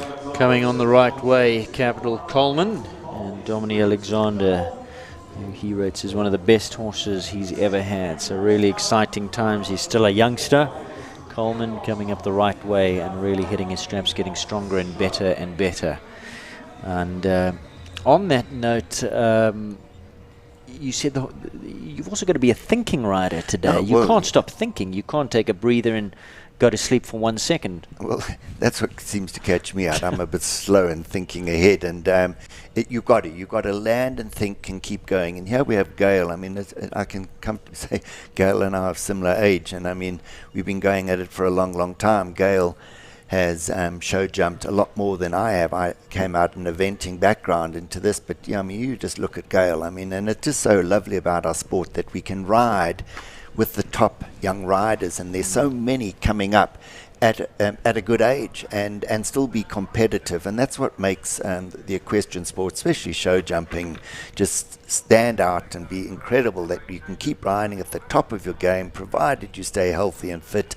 And look at Gail, what she's doing here. And this is also a pretty young Consuela horse that she has produced herself. I mean, homebred horse to be jumping at this level. and Gail, let me not talk too soon, but giving it a good go, and Gail riding in her own way, where if you speak to Gail, what's the distance from there to there, she's going to tell you, Graham, I ride off a feel. That's how it goes, and that's what she stuck to, and it's worked for her. Really lovely round there from Gail Foxcroft, Equifox Casino, through to the jump off with a lovely clear. Would she walk the distances though? She does walk the distance, but if you ask Gail, what are you doing from there to there, she always laughs at me and says, Graham, just ride a rhythm and let it come to you. I do feel that it's the modern course designs, you have to know where you are all the time, and if you watch the young riders riding today, I mean John, all of them, they are just incredibly disciplined with the way they walk their course. Jean's very lucky to have a husband, Ray, who's just an absolute natural when it comes to riding a rhythm and riding off his eye, yet he will be able to tell you everything. That's a short distance sit up, that's a long distance land and go, and that's what the sport's about. You cannot land, think, react. It's too late. You've got to be able to land knowing what you're going to do on the, and just, watching Jean now doing that turn back there with absolute discipline. And now let's just watch here. 1 stride, 2 strides out, and then there is 5 that you can't overdo, and with that water tray at the back. But, all these horses, Jean actually left out a distance there, but was landed and committed herself on landing. And that's where, let's just watch how she's starting to run ahead of herself. If the horse can stay in balance, and it does. And look, he ran a little into her hand there, but really good. And there's our 4th clear already. Super. Your Perfect Africa's Lamina Z and Jean Corba. Let's just explain, perhaps there's some lay viewers out there, when you say keep within balance, what are you talking about? Well, what happens is when you're riding your individual horses and some are slightly slow off the leg or some are going forward, and the commitment you make, you can't make it without taking into account the balance of the horse. Otherwise, you start running him off his balance, and he's going to start either questioning it or start worrying. So any decision you make, you've got to make it with your horse, understanding what you're going to do, and ride into a connection. What is so interesting for me is when you see these top riders bringing on these young horses, and you give them 2 or 3 years, 4 years, they all seem to start going the same. So definitely riders' balance and riders' ability to produce a horse. One comes to mind now, Ronnie Healy. He seems to ride all his horses the same, and it's a bit of a joke, but I can never tell which are his horses and which one's which, but they all just go the same way. And that's how important it is to be able to create a kind of rapport with your horse, that they are confident to go the way you want them to go. Bronwyn DeSantos currently in picture now on the remarkable horse Mare BBC. She's retired. We saw her on Lavubu. She just had the 1 down and retired, but she realizes she can't win it on the 1 fault. And that a really superstar horse, she's jumped it in some World Cup classes, big classes. I think it would be unfair if any of the viewers were looking and say, well, after 1 pole, why does a rider pull out? But, this is coming towards the end of the year. We've had a very good year with a lot of competitions. These horses are feeling it, obviously, and there's still 1 big show coming up, and I think Bronwyn's looking at that as well. And so I see it as having your horse interests at heart when you know you can't win it from there. It's not like she's producing a young horse, as you said, Aidan. It's a horse that's jumped in the very big classes. It's coming back again, and she's decided 1 pole, couldn't do it from there, and giving it a break, and that's a good call. There's a saying in more in the racing that a horse, each race, it's like a bar of soap. Every time you race the horse, you take off a layer of soap, and you take off a layer of soap every time you go in the bath, and it's the same kind of thing. There's only so much mileage in the tank after so many years, and you got to look after that. I think if one sticks to the mindset of a horse has only got so many jumps in him, and look after them. Oscar Nube is currently on track. He rides here at the very lovely Nelby Fun Hit Hayfield for owner Jessica de Wit. It's a horse that's full of scope. A mare. She's by Nabab Derev out of a Chin mare. Beautifully bred. Brings a lot of power, a lot of scope. Not his day today. He's had a few down. What's also interesting for me, Aidan, is we're looking at horses here that are potentially up-and-coming horses that could eventually end in the big class like we've just watched. And there are some horses that are at their maximum. Yes. And you also to have an ability to read that my horse's comfort is at 140. Yeah. Where is the ceiling? 145. Where's the ceiling? Keep him there. Don't push him out of his comfort. And, you can keep enjoying the sport. So often people have said to me, Graham, you're not jumping in the big classes. And I say, 135 is much fun. 135 is really good. I still believe, hopefully I can get back up there. But there's enough happening in our sport in the 130 levels to make, to feel like you've really achieved something by bringing on a young horse to jump at that level. Absolutely. Heather Mostert's on track from KwaZulu-Natal. She brings in Summer Bridge Cruise by cruising. Some people from yesteryear will remember cruising and Trevor Coyle in the World Cup finals at Gothenburg, finishing second to Balobe de Roue, this a son of cruising. Lovely Irish bred. And Heather riding at the top of her game as well. She's had some lovely, lovely results on this horse in this arena. Has past been a winner of the Mini Derby, I think, 2 years ago on this very horse. I mean, Heather's really cracked a great partnership with this horse, and she's really good. And Heather has a lot on her plate. She does lots of different activities, and she's always stayed very, very fit and very, very focused. But also spread her interests with her family and going away with Anton. And Anton himself put huge amount back into the sport, and it's lovely to see Heather enjoying it at this level. And another clear, really good. When you say busy, she is busy. Hasn't she just run some crazy race? You would know. It's unbelievable. Yeah. Laura, Neill, and Heather have just done that. Was Laura involved as well? Yeah, they both did it together. Incredible. I mean, a 4-day cycling. Yes. Is quite something. And then she's running mini marathons, and then she's touring the world, and then she's in some exotic location. No, she really does live life well, but she does put a lot back into it, so it's lovely. Absolutely. Hunnelly's Comfort we saw earlier in the big class. Here she goes again in the 140s and number 11 Vermate and Thermal Mud's Shadow Fly. And another young lady with a super work ethic, works very hard, rides a lot of horses, travels up and down as well.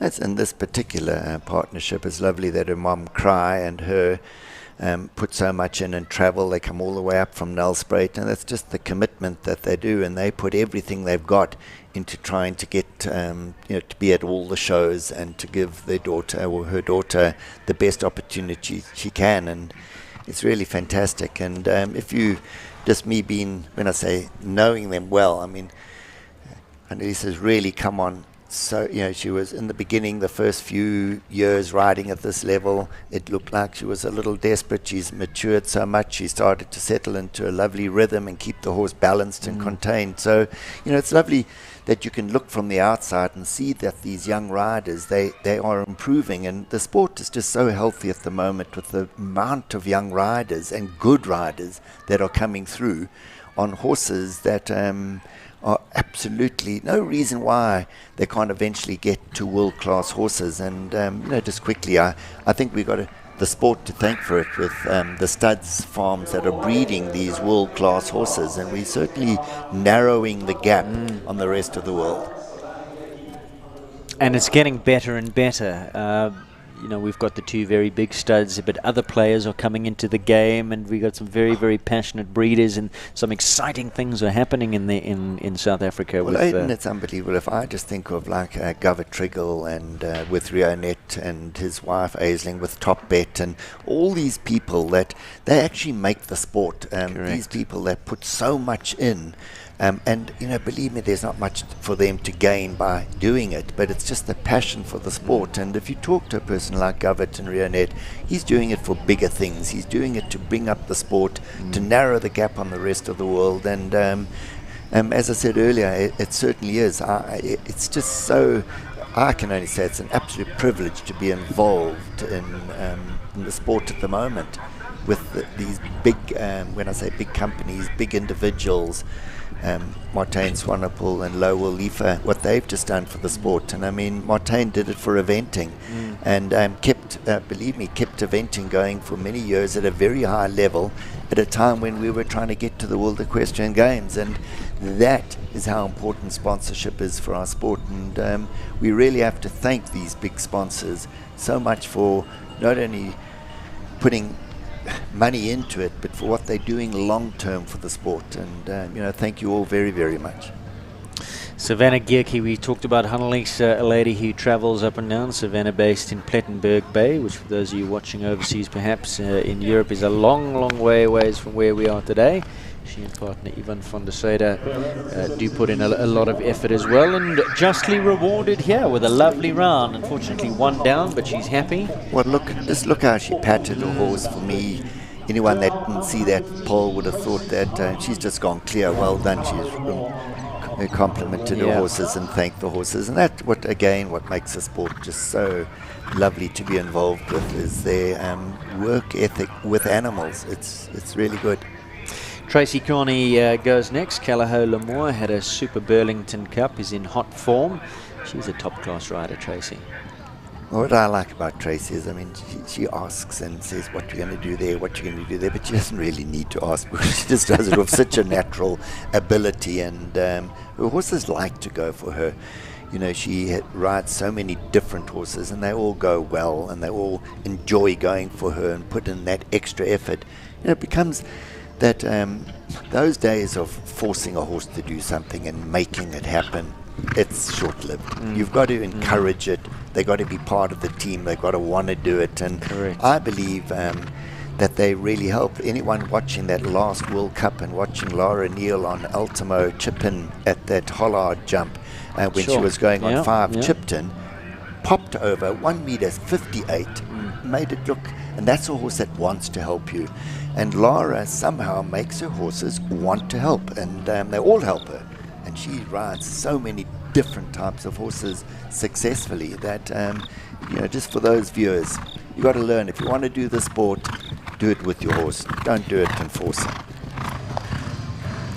Super ride there from Tracy. Well done. Just made it look so easy, didn't she? Canted around there in the 140s here in the bob as though it was absolutely nothing, like a little Sunday afternoon hack over some of those logs you've got out back at your place. It just looks so easy. Well, it's lovely if the officials and the people that are running the sport look at what's happening out here with the young horses, young riders, and realizing this is one step off 1.50 m. Yes. Next year we're going to have a cracking class in the World Cup here, and it'll be interesting to see, because there certainly are young horses coming through. So in picture looks like young Georgia Rorich, number 16 Capital Don Costello, but not next to go. So in fact the next one to go should be Poland's Macchiato and Jonathan Clark, who I don't see. So is Johan Lotto going next on Pour Moi? He is. Have we scratched Macchiato? We have. Right, so we're putting a line through 14. So Johan goes next on Pour Moi. And there he goes. And so great to see Johan back in the big time. Because it was unbelievable. I mean, 2010 in Kentucky, when we were still eventing at the World Equestrian Games, Johan was over there, and on a horse that Lynn Rowan helped him get there, came 19th in the World Cup. I mean, it's and here he is still giving it a go on a new horse, up and coming. And if you watch Johan, he certainly has a feel for a rhythm. He's super strong, and on the horse. We're very, very, again, privileged to have riders like this. Yeah, he was telling me at the beginning of the year, I joked, how long have you, missed you in the 140s? He said, it's been 5 years since he's been up here. He's been struggling with his back.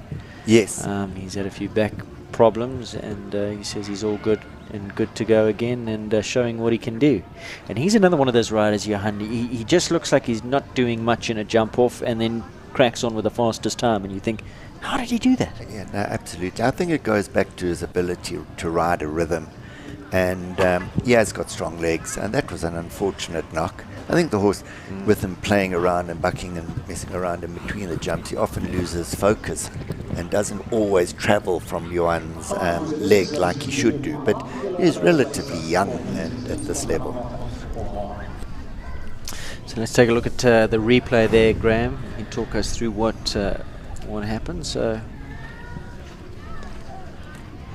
He just looked to me like he looked through the double a little bit. No, well, I think what happened there, Joanne had to ride on a bit. And if you had watched, every time Joanne puts his legs on, the horse kicks out at his leg. And there was a little bit of negativity from his reaction to Joanne's legs. But I'm pretty sure they're going to go back and sort that out. And the horse has been kicking out at Joanne's legs a little bit. You know, I'm not too sure the reason why, but that's what caused the fault there. This is a young lady who certainly impressed me much. Georgia Rorich. We talked about dedicated riders travelling up and down. Georgia from the Eastern Cape, from Port Elizabeth. And I love the way she rides. I love the way she's got this horse going. He looks like a happy horse. He looks like he's looking for the fences, looking for the work. She's come up here and pulled a few shows together so she can get some experience in the bigger classes, which she has done. Rode a super round in the Burlington Cup as well. Got a nice string of horses that she's put together, and she is still very, very young. This was the last year's junior champion. No, well, she is an unbelievable talent. And when I say Lara, this young rider, their horses want to help them. They put everything they've got into wanting to help. And you know, and it's just lovely to see. And again, I push it across to up-and-coming riders who are watching the streaming and learning.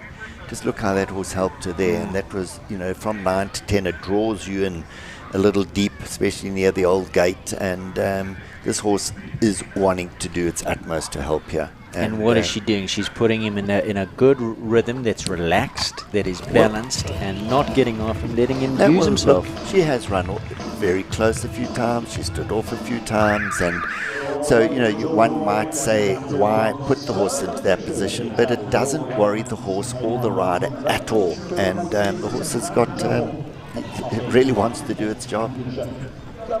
Lovely clear round there from Georgia Rorich, and she's also competitive, and don't write her out of the jump off, make no mistake, she'll be right there. Nicole Horwood, we saw take the win in the big class on Hitachi, and here she goes on the up-and-coming gorgeous Capital Night Star for United Aviation. In fact, this is Govett, so we've skipped one. In fact, Nicole was to go next. Looking down at the page, look up at the screen, and in fact it's Crabat and Govett. We're looking at Govett, and not only he's done incredibly well in business, and what's so lovely is he's just so generous with trying to help others get there as well. And yeah, if all sport could have a Govett in them, it would help so much. And we're very, very lucky to have a person like Govett who really doesn't mind sharing his success with so many different people. And we certainly, as in the sport of show jumping, benefiting hugely from having Govett in our sport.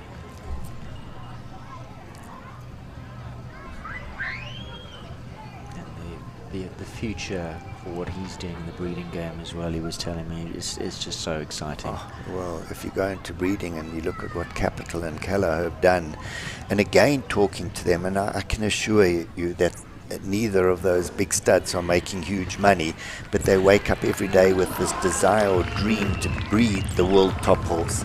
Yeah, and that's what it's about, isn't it? Absolutely. Super clear round from Cravat 9. Justly deserved Govett Triggol through to the jump off. He goes. So hopefully now it will be Nicole. We go back in program order now to number 17, United Aviation's Group Capital Night Star. R&R the sponsor.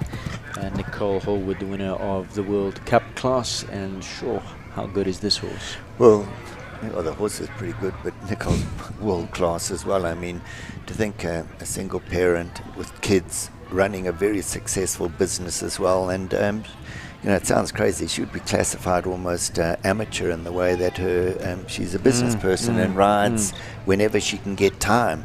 And I just chatted to her earlier, and she said every now and again she feels the pressure gets to her, it's just too much of both.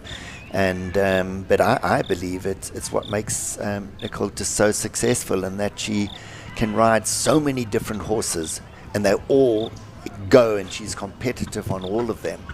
And yeah, it's just it's good for the sport and young riders coming up that go and get your varsity degree, go and get your degree behind you. You can still ride at the level that Nicole is riding at with a business to run as well. It's not all just professional riders that all they do from morning to night is ride. But again, it comes to work ethic as well, because she would be up very early in the morning. Well, she had kids to get to school. If you listen to the hours that she works and the amount of time that she juggles between the two, her hobby and her business, it's unbelievable. And coming into the sport and having Nicole being so helpful and just so friendly and giving you advice all the time. I mean, there's not once that she would go and be too busy to just say, Graham, go down there at 6, steady 7 or whatever it is. And she shares her brilliance with everyone. Lovely clear round for Night Star. Horse with a big, big future. Hannah Garton goes next, number 19, Inferno Diema. Well, now just watching this young rider, now she's just started the course, but if you had watched her round at Maple Ridge, that's the sport. I mean, I was about to say that watching her 140 round at Maple Ridge, it was world class. She never ever interfered with that rhythm. I rate her just so good, and why I'm confident to continue talking after that poor Hannah's just had a stop is this is the sport of show jumping. Even it happens to the best, and you got to learn to take it. It's all character building, that you win one show, and she won it so well. It wasn't a hit and miss win.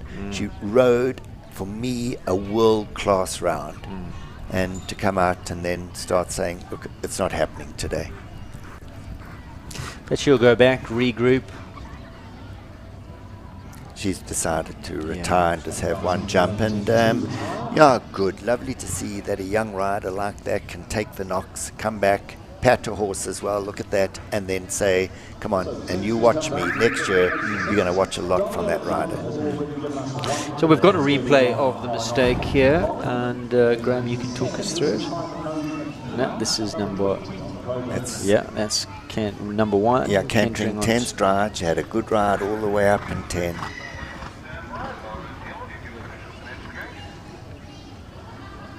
Yeah, just didn't quite get there.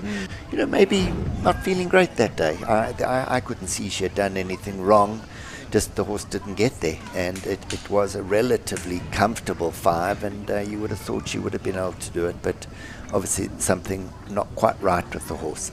Dominic Alexander's already gone clear on his first ride. Coleman, it comes back again for owner Simon Murray, and this is Athena, his second ride. Horse that quite likes this arena. Has had some nice rides around the Derby on Athena. Enjoys the open spaces, and another one that seems to enjoy the underfoot conditions that the grass provides.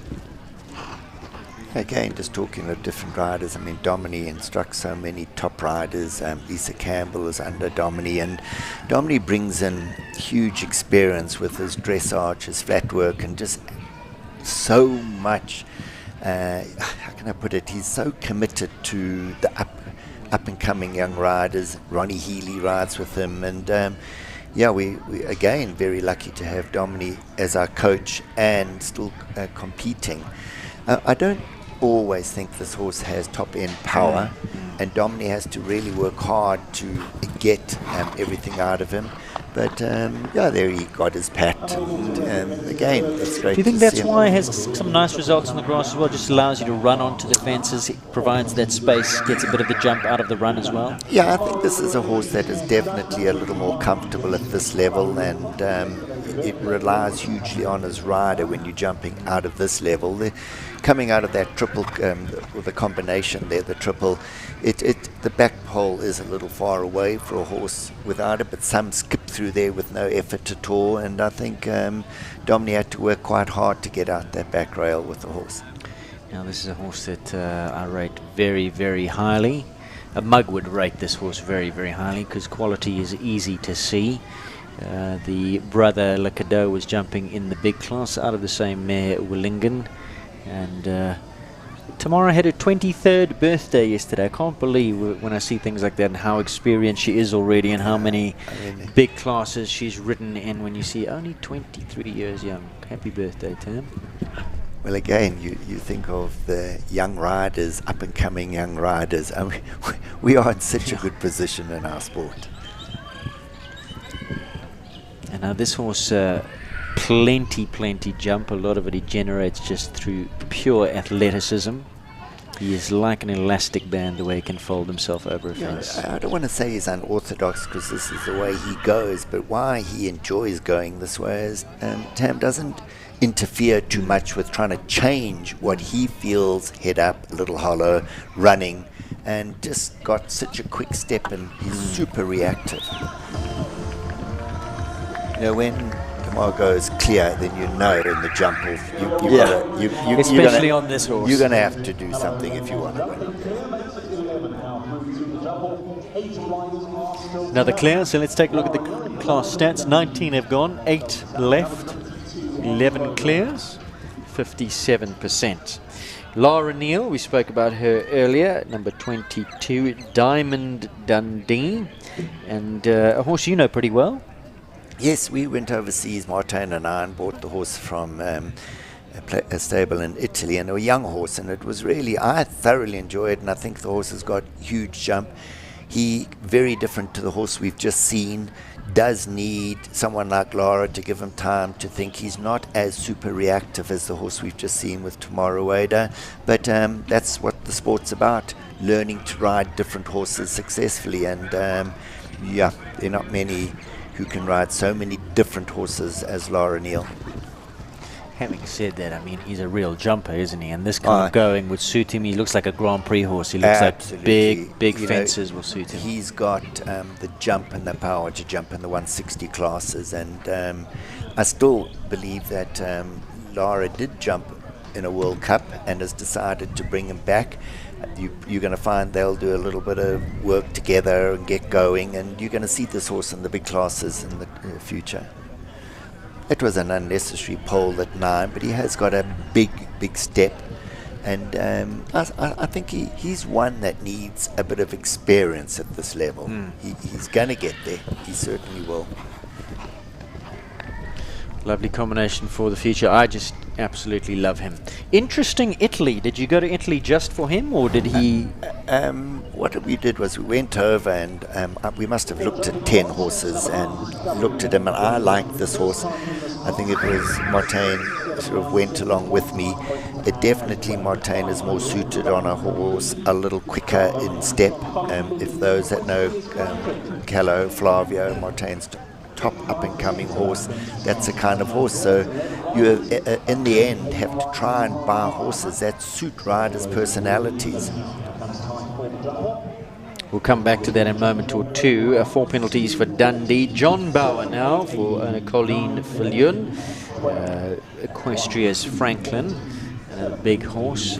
John, I rate very highly as a rider. We talked about just letting the horses do their thing, not getting involved up front, not just putting them in a rhythm, and I think John is the epitome of that. John spent a lot of time in Australia, so he was away from the South African circuit for a long time, has come back, and he as well can ride lots of different types of horses and adapt to them.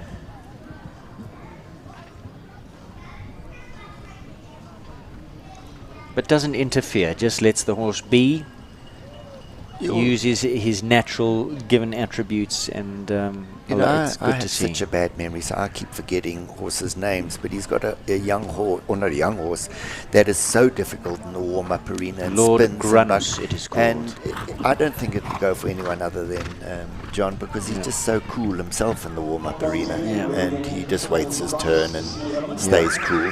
We'll take a look at the replay. Just 4 penalties there, 1 down, and he'll still come out smiling. Just the back rail there up front. So Jean Corbett goes again. She's already clear on Your Perfect Africa's Lamina. And this is her second ride now, Country Life Properties, Cayleigh Simone, talking about very different types of horses. Simone would be very different to Lamina. No, absolutely. I mean, we did try this horse in the tryouts at Cayleigh, and we thought it was going to be a bit heavy, and it doesn't look it. And Ray and John have really done great. The horses, everything that they saw in it when they went to the auction and wanted to get it, and I really thought this was going to be a heavier stamp horse than what it has turned out, and it certainly, made a mistake. It's a great horse. But I do say it's come out of Ray and John stables, and both of them work so well together. And I think you're right, Graham. It didn't start off like this. It was always a nice horse, but they've done a super job with it and made it. It's getting better and better. Absolutely, and it's certainly got the jump to jump in the big classes. And again, I find myself repeating myself all the time, but it just makes the sport so interesting, in that you can work with different horses and find out what works. What works for them, what works for the rider. I mean, this is Ray's horse. Why is he isn't on it? He puts his wife on it, and there's a reason. She rides it so well. Just the one down, 4 penalties for Cayleigh Simone. Let me take a look. Maybe a little bit of a light rub going in there, not much in that.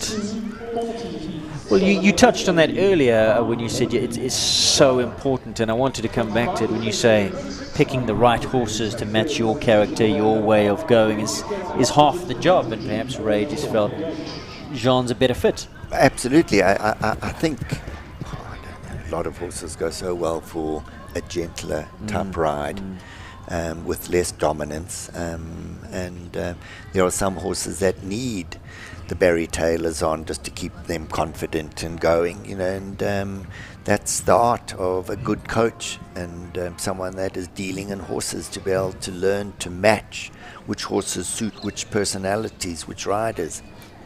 Chayton Hendricks is one of those riders, can ride just about anything. He went so well in the World Cup class, finished up third. Kalinko. Now the turn of Mayajan's Greta G, who in fact has jumped at the very top level herself today in the 1 meter 40s, and Chayton said also just needed to come back a bit, regroup, lost a little bit of form, trying to find out why, experimenting with different types of bits. It's part of the sport to read the situation, and so often when you are starting to ride at this level, that it's very big of you to say, I'm going to give him a break. I'm going to go down a step or two and come back even stronger, and that's what they've done here, and it's really looking good. And I think Chad's working for the group with Chayton, and Chad reads the situation as well very nicely. Well, she's looking a picture here today, absolutely glistening out there. And it is a lovely clear round as well by Jins Greta G through to the jump off, so really shaping up to be a good one. Well, it was lovely to hear through that shouting. I could hear Shawnee, and here she is, the owner, who backs Chayton so nicely and gets so much out of it by watching her horses go so well. Marlene Sinclair goes next on the stallion Douglas M by Douglas, he by Darko. I love this little horse. Cracker, I think. Marlene's a very, very competent rider as well. He's got lots of experience. Was in fact the winner of the World Cup series a few years ago with her big horse. Shared that series, I think, with Jonathan Clark. Camaro, when Hummer shared that year. Lovely person, Marlene. Very, very interesting life story. And she can ride a bit. Absolutely. She really does. And she's also given this horse time.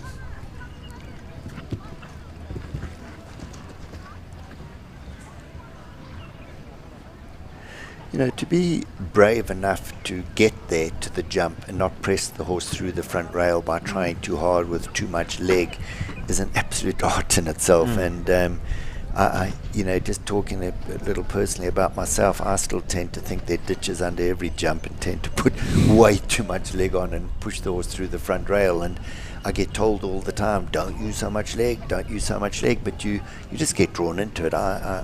yeah, so it's horses that would suit different riders. But Marlene certainly has a very good lower leg position and doesn't overdo it in front of the jumps. So just the one down, 4 penalties for Marlene. But I thought a very, very nice round. Just that C element once again of that Reonet treble combination, which has caught a few. Lovely to see Douglas back in the 140s. There was a little bit of a layoff with injury, and good to see the two of them back. Jade Kutsia, Rotaflow Coutinho, former rider of Dominic Alexander. Now with the Rotaflow team, this horse is giving Jade lovely mileage at these bigger levels. No, absolutely. And this young girl that has really started riding at this level, I think this is one of her first shows that she's ridden at this level. And I chatted to her the other day, and she said she's going to go back a step because she was making the horse work a little hard. And it's lovely to hear when a young rider realizes that the horse has helped them out and that it's not going to continue helping them out unless they go back. And I mentioned to Jade, I said, Jade, it's very encouraging that you can say you're going to go back a step and keep the horse confident. And that, for me, when I hear the young riders start talking like that and realize that, and we're very grateful to be on the horses that they're on, it's lovely. It's really good.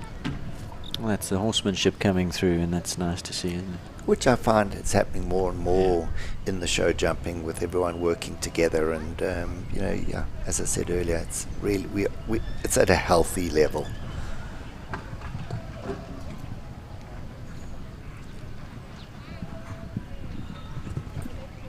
I don't think she can be disappointed with that. It was a lovely round. And she's all smiles. She finishes on just the 4 penalties, Rotaflow, Coutinho and Jade. Interesting. Quite a few have had that combination down. And you're going to ask me, Graham, why do you think? And I really don't know why they should be, because it's towards the end of the track. It is quite true going in. But a few of them have just rolled that back of the A element. She finishes on the 4. Kyla Brimacombe now, Consumer Rock International Quisto 2. This is number 28. She was the highest qualifier recently in the Burlington Cup. Had a good show there. Brings in some good form. Rides just down the road with Ronnie Healy. Super competitive rider is Kyla. Absolutely, and she's certainly one of the young up-and-coming riders, as you said earlier, hugely competitive. Can go faster than most around a jump-off track, and it's lovely to see these young riders doing that.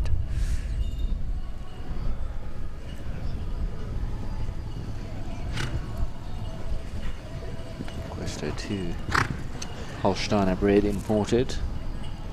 With the horses and riders we've got here in South Africa and the way the sport is going, if only we could sort out the quarantine and the travel to Europe, South African riders, I think, would put their name on the block to say, really, we can do what the others are doing. There's no reason that they can't.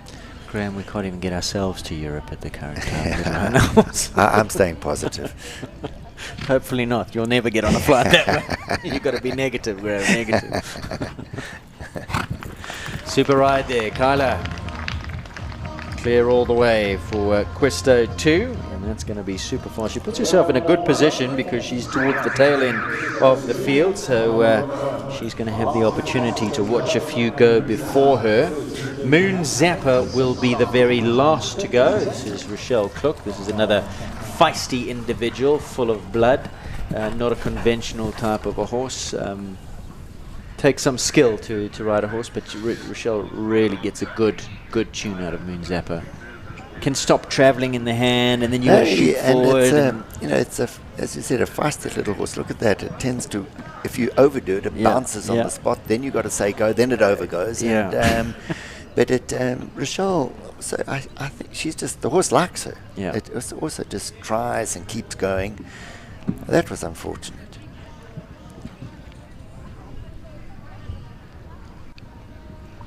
But I do think when a horse is as fuzzy as this one, it does make the job a little more difficult.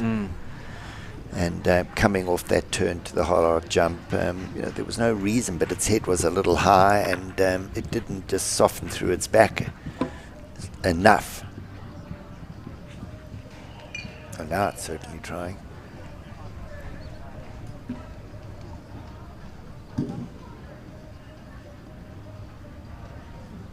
And you were talking earlier about, being cognizant of knowing where your horse's place is. I think this is a very good 135, 140 horse, and she does super well with horse. But at top end scope, I'm not. Yeah, I think Rochelle's realised that this, she, as you said, goes between 135 and 140, and the horse is happy. But I do think on its day, if it was a little more settled, there's no reason it couldn't do a 150. But Rochelle would know it would be pushing its max. You'd have to be spot on. You'd have to be spot on, and he doesn't always make it that easy for Rochelle. Yeah. Well, going to be a good jump off. Let's take a look at those going through. Levitha Graham, very not dissimilar to the horse we've just seen. Ada Rain Ferguson, a very competitive rider. She goes at number 1, followed by Dominic R&R Capital Coleman. He'll go in at number 4. At 5, Casino and Gale. Then your Perfect Africa's Lamina. Jean, very quick. Summerbridge Cruise, quick with Heather. Shadowfly, very fast with Annalise Comfort.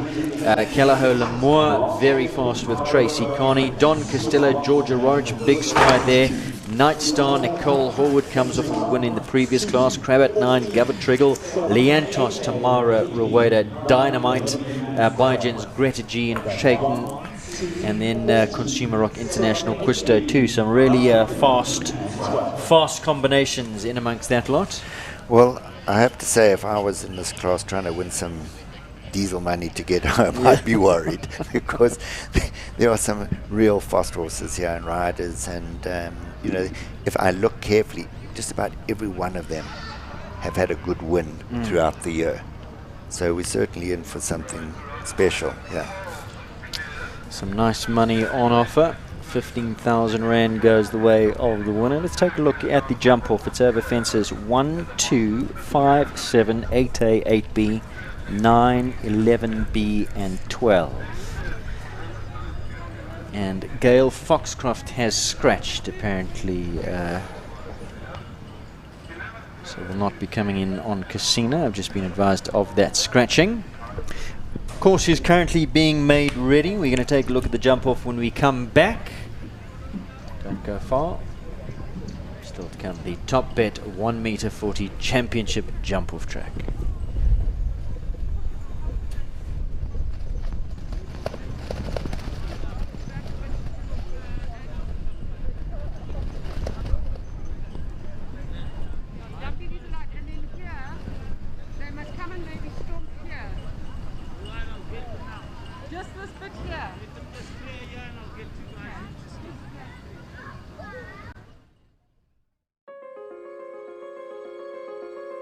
Hi, Mark White here.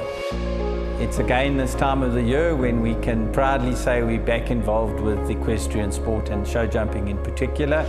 We'd like to thank the South African show jumping fraternity for their wonderful support in the last 11 years. And we as Mark White Nissan will continue in the future with our sponsorships. I would love you to come down to the dealership for any of your motoring needs. Come and sample our new products of next year, which we'll be launching. Plus, we have got towing vehicles, vehicles for your sons or daughters. Whatever your needs might be, we have it for you. Mark White Nissan is located in the Fourways Crossing Shopping Centre on the lower level. And for any more info, please go to our website www.markwhitenissan.co.za or call us on 011 840 1960. So, if you are in the market for a new or a used car, pop down and see us and we would love to put a deal together for you.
Welcome back to the Bob Charter Arena here at Cayleigh Equestrian Park. You're watching Equestrian Live SA. We do hope that you have enjoyed today's broadcast, courtesy of a whole bunch of sponsors, and we thank them for that. The sponsors, these would not be possible, so please pop over to our Equestrian Live Facebook page and just give the sponsors a big thumbs up. Adrienne Ferguson, she's ready to go. First to go in this top bet sponsored 1 meter 40 jump off. Safely over jump number 1. Graham's going to keep an eye, see all the spots where riders can go fast. Safely over 2. Right hand turn now to number 5. That's Scotsman vertical at the gallop there for Adrienne. 7 now. Down the hill she comes. What is interesting with this is Kate has encouraged open galloping into turnbacks. So, you know, in going forward in the open run, you've got to have the horse still concentrating and disciplined enough to cope with the big turns. So the riders mustn't be drawn into galloping too fast and losing balance in between the jumps, because Kate certainly has got them turning back on themselves. And yeah, it's all again a discipline at this level, that you can go forward and still have the horse land and be disciplined and soft through its back to jump. 4 penalties there for young Adrienne. A good effort, I thought. Take a look at the mistake, and just that B element coming down, that now Reonet double was a treble combination, now a double. So her time, she was moving 48.11 for Levitha, but the 4 penalties. Dominic Alexander Coleman goes next. Now, I wouldn't imagine he's going to run him off his feet. Well, just look at that. Yeah. Dominic loped down there 9. Everyone did 10 in the first round, and Dominic made it look comfortable in 9. And that, again, is just showing you the talent of the young horse and Dominic to make the forward, by leaving out at distance, still look so balanced. And he certainly wasn't going to touch that. No. You almost made it a little more difficult by jumping so high that Dominic didn't get quite the tight turn that he wanted. But he's kept his cool here. And you see, that's what I was talking about. A long run down to 9, turn back, jump this on the angle, and trust yourself to keep coming in towards this. Back on track jump is jumping into the grandstand with the flags, and that makes it a little more difficult as well. That was a lovely ride that can only produce that horse into a better state of mind. Absolutely. Clear in 49.27. So Ada went quicker, but found a rail, and that was, Graham was saying, you've got to keep them in balance at the gallop. They jump off the hocks, not off the front end. No, absolutely. But Dominic has got bigger things to do with that horse in the end than winning today. Even though it was a great fast round, I think that's his big-time horse. Jean Corber Lamina Z. This is super, super fast. Turns on a dime, on a ticky.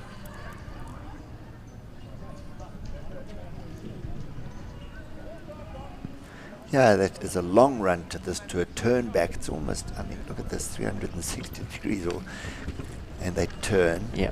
And in the sharp turn, can you still keep the horse soft through his back and come up? There one. That's what you risk when you have an open ride and then have to turn so sharp. But I'm afraid if you're not going to be prepared to try that or chance it, you're not going to win. You're going to watch horses go even faster than this, and this is a quick round, even though she's taken her foot off the pedal towards the end. 47.44, so that the quickest of the 3 that have gone. But 4 penalties for Jean and Lamina, so still leading on 49.27 in Claire, Capital Coleman and Dominic Alexander. Now this, I think, I said off air to Graham, I got a sneaky suspicion this could be the lurker in the pack. Can be very, very fast, and this is a horse that can turn very quickly.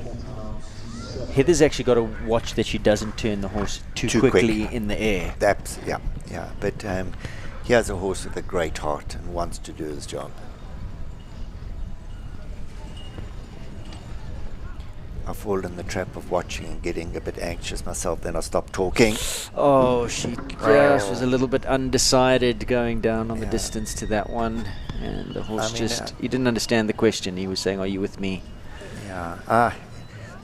I look at it, and I mean, I even said ahead, this is a great horse, which it is. And here there's a great rider, but that's the sport. When you do make a decision, do it with your horse. Yes. That is the sport. You know, you can ask for a long one, but do it together. Yes. They've got to understand it and go off what you're asking. And I think Heather fell in the trap of being a little indecisive to say jump. I do believe they both could have jumped from where they wanted, but Heather didn't commit herself enough to say we're going with this, and that was bad luck.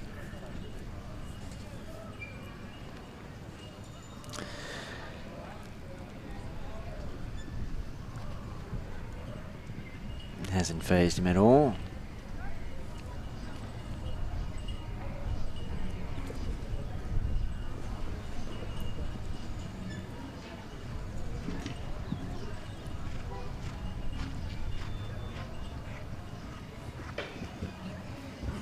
Certainly got jump, and I think Heather's taken back by that a little. She's sitting against him more than what she normally would, so obviously she's aware of what's just happened, and she's going to try and just get home now and learn from the mistake you make. If you're going to make a decision, make it together. Number 9, there was a similar kind of ride, but she backed herself there. Well, she stayed with the horse. She kept her contact on the mouth, kept her leg on, and didn't let her upper body go ahead of the horse. Well, I mean, she has been busy cycling and running. And when I say Heather should be used to that by now, because she's always been such an active person, doing so many different things. Finishes on a score of 7, but they'll be back. 3 of those for time for jumping. So Hunley's Comfort now. Vermate, Thermal Mud's Shadow Fly. She's certainly going to give it a go. Time to beat 49.27. Others have gone quicker but found rails.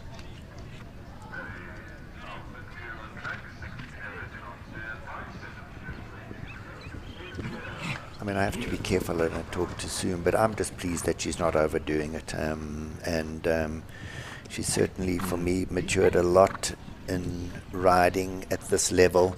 She's riding with a lot more discipline, and it's showing.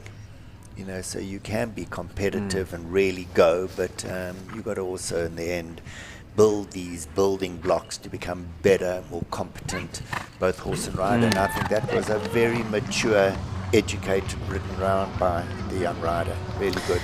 Good enough to go into second, just behind Dominique's time. His time 49.27 and young Hunley's 49.44. So into second she goes. But like you said, Graham, nicely structured, composed round. Very nice. Now Tracy Carney, Callagher Lemoore. Got a deceptively big raking stride that covers the ground.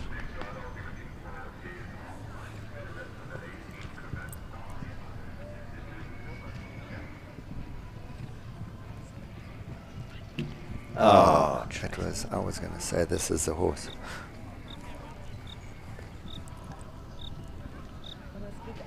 Certainly finds a rail at that Western Shop Oxer.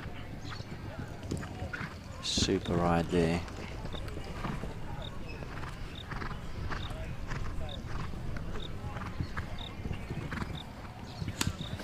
Nice ride into that double of verticals. What a pity. Oh, one more goes down. She's gone around. She can't win it from there, so she hasn't taken that inside line. And one more to finish.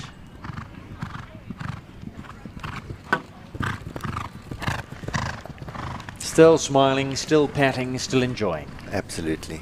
We'll take a look at the replay of the first mistake for Lemoore. Just lifted his head, you know, when Tracy rode him and his head was a little high and they put his back under a bit of pressure. Georgia Rorich, capital Don Costello.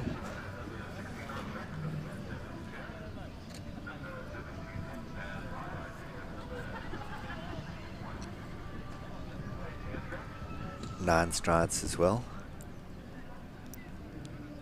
And a very big horse, can you believe, from the diminutive Don Kmarker. As Gareth was saying earlier, got a big pedigree though, big horses in his pedigree. I mean, look at that. He really ran in deep and was just so happy to just snap up, and the young rider just sat quietly there, let the horse's shoulder be free. And I think, well, look at that again. And it's quite deceptive. I can't do what you do, Aidan, look at everything and still be able to talk and keep focused. But I mean, this will be quicker than it looks. Yep. 50,25, good enough to go into third for Georgia.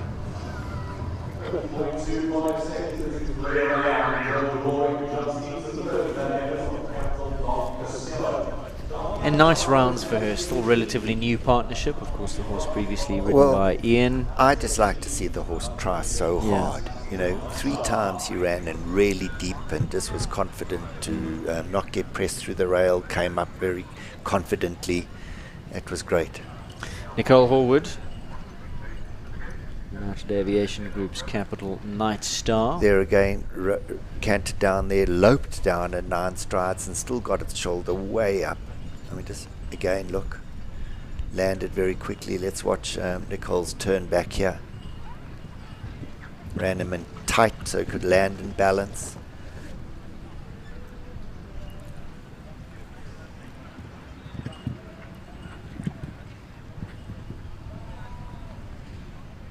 Just watching Nicole's ride around here. She's also got bigger things to be doing with this horse in the future.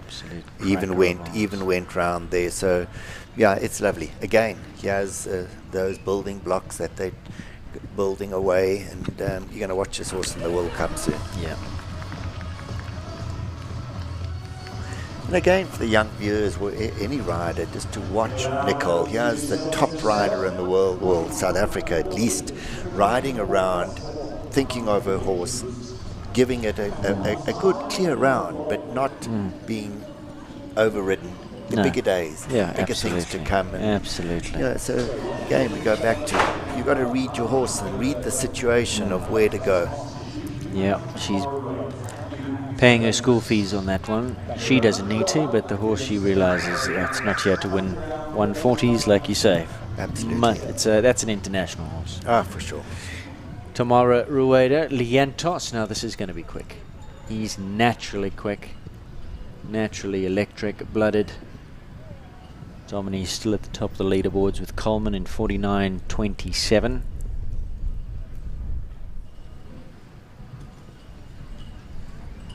I see, Aidan, you sit very still. I'm busy trying to steer this horse with my body here.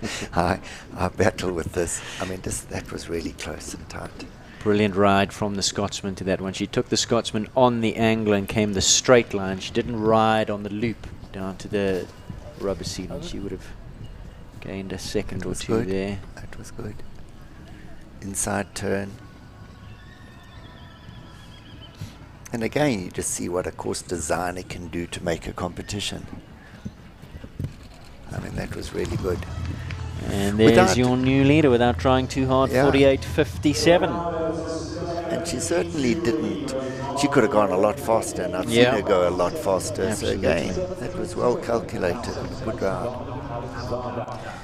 Now, are we missing Govt? Has he come out? Apparently he has lost a shoe, so Cravat 9's currently with the farrier getting a shoe put on as Tamara Rueda goes into the lead. And next to go is Chayton Hendricks and Biogen's Greta G. Now, did he watch what Tam did up at that Scotsman fence? Went a little bit more towards the bank, then came back in on the angle so she could get a straighter ride. Found some time. Oh, that's what happens. It's so difficult with a horse like this that Chayton did go down on the 9, but with the slightly open stride, the horse flattened. And this is the kind of horse that's really got it's great when it can jump off its hocks like that. And Chayton did nothing wrong. I mean, you know, he's a young competitive rider, and that was the ride that you would have to do if you wanted to win this competition.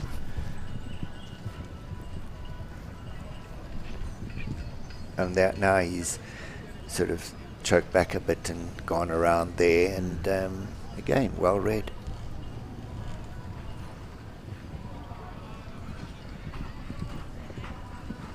But just looking at this horse and the partnership again, you're going to see shaking on Greta in the World Cup next year. Absolutely. I'm confident of that.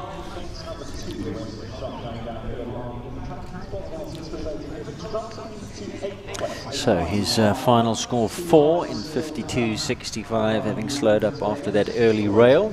So Regenesis vet Cayleigh Liantos leading in 48.57 with Tamara Rueda. A nice birthday present for her, should she pull it off. She had her birthday yesterday. R&R at Capital Coleman and Domini in second. In third place, Shadowfly Hunley's Comfort. Fourth place, Don Costello and Georgia Rorich. Super fast rider. Next to go, Consumer Rock International Questo 2 and Kyla Brimacombe. And I'm wondering if we're going to see Govert and Cravat 9. Are they in the warm-up?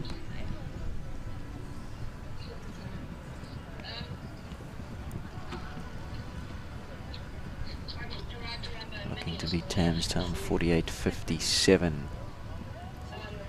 Goes quick. Yep.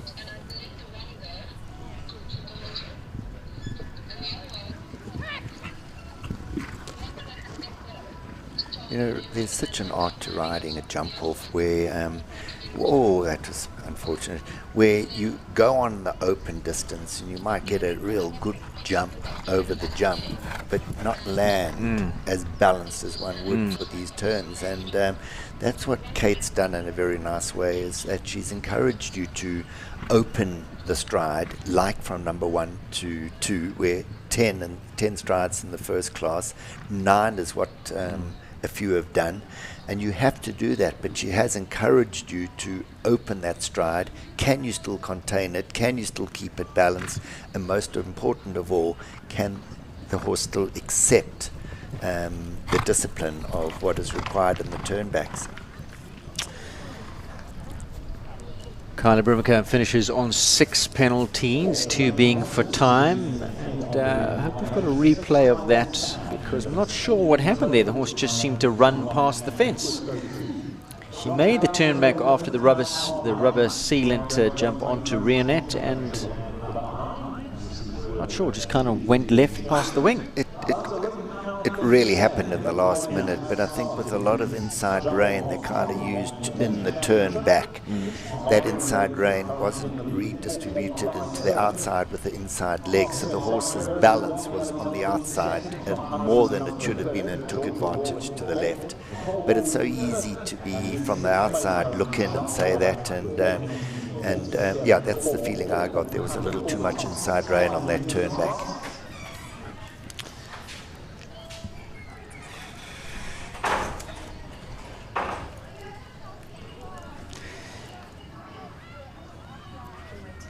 So we are waiting for Govert Triggol and Cravat 9. Still one more to come here, Graham.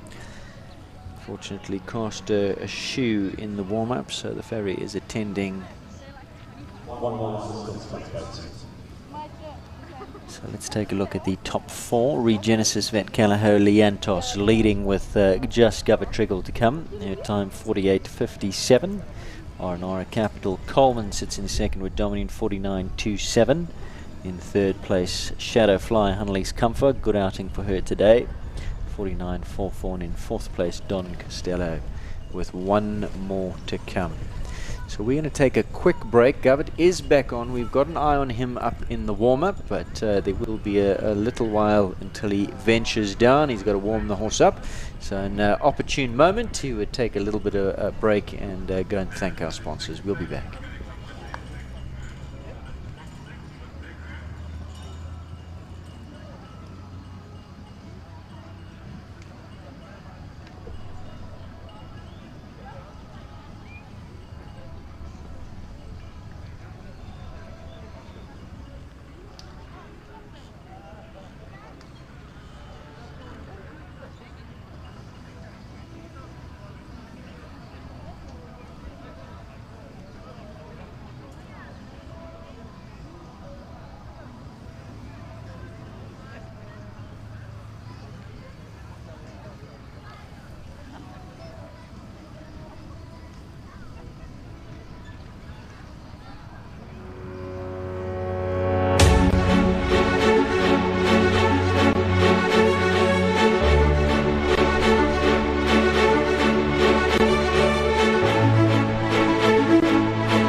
A reminder to the children up on the top of the bank, please go take a seat. We are still busy with this class. Don't want you to get railed. Last to go here, Gareth Triggol.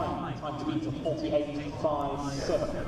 Crab at 9, looking to beat Tamara Rueda and Liantos, 48.57. Shoe has been replaced and he's ready for action. Last to go in this Top Bet sponsored 1 meter 40 championship class to round out this magnificent show.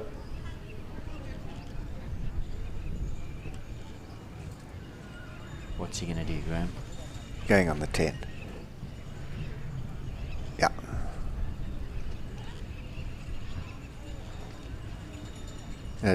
Gareth definitely will be also thinking of bigger things with this horse, and it's certainly got the jump to do the big tracks.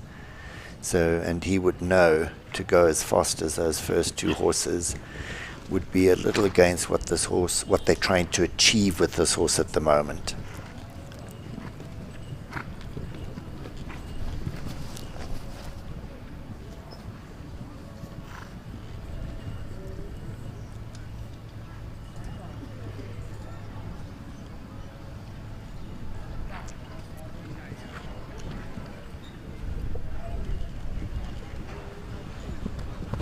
What a lovely round, and well done. And just looking at all the horses in the jump off, we didn't see any galloping, any wild riding, any loose contact, just winging it. And everyone rode with the discipline within what they were trying to achieve with their horses, and it was an incredible jump off. And again, I've got to thank Kate for building so well. She really has got the best to win. Absolutely. In a very good way. Been a wonderful class, but also a wonderful World Cup series, Graham, and it all comes to a close today, and we can, without any uncertainty, tell you that Lisa Williams and Campbell, not for the first, second, or even the third time in their history, but for the fourth time take the win in the World Cup series here. And of course there's a lot that goes into the scoring, and their drop scores to factor in. We created a little bit drama earlier on with Nicole's win where she got some points, but there then were the two drop scores to factor in, and when it's all said and done, Lisa Williams will prevail. A thought on Lisa and what she's achieved? Well, just thinking of Lisa, and this is nothing to say that Lisa isn't a top rider or Campbell a top horse, but together they're world class. Yeah. And there again, how and where do you find horses that are so well matched? I mean, Campbell and Lisa, the partnership, as I said earlier, is just a formidable team. We saw it. Could you imagine if that partnership had been able to stay overseas for 3 or 4 years? Lisa, a South African, would have made a household name for herself with that horse. So it's very exciting. But again, I see it as putting a lot of pressure on your horse dealers or coaches, that when you go and buy, you not necessarily buy the top horse, money or no money. You got to buy a horse that suits your client, and that is the proof of it. Campbell and Lisa Williams, the partnership themselves, is what every coach must try and achieve with their riders. I wouldn't know how to do that. I really would battle. But at the top end like that, you can have your top horse, you can have a top rider, but the partnership of the two is what's going to make them a brilliant team. So very interesting, and well done to Lisa. I mean, she certainly has.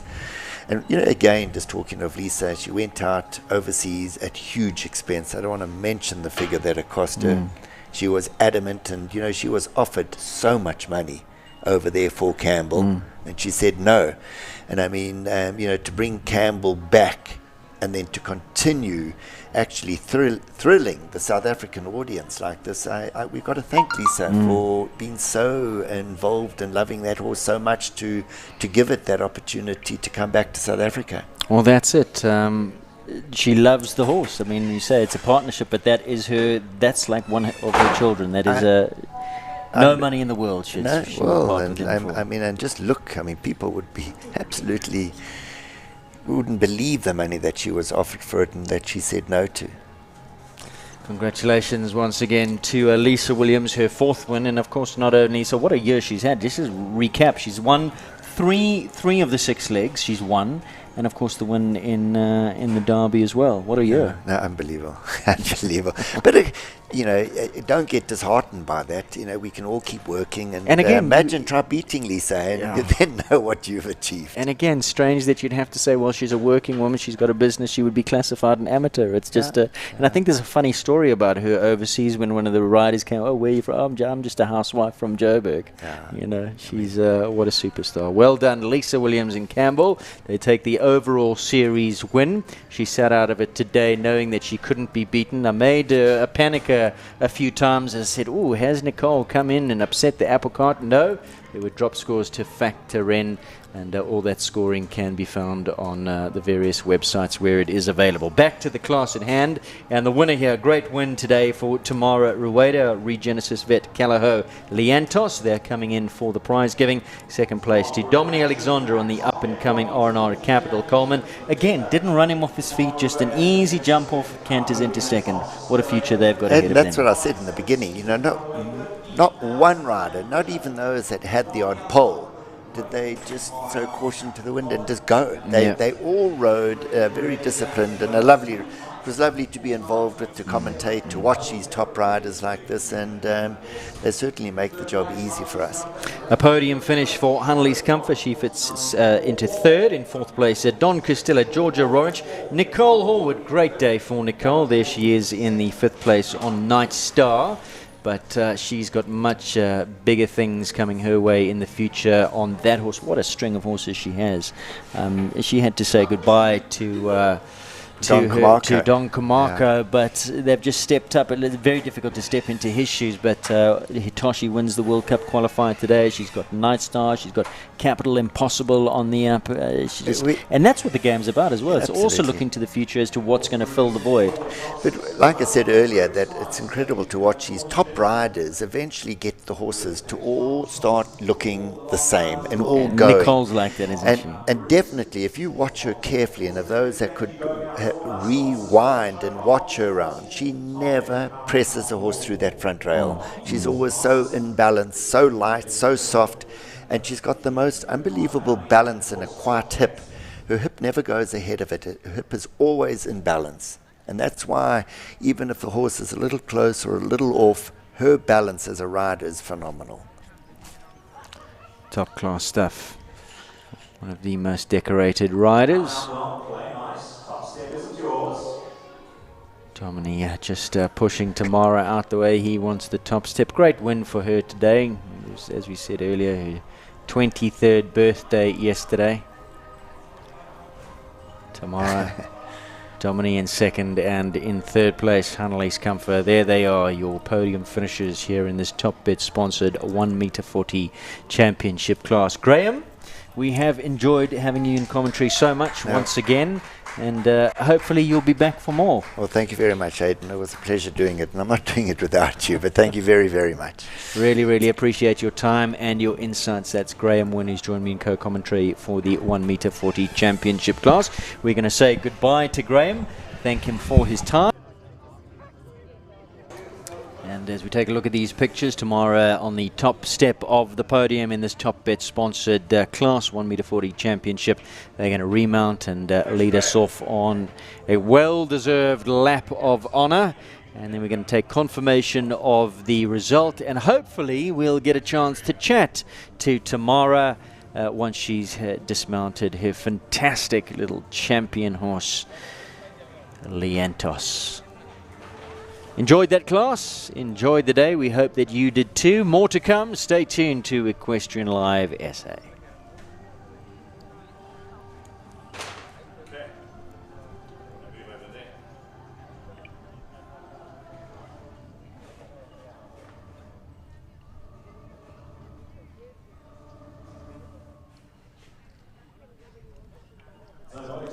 I just got to do the confirmation of. I'm going to do confirmation of the result and then move over there.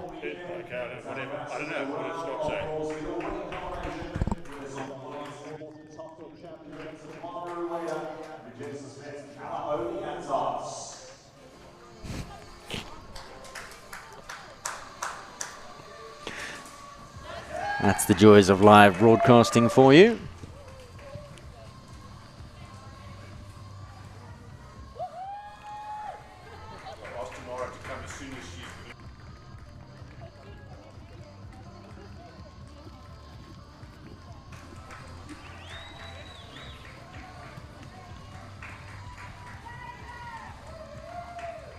Lovely pictures of Tamara.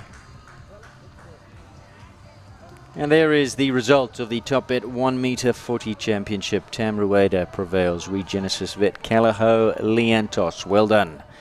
Well deserved win here this afternoon. Dominic Alexander led for a while, but he has to make do with second.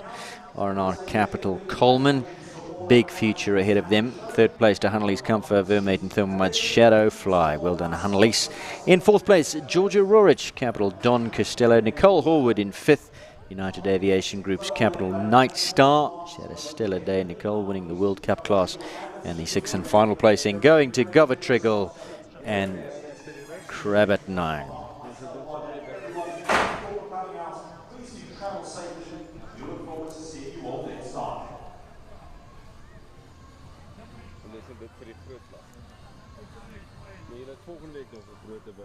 Martijn Swanepoel and family of Lowell Leifer Engineering. Big thank you to them as sponsors of the 1 meter 35 class and joint sponsors of this live streaming. Big ups to you. Do go check them out, www.lowell.co.za. When we come back, hopefully we'll have Tamara Rueda, little interview with her about this wonderful win on her top class horse, Liantos. Don't go far.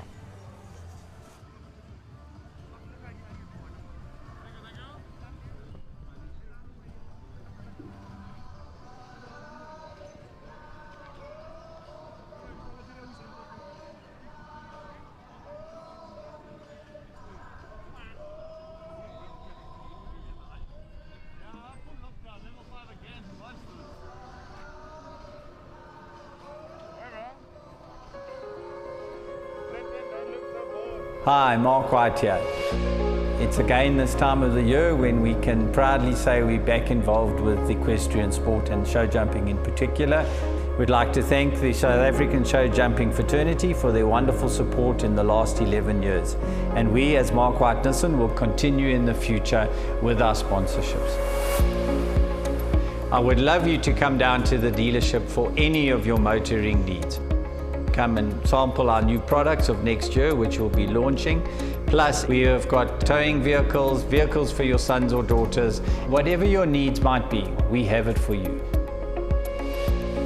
Mark White Nissan is located in the Four Ways Crossing Shopping Centre on the lower level. And for any more info, please go to our website www.markwhitenissan.co.za or call us on 011 840 1960. So, if you are in the market for a new or a used car, pop down and see us and we'd love to put a deal together for you.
Hi, I'm Cayleigh Triggol from Equine 74 South Africa. Equine 74 Gastric is an ulcer maintenance supplement for horses and ponies that absorbs the excess gastric acid caused by feeding and stress. In order to understand how Equine 74 works, we firstly need to understand how the horse's stomach works. Basically, your horse's stomach has a special feature and it produces gastric acid around the clock. Unlike humans, we only produce gastric acid when we are eating. This means that if your horse is not continuously eating or encounters any stressful situations such as loading, boxing, riding at a show, or even riding at home, they can overproduce gastric acid. This gastric acid will then slosh around in their stomach, attacking their stomach lining, which will cause lesions and ultimately gastric ulcers. Equine 74 Gastric absorbs the excess gastric acid like a sponge, ensuring a more balanced pH level in your horse's stomach. The excess acid can therefore no longer attack the stomach lining, thus preventing the development of gastric ulcers. The feed will then pass into the intestine with no hyperacidity, which usually results in optimum absorption of feed. Equine 74 should be fed continuously as a long-term maintenance supplement. It is in line with all FEI regulations and therefore can be used during events and competitions. For more information, you can go onto our website or our online store, which is www.equine74.co.za, or alternatively, you can message me privately, or you can reach us via Facebook or Instagram. If you'd like to place an order, again, you can go onto our online store, or you can contact me privately, or you can get in contact with Ashlee and Ronnie Healy from Double H Feeds, and they will gladly assist you.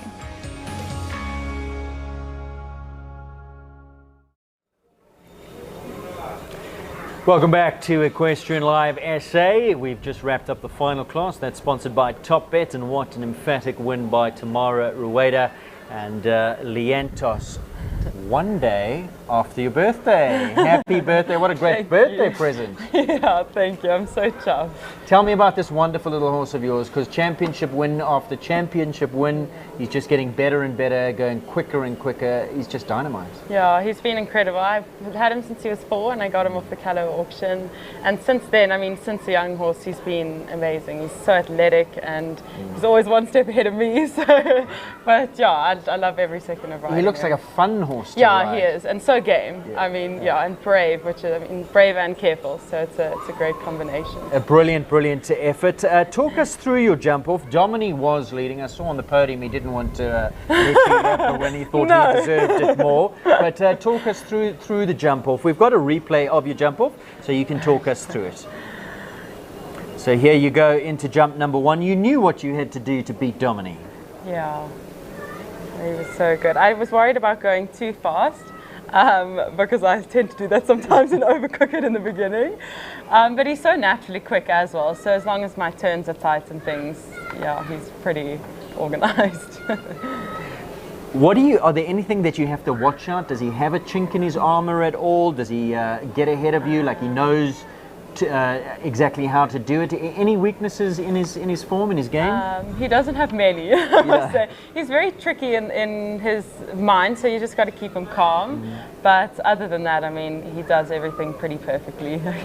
Now, what is the plan with him? Because he's well established now in the 1m40s. Are you going to stick it out here a little bit longer? Or the 1m50 is just around the corner for him? I think because he's so careful and so competitive, I don't want to put him in the bigger grades and give him a fright too quickly. So luckily enough, I have some other horses. I'm going to just enjoy him in the 140s. He's still so young.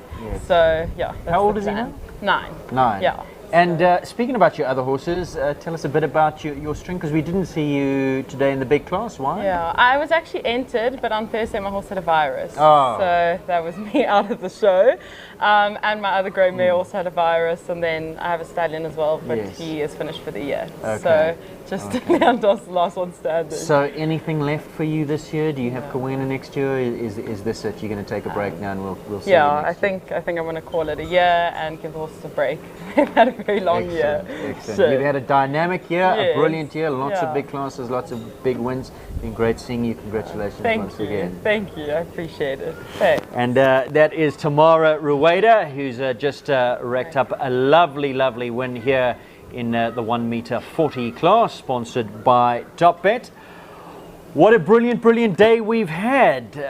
Big win for Nicole Horwood. Lisa Williams sat out of the big class on Dennis the Menace, on Campbell, knowing that she's pretty much wrapped up the series. We gave her a few grey hairs sitting at home watching as Nicole racked up those 20 points, but there were drop scores to factor in, which we didn't. So apologies, Lisa, but we got to play for a bit of drama here. But at the end of the day, the series win for 2021 for the 4th time. Wow, how about that? 4 wins for the overall series for Lisa Williams and the wonderful Campbell. That's pretty much a wrap from us. We do hope that you have enjoyed this live stream broadcast. A big thank you to the team, to Scott, to Mike, to Donovan, Atlantis Video, and all the cameramen. A job well done as always. We do hope that you have enjoyed it. Hopefully we'll see you back next year. That's all of it for 2021. Until then, take care.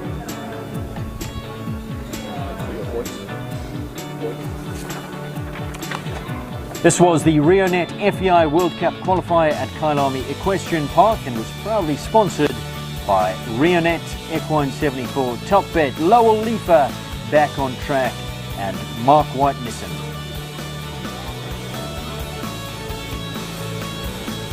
And brought to you by Equestrian Live SA. We wish you all a wonderful Christmas, Happy New Year. Until 2022, take care. Goodbye.